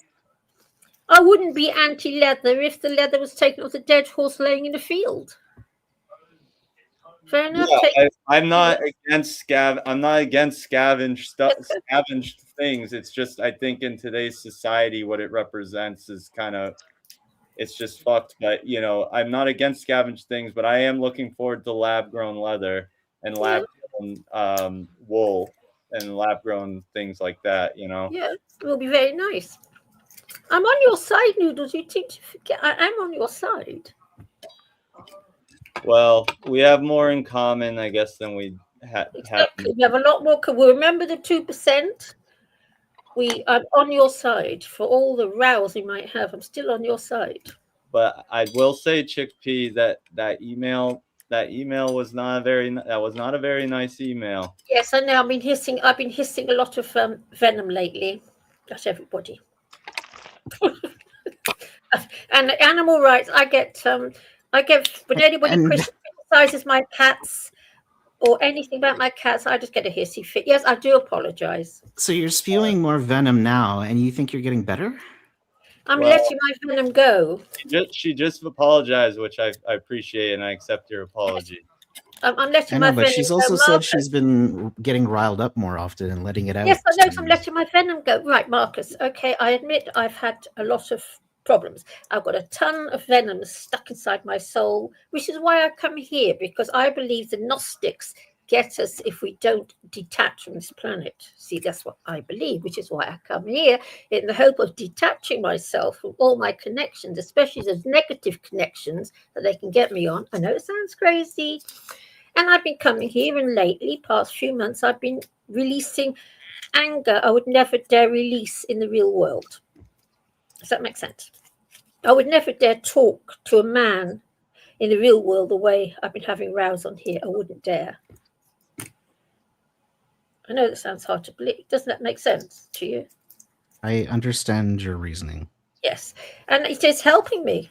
It's really helped. I've noticed it. My anger and my venom and all the other stuff is gradually being released from me, which what I want. You know, I want to leave here and go. Because that's how the archons get us. They get us on our emotions. Yeah, things we can't. They get inside when we're. What the interesting thing is, they get inside when we're having negative thoughts, and then they can control us to do things that cause more negative thoughts for them. Thank you, Noodles. Exactly. That's why I want rid of it all. Exactly.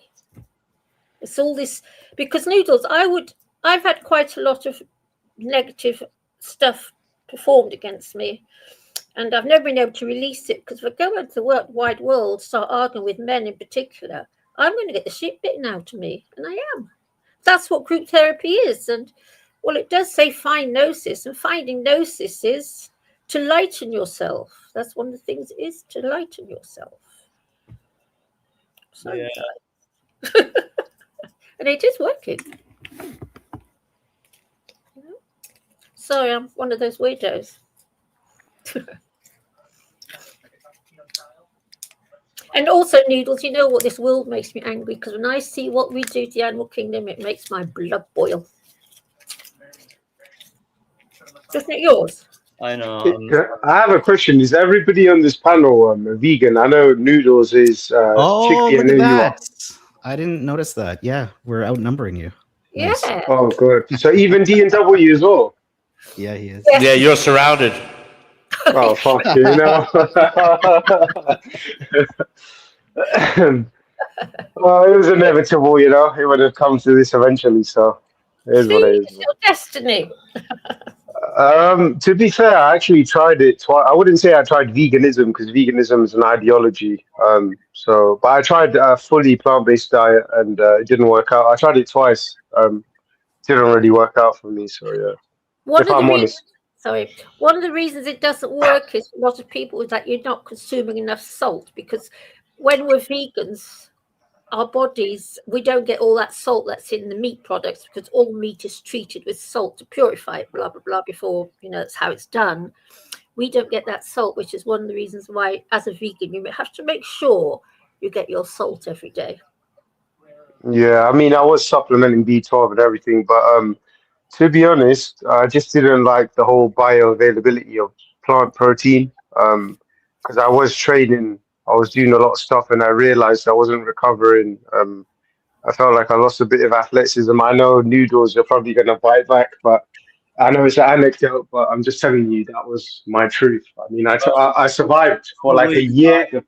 Eating enough calories. You probably just started eating less calories because the food's less dense. No, I was eating more calories actually because in order to get my required protein intake, I had to eat more calories because I was eating more calorically dense foods just to get the right protein. So what were you eating? So I think breakfast would be something like organic whole wheat bread with some peanut butter, organic, and then dinner would have been substituted. Well, I substituted my spaghetti bolognese with black beans, organic black beans with organic spaghetti and then tomato sauce. And then lunch could be something like organic hummus with organic pita breads. And yeah, it vary. I even tried the mock meats as well. Yeah. So most people, when they try and self-report on their caloric and macro intake, they're usually not correctly self-reporting unless you did chronometer and I reckon he wasn't getting enough protein, to be honest with you. What you just I was going to say chronometer is really good for this stuff. From what you just told me, that is, you are not eating like a lot of protein. Based from what you just told me. Yeah, but I was also supplementing with soy protein isolate as well. So okay. I had the shake as well. Yeah. I don't know. Obviously, which one? I wouldn't be able. I couldn't see. It was My Protein. There's a company in the UK called My. I don't know if it's transnational. My Protein. Yeah. Pretty much equal bioavailability from plant plant and animal protein. So it really just has probably more to do with the fact that you either weren't eating the same amount of protein. Another factor in that, though, there is a factor that a lot of people don't think about, which is not the protein factor. It's the IGF-1 factor. There is also arachidonic acid in a lot of meat, which is a stimulant. There, you know, IGF-1 factor. There's a number of different things that, you know, you got to get kind of used to the transition, I would say. Yeah, like I said, I'm going to be honest. I tried it and it didn't work out for me, man. So And then also, you know, there's also the factor of just when we don't want something, or when we don't want something to work because we, you know, we don't like it as much as what we were doing before. It can just create a psychological situation where we decide it doesn't work, you know, and because we want to go back to the old way. That's why it's like more veganism is it has to be less about, oh, I'm doing this for health or whatever, and it has to be more like fervently about, I believe in animal rights. I want animals to have rights, and I'm going to commit to this practice to, you know, as part of my value system, instead of just yeah, I understand that, but that's where I kind of run into a problem as well, because I don't really agree with the vegan ethos, because I feel like it's really presumptuous to say that, you know, all animals deserve rights, and I would separate animals into different categories based on that. I mean, obviously, like domesticated animals, of course, but I don't agree. Sorry, let me just finish my point. Sorry, I don't agree that all animals are benign in nature, or of that accord. I just don't agree with that. I think there's some really nasty animals out there. Wow, But I've never claimed animals are like benign or kind to each other in nature. Yeah, like no, I'm just saying by their own nature, not just in nature. But if an animal threatens you or attacks you, you're allowed to defend yourself. You know that. Yeah, no, not even in self-defense. I mean, just due to their own temperament, due to what they get up to. Again, I can't really judge it because it's just part of evolution, and that's how it's come about. But without when I see, all you got to do is trait equalize, right? So, what is true of an animal, which, if true of a human, would justify the same treatment? I'm not sure I understand what you're saying. Can you be a bit more specific? So what is the trait? What is the trait about animals that makes it okay to do what you do to them, but not to a human? They do unto others as we have done unto you. Yeah. Oh, what is a trait? That's a hard one to answer, because the truth is, cows are probably some of the most docile, nicest animals, specifically cows. But it's just a fucking shame that, you know, beef comes from cows. I'd rather it come from fucking Komodo dragons, the cunts. You know what I mean? Well, look, Komodo dragons. Most what I would consider based vegans or animal rights activists actually are against predation, and in theory, we would say we should try to abolish all predation amongst the whole animal kingdom. But that's not super pragmatic right now. What we can do is we can at least not contribute to it ourselves. So the question is, what is true of the animal, which, if true of the human, would justify the same treatment? What is true of the... What animals are you paying to have tortured and killed for your taste pleasure? Well, I wouldn't say for taste pleasure. I would say for well-being. But obviously, you would disagree with that, because you'd probably turn around and say, "Well, you could get the same nutrients from a plant-based diet."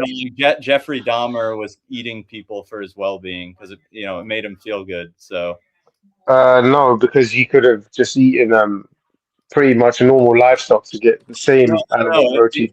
It was his well-being depended on eating humans. That's what made him happy. That's what made him But feel. okay, I understand. But when I say well-being, I'm talking about the bioavailability of animal proteins. No, there is the bioavailability. I'm not. The bioavailability is equal.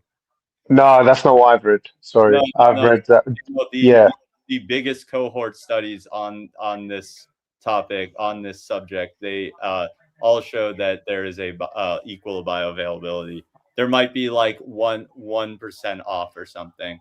It's not statistically relevant. Yeah, but so you're telling me if I was to have 100 grams of peanuts, that they would have the same 90% plus bioavailability as like 100 grams of chicken breast or something? No, I don't think so. Because first of all, the macro composition of peanuts and chicken breasts are very different.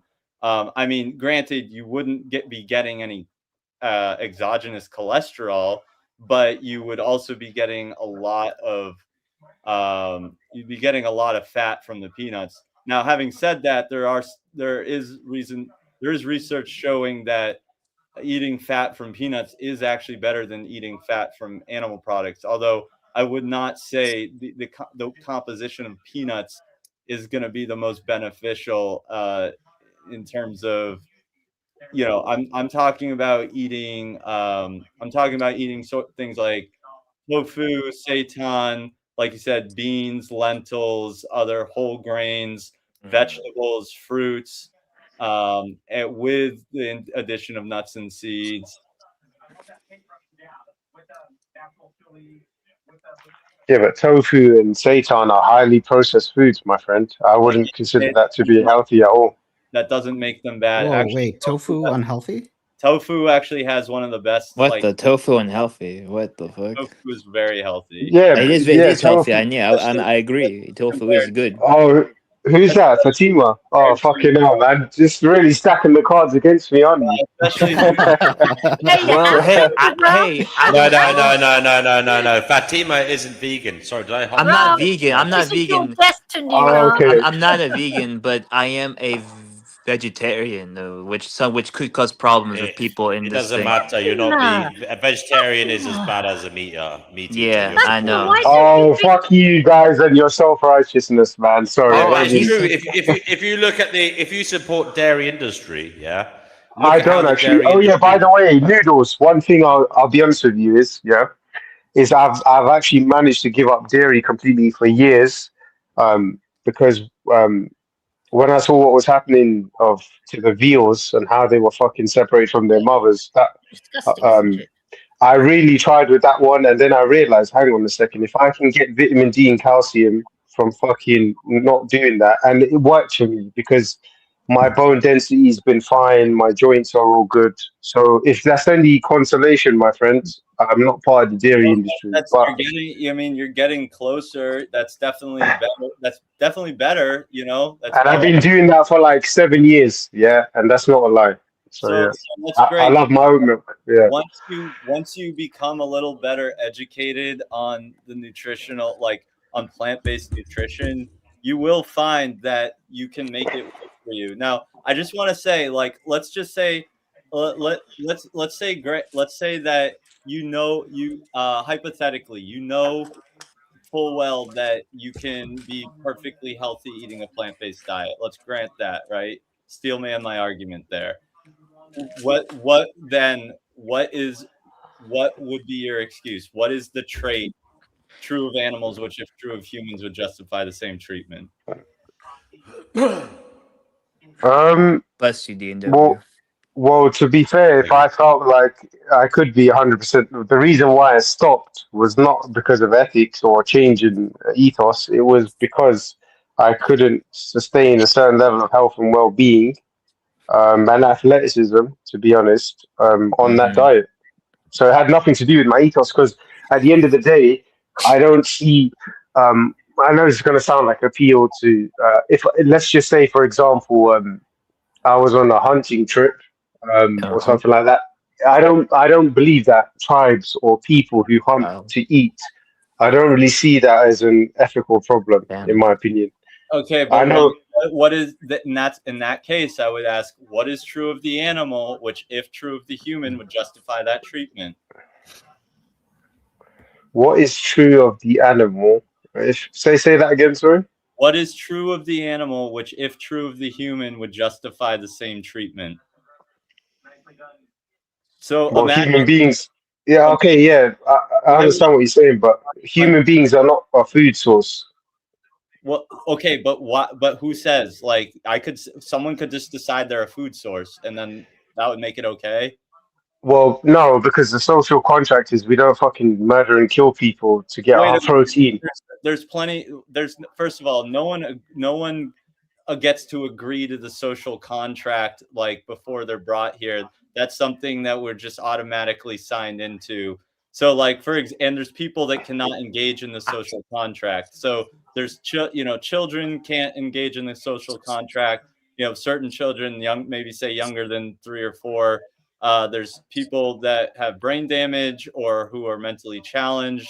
Certain people with disabilities, people in a coma. All these people can't engage in the social contract. So would it therefore be okay to Holocaust those people? No. Holocaust is a very strong word, but no. And the reason for that is because they are still protected. They are still protected under the social contract by our legal system. Meaning, if you was to do that, wait, hang on a second, my friend. Let me just finish my point. If you was to do that to those said parties or members of society, you would be penalized, and rightly so. So they're still protected even if they don't understand the social contract. They're part of the umbrella.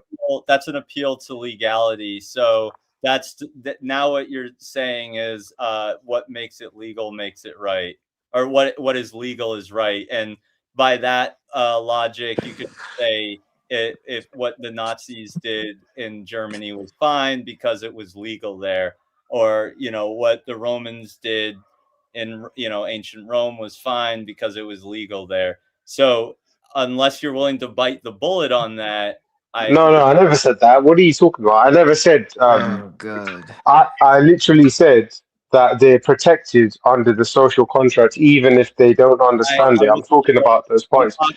I'm not talking about the legal aspect. I'm talking about your moral baseline. You mentioned the social contract, and then so I said, okay, there's these people that can't engage in the social contract. Is it other than what is legal? Do you believe it is moral then to Holocaust those beings? And when I say Holocaust, I'm just using it in what the definition of Holocaust is, as from I believe it's a Greek word which basically just means a mass slaughter of beings.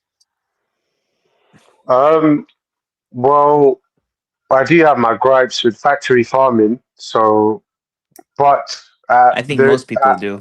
But no. But if we're no, wait. Let me finish my point. Don't create a false dichotomy. That's what you're trying to do. Suck me into a false dichotomy of where it's like, oh, factory farming, Holocaust. Well, no, because what if you were to, like I said to you, you may not agree with this, and you may have your contention with my statement, but I do not have an ethical problem if people were to hunt animals for eating. Now you may do because you're a vegan. Already made that point. You are now. So wait, hang on a second. If I had access to animal products that were not produced via factory farming, then your whole argument makes no sense. No, because you did not track. You did not track my question clearly. I already understood your position. And what I challenged you was the animals that you are willing to eat, sans factory farming.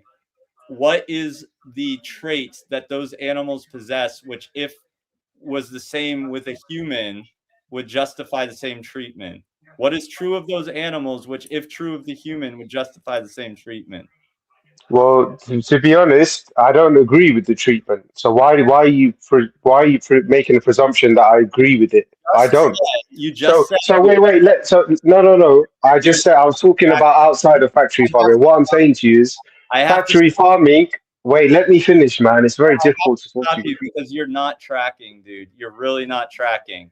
But you're trying to trap me in a false dichotomy where it's like you're putting me in these little false paradigms. I'm trying to be really charitable and just assume that you're not tracking but I'm now starting to suspect that you are deflecting. How is that a deflection? I just told you. I don't fucking agree with factory farming. Now let me get on to why what I'm gonna say afterwards, which is it's become fucking hell, bro. Do you know what? There's no point talking to you, bro, because you're just gonna keep fucking interrupting me. It always ends up like this with like the vegan debate Bro, here. just You're let me. You're trying to. No, no. Listen, I just said to you to answer that question that you just asked me about what is true in the trait. I don't agree with fucking factory farming. Now, here's the paradox I'm in, my friend. It's a necessary evil right now. Unfortunately, I was asking yes, you about hunting. that's my answer to what is the trait that is justifiable. There you go.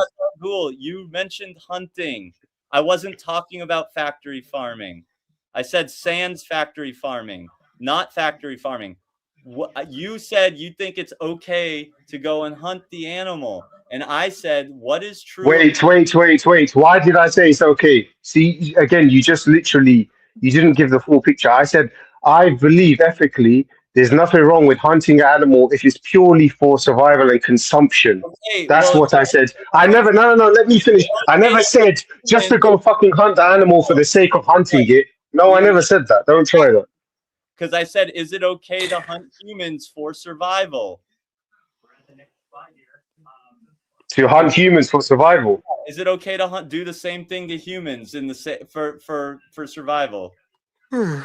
What, for consumption? Yeah. I would say no. Then and what is the trait? What is the trait? What is true of the animal, which if true of the human justifies the same treatment? What is the morally substantial difference there? What, between a human and animal? Yeah, what's the morally substantial difference? Well, I would say the morally substantial difference is the agency. I think human beings have a high capacity for agency. Agency is a pretty nuanced thing. We literally that's a nuanced answer. Yeah. Wait. Yeah. We just covered this. Immanuel Kant talked about agency. I just gave you examples of humans without agency and asked if it there, and that's the trait you just named, and asked, therefore, would it be okay to Holocaust those humans? And then no, but if it fucking came down to it and there was nothing else to eat, then it might become a necessary evil. So that's my answer, my friend. You have something else to eat, right? You have something else to eat. You don't have to. And I said from the start of this, I said, stand the position that you know you can be healthy eating a plant-based diet. Yeah, but that you can't. Yeah, but even if I give you that position, whoa, trippy. You'll have to prove that you can, and again, you can't, because it's just going to be this thing where you're going to supply your sources and I'll supply mine. So it doesn't really make sense what you're saying. It's more of a thought experiment. So yeah, that is trippy. Yeah, it's too fast. I'm gonna get a slower one. I'll leave it up until I get a new one. But to go with like marginal cases of humans that lack agency, you still wouldn't kill them, right? No, we're talking about for consumption. And he said, oh yeah, but what if it was for the same reason? But I said it may become, it's not a good thing to do, and I don't promote it, but it may become a necessary evil. That's why you hear about cases where people have been shipwrecked and they've had to cannibalize the dead others. And again, it's not moral, it's not an example of good ethical behavior, but life can sometimes put you in a situation where it becomes a necessary evil. So that's my answer. Yeah, I know you're not satisfied. So no, I am satisfied. I think there's justifications to kill other humans in cases of defense, of cases of the ones that you talked about. Yeah, I'm not saying it's a whole blanket statement. It's in the context of making the choice to take a life and understanding that we are a type of animal. What is the quality that, if they are of this world, they have a consciousness, they are seeing the world, they have a biography. They're not just like, what justification do I have in my stance when I can have a choice? So ought implies can, right?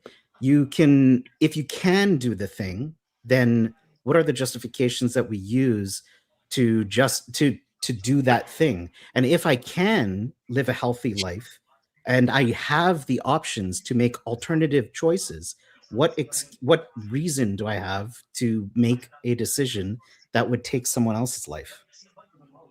So yeah, like I said before, if I believed I could live a healthy life, then I'd be literally doing the plant-based thing, just like I've given up dairy. Right. But So I then it honestly just comes down believe, to the empirical stuff.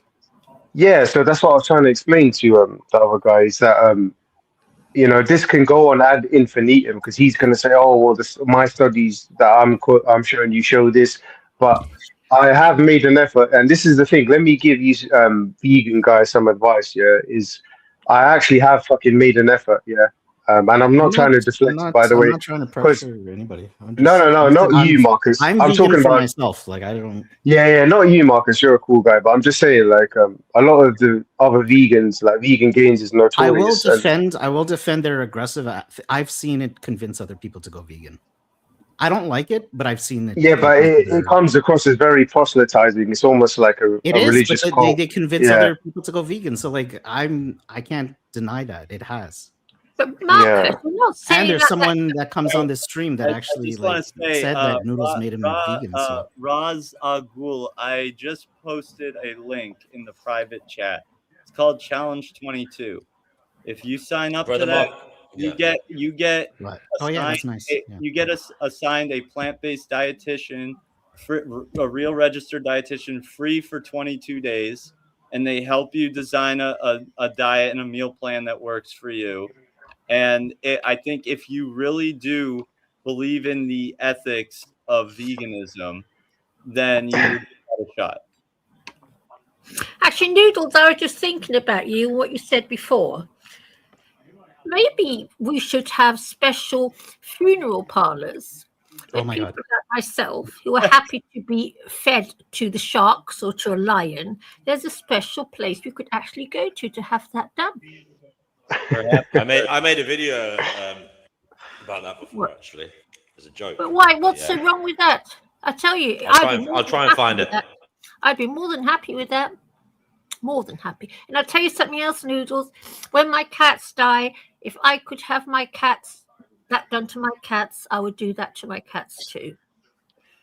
Because I think we should. Well, because we do this horrible thing, cremating and dissolving in acid and things, when we should be using that flesh. No, it sounds grotesque, but it's I have no problem with you wanting to feed your dead, rotting corpse to your cats. It's a circle of life.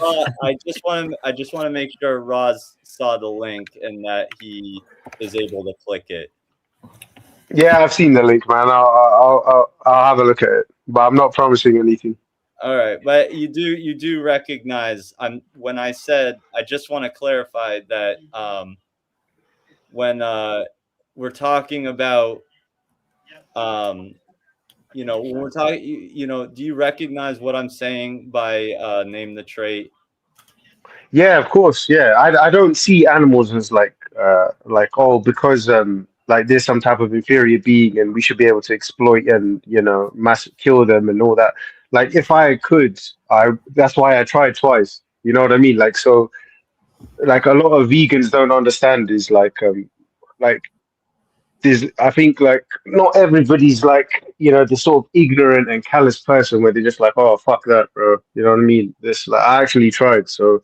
And I have somewhat succeeded because I'm not part of the dairy industry. I'm not a consumer of that anymore. So, yeah. I just think, Ra, you're not getting enough salt. That's your problem. You need to get yourself. But like I said, like if I was part of a hunting trip, I wouldn't have an ethical issue with if an animal was hunted and I wouldn't say I'm not going to eat that meat. Do you understand? Why not? And what I was saying to you is, why would it be okay to do that to a non-human animal but not a human? Because I don't see humans are not a food source for me, my friend. But Yeah, what but is we're the ones what that said they're a food source. That was a social construct that we put on them. right? Like Wait, sorry, say that again. What did we do? We categorize them as food sources, but they are just beings. They are just a different species of being experiencing this world. What is the Yeah, moral? but so is everything. Yeah, but like on this planet, guys. Yeah, even in your perfect vegan utopia, life eats life. You know, you Yes, can't I get around understand that that. conundrum.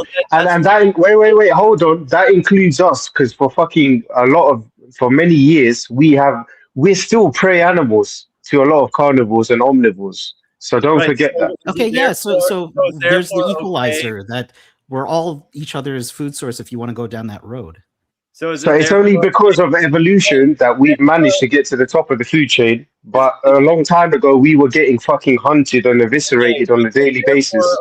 Is it So therefore animals are not by is it default therefore these angelic beings that you claim them to be. wait, is it therefore Paraphrasing, yeah. okay, is it therefore okay for me to hunt and eat you?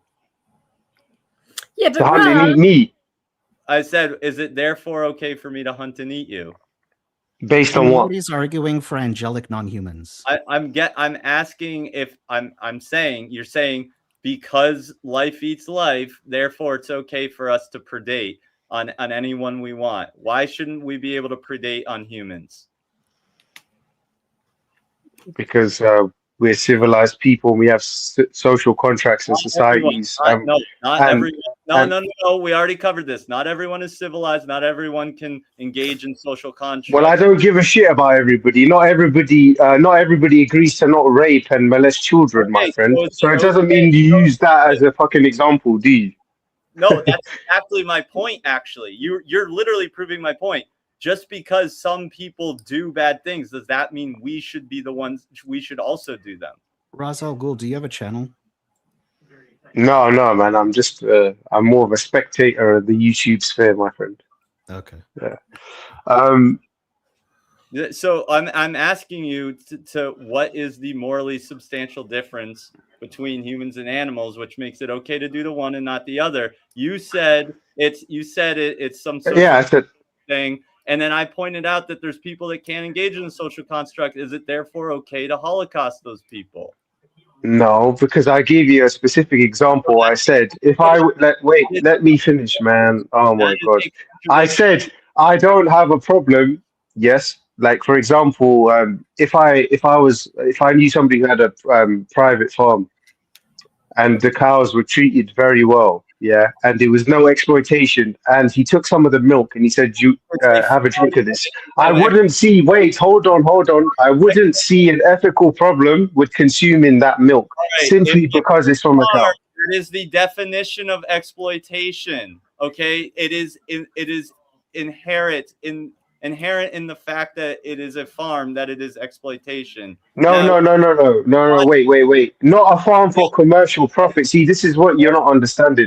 Suppose he had farm animals and the calf is not separated from the mother and it drinks his daily needs, but he took an extra glass and gave it to me. I would not see an ethical problem because. Why are the animals there? What do you mean? Why are the animals there? Why are they on the farm? Is it So it's wrong to. Is it a So sanctuary? it's. Yeah, what if he just has a hobby of keeping animals, but he doesn't raise them for slaughter? He just likes to own animals like a hobbyist. He breeds them for his benefit. Oh, for fuck's sake, animals breed themselves, man. What are you talking about, bro? That doesn't mean we should be the ones breeding them. Just because animals breed. Oh, so should we breed? Should we breed humans? Like, is it okay to farm humans? Well, we are being farmed in societies. I didn't ask about what someone else is doing. Just because someone else does something fucked up doesn't mean we should do it. I'm asking, is it okay for us to farm humans? Well, okay, so let me answer I don't like to do this, but I'll have to answer your question with a question. Are you an anti-natalist? No, I'm not.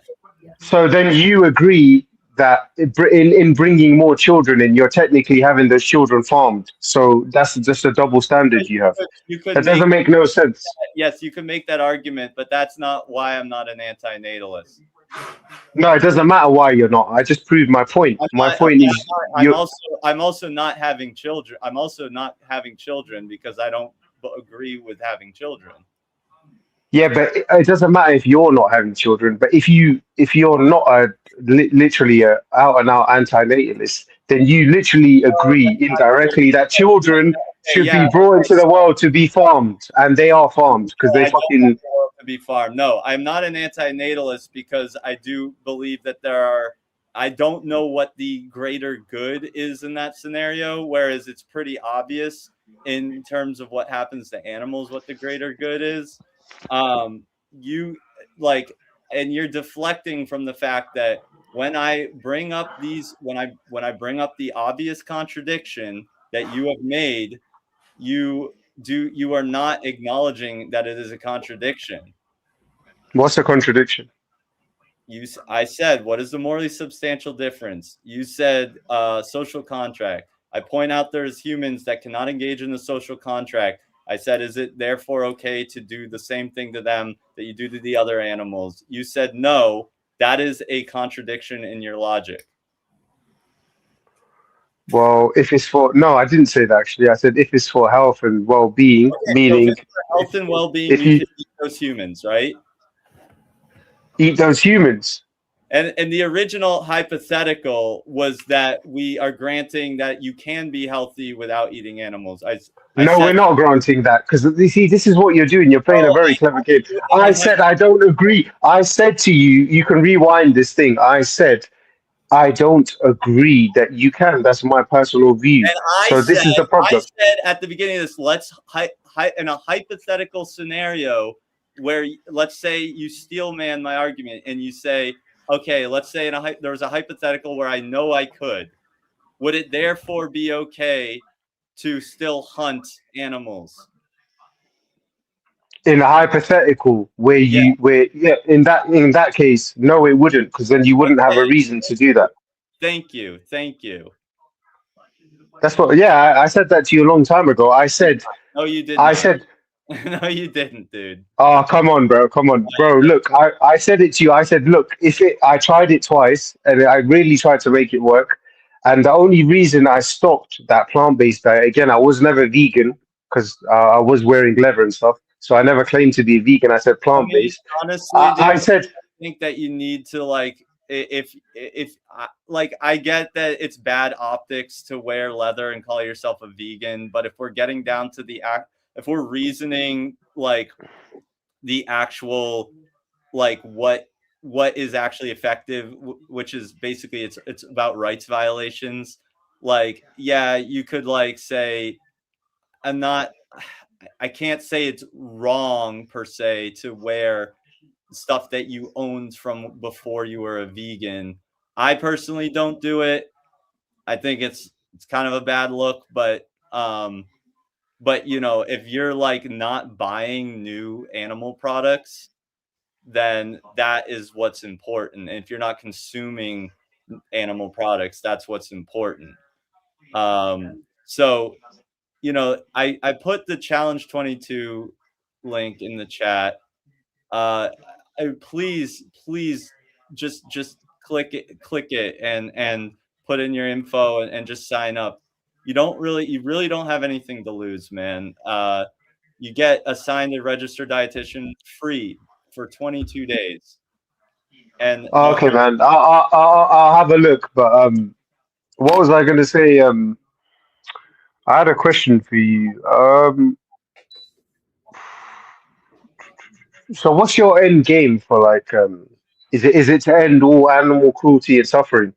What's your end game with what you're doing?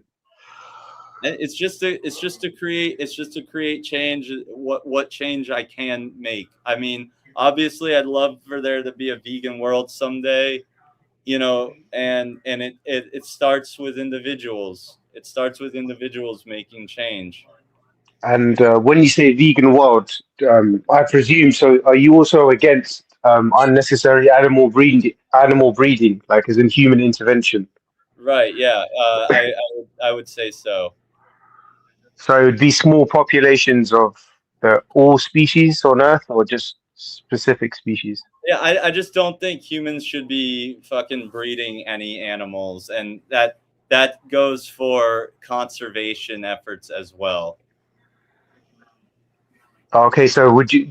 So what about culling? For the sake of reaching your end goal, will you be willing to I take part mean, in culling? in certain circumstances, I think it could be justified. Oh man.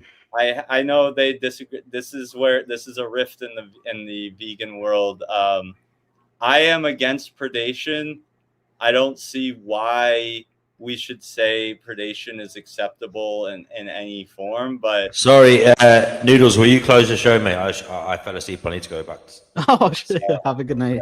I'm and I actually have to go to sleep too. So I'm just gonna I'll finish up with this. Everybody can say their final piece, and we'll end it. I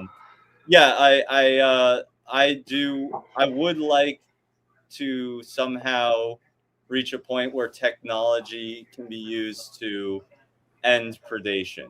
That would be correct in my mind. Okay, fair enough. That's your point. So yeah, everybody, before we leave, just say whatever you want to say, like a nice closing point, something positive, or maybe even something negative, whatever you feel like saying. Shall I go first? Look, right, Noodles, I'm pleased we finally stopped arguing, because I don't like arguing, and because I don't like to argue with vegans. So I hope it stays like this now. Okay, yeah, I appreciate that.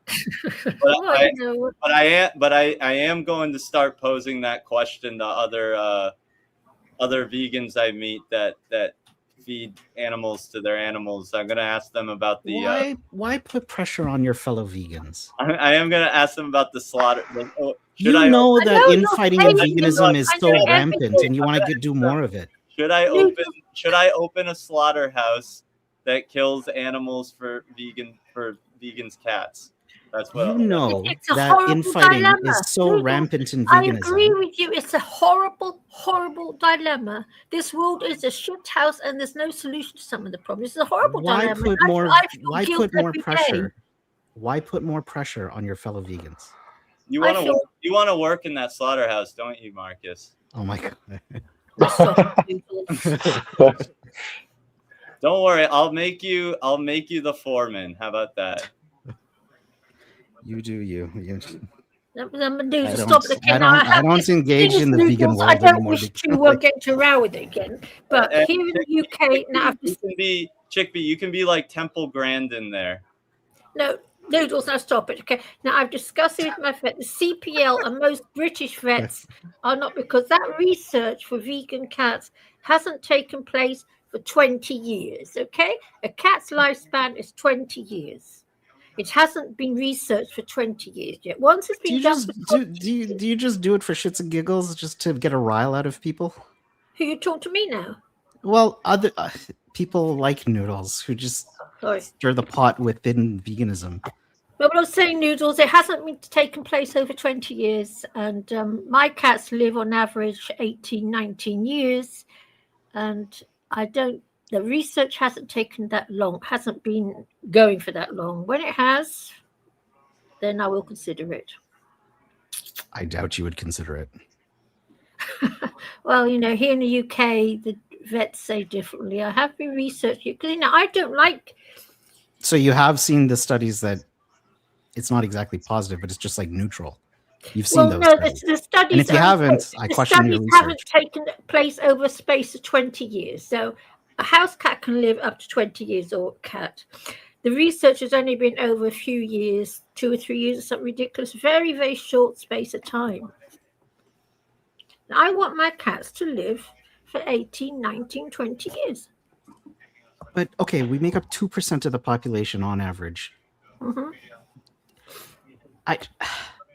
Arguing over cats. Yes, I know. I don't like it. I just posted all the research. When we live... Yeah, Noodles, I've read the research. I have read it.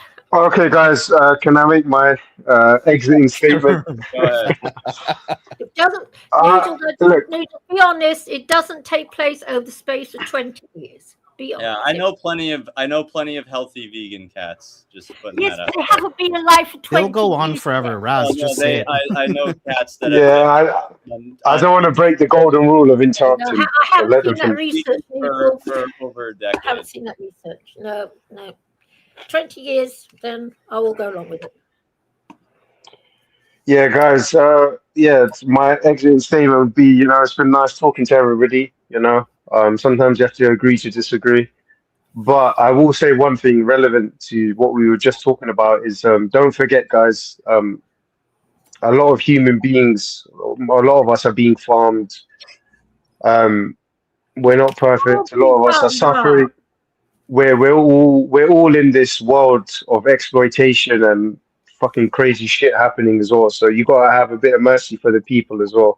But listen, I wish you all the best and look forward to speaking to you all again. Yeah, have a nice night, guys. Night. All right, have a good night. Chickpea, would you like a final close?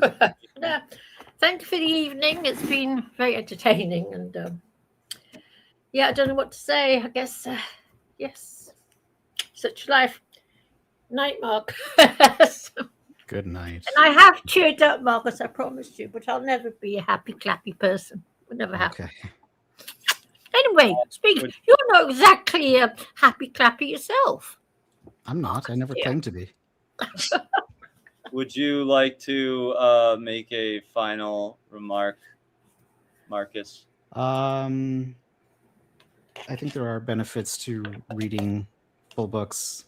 Give it a shot to everyone. I'm not just directing that at one person. There's some metacognitive muscles you can build, and I don't know. Oh, Newsels, I forgot to mention, I had a look at the stuff for the free cat food. Yeah, there is in the UK, but I'm not on benefits, so I won't be entitled. Oh no, I wasn't talking about. It's on. There's Facebook groups where people just share that they're giving away stuff. Yeah, but it's done via the charities, blah blah blah. In the UK, you have to be on benefits. I think it's personal. It's private entities, because like here, what happens is people just start. People will start Facebook groups specifically just for sharing. Like, oh, I have all this. Yeah, it's like Free Cycle. It's just Free Cycle, that kind of thing. Yeah. Yes, well, I don't know, because I've always, doesn't matter. I'll just buy them their fish. Yeah, but if I had free cat food and there's a group right, free cat food in London. Okay, I'll just No, Chickpea. There are private groups on social media where people get together and they free cycle. They're like, hey, I don't need this food, and I'm going to give it to someone else. Free cat food is available across London through various charities and food banks to help owners in financial hardship.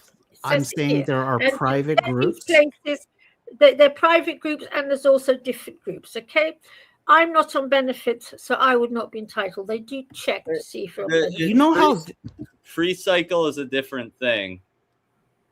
Okay, look up the term free cycle, Chickpea, because I know you. Well, it's free cycle in London, okay? Because things that might be one way in America. Just look up the term. Free cycle. Anyway, I'm gonna close out the stream, guys. You can stay backstage, but I'm gonna close the stream. Yeah, it does say welcome to Free Cycle Net.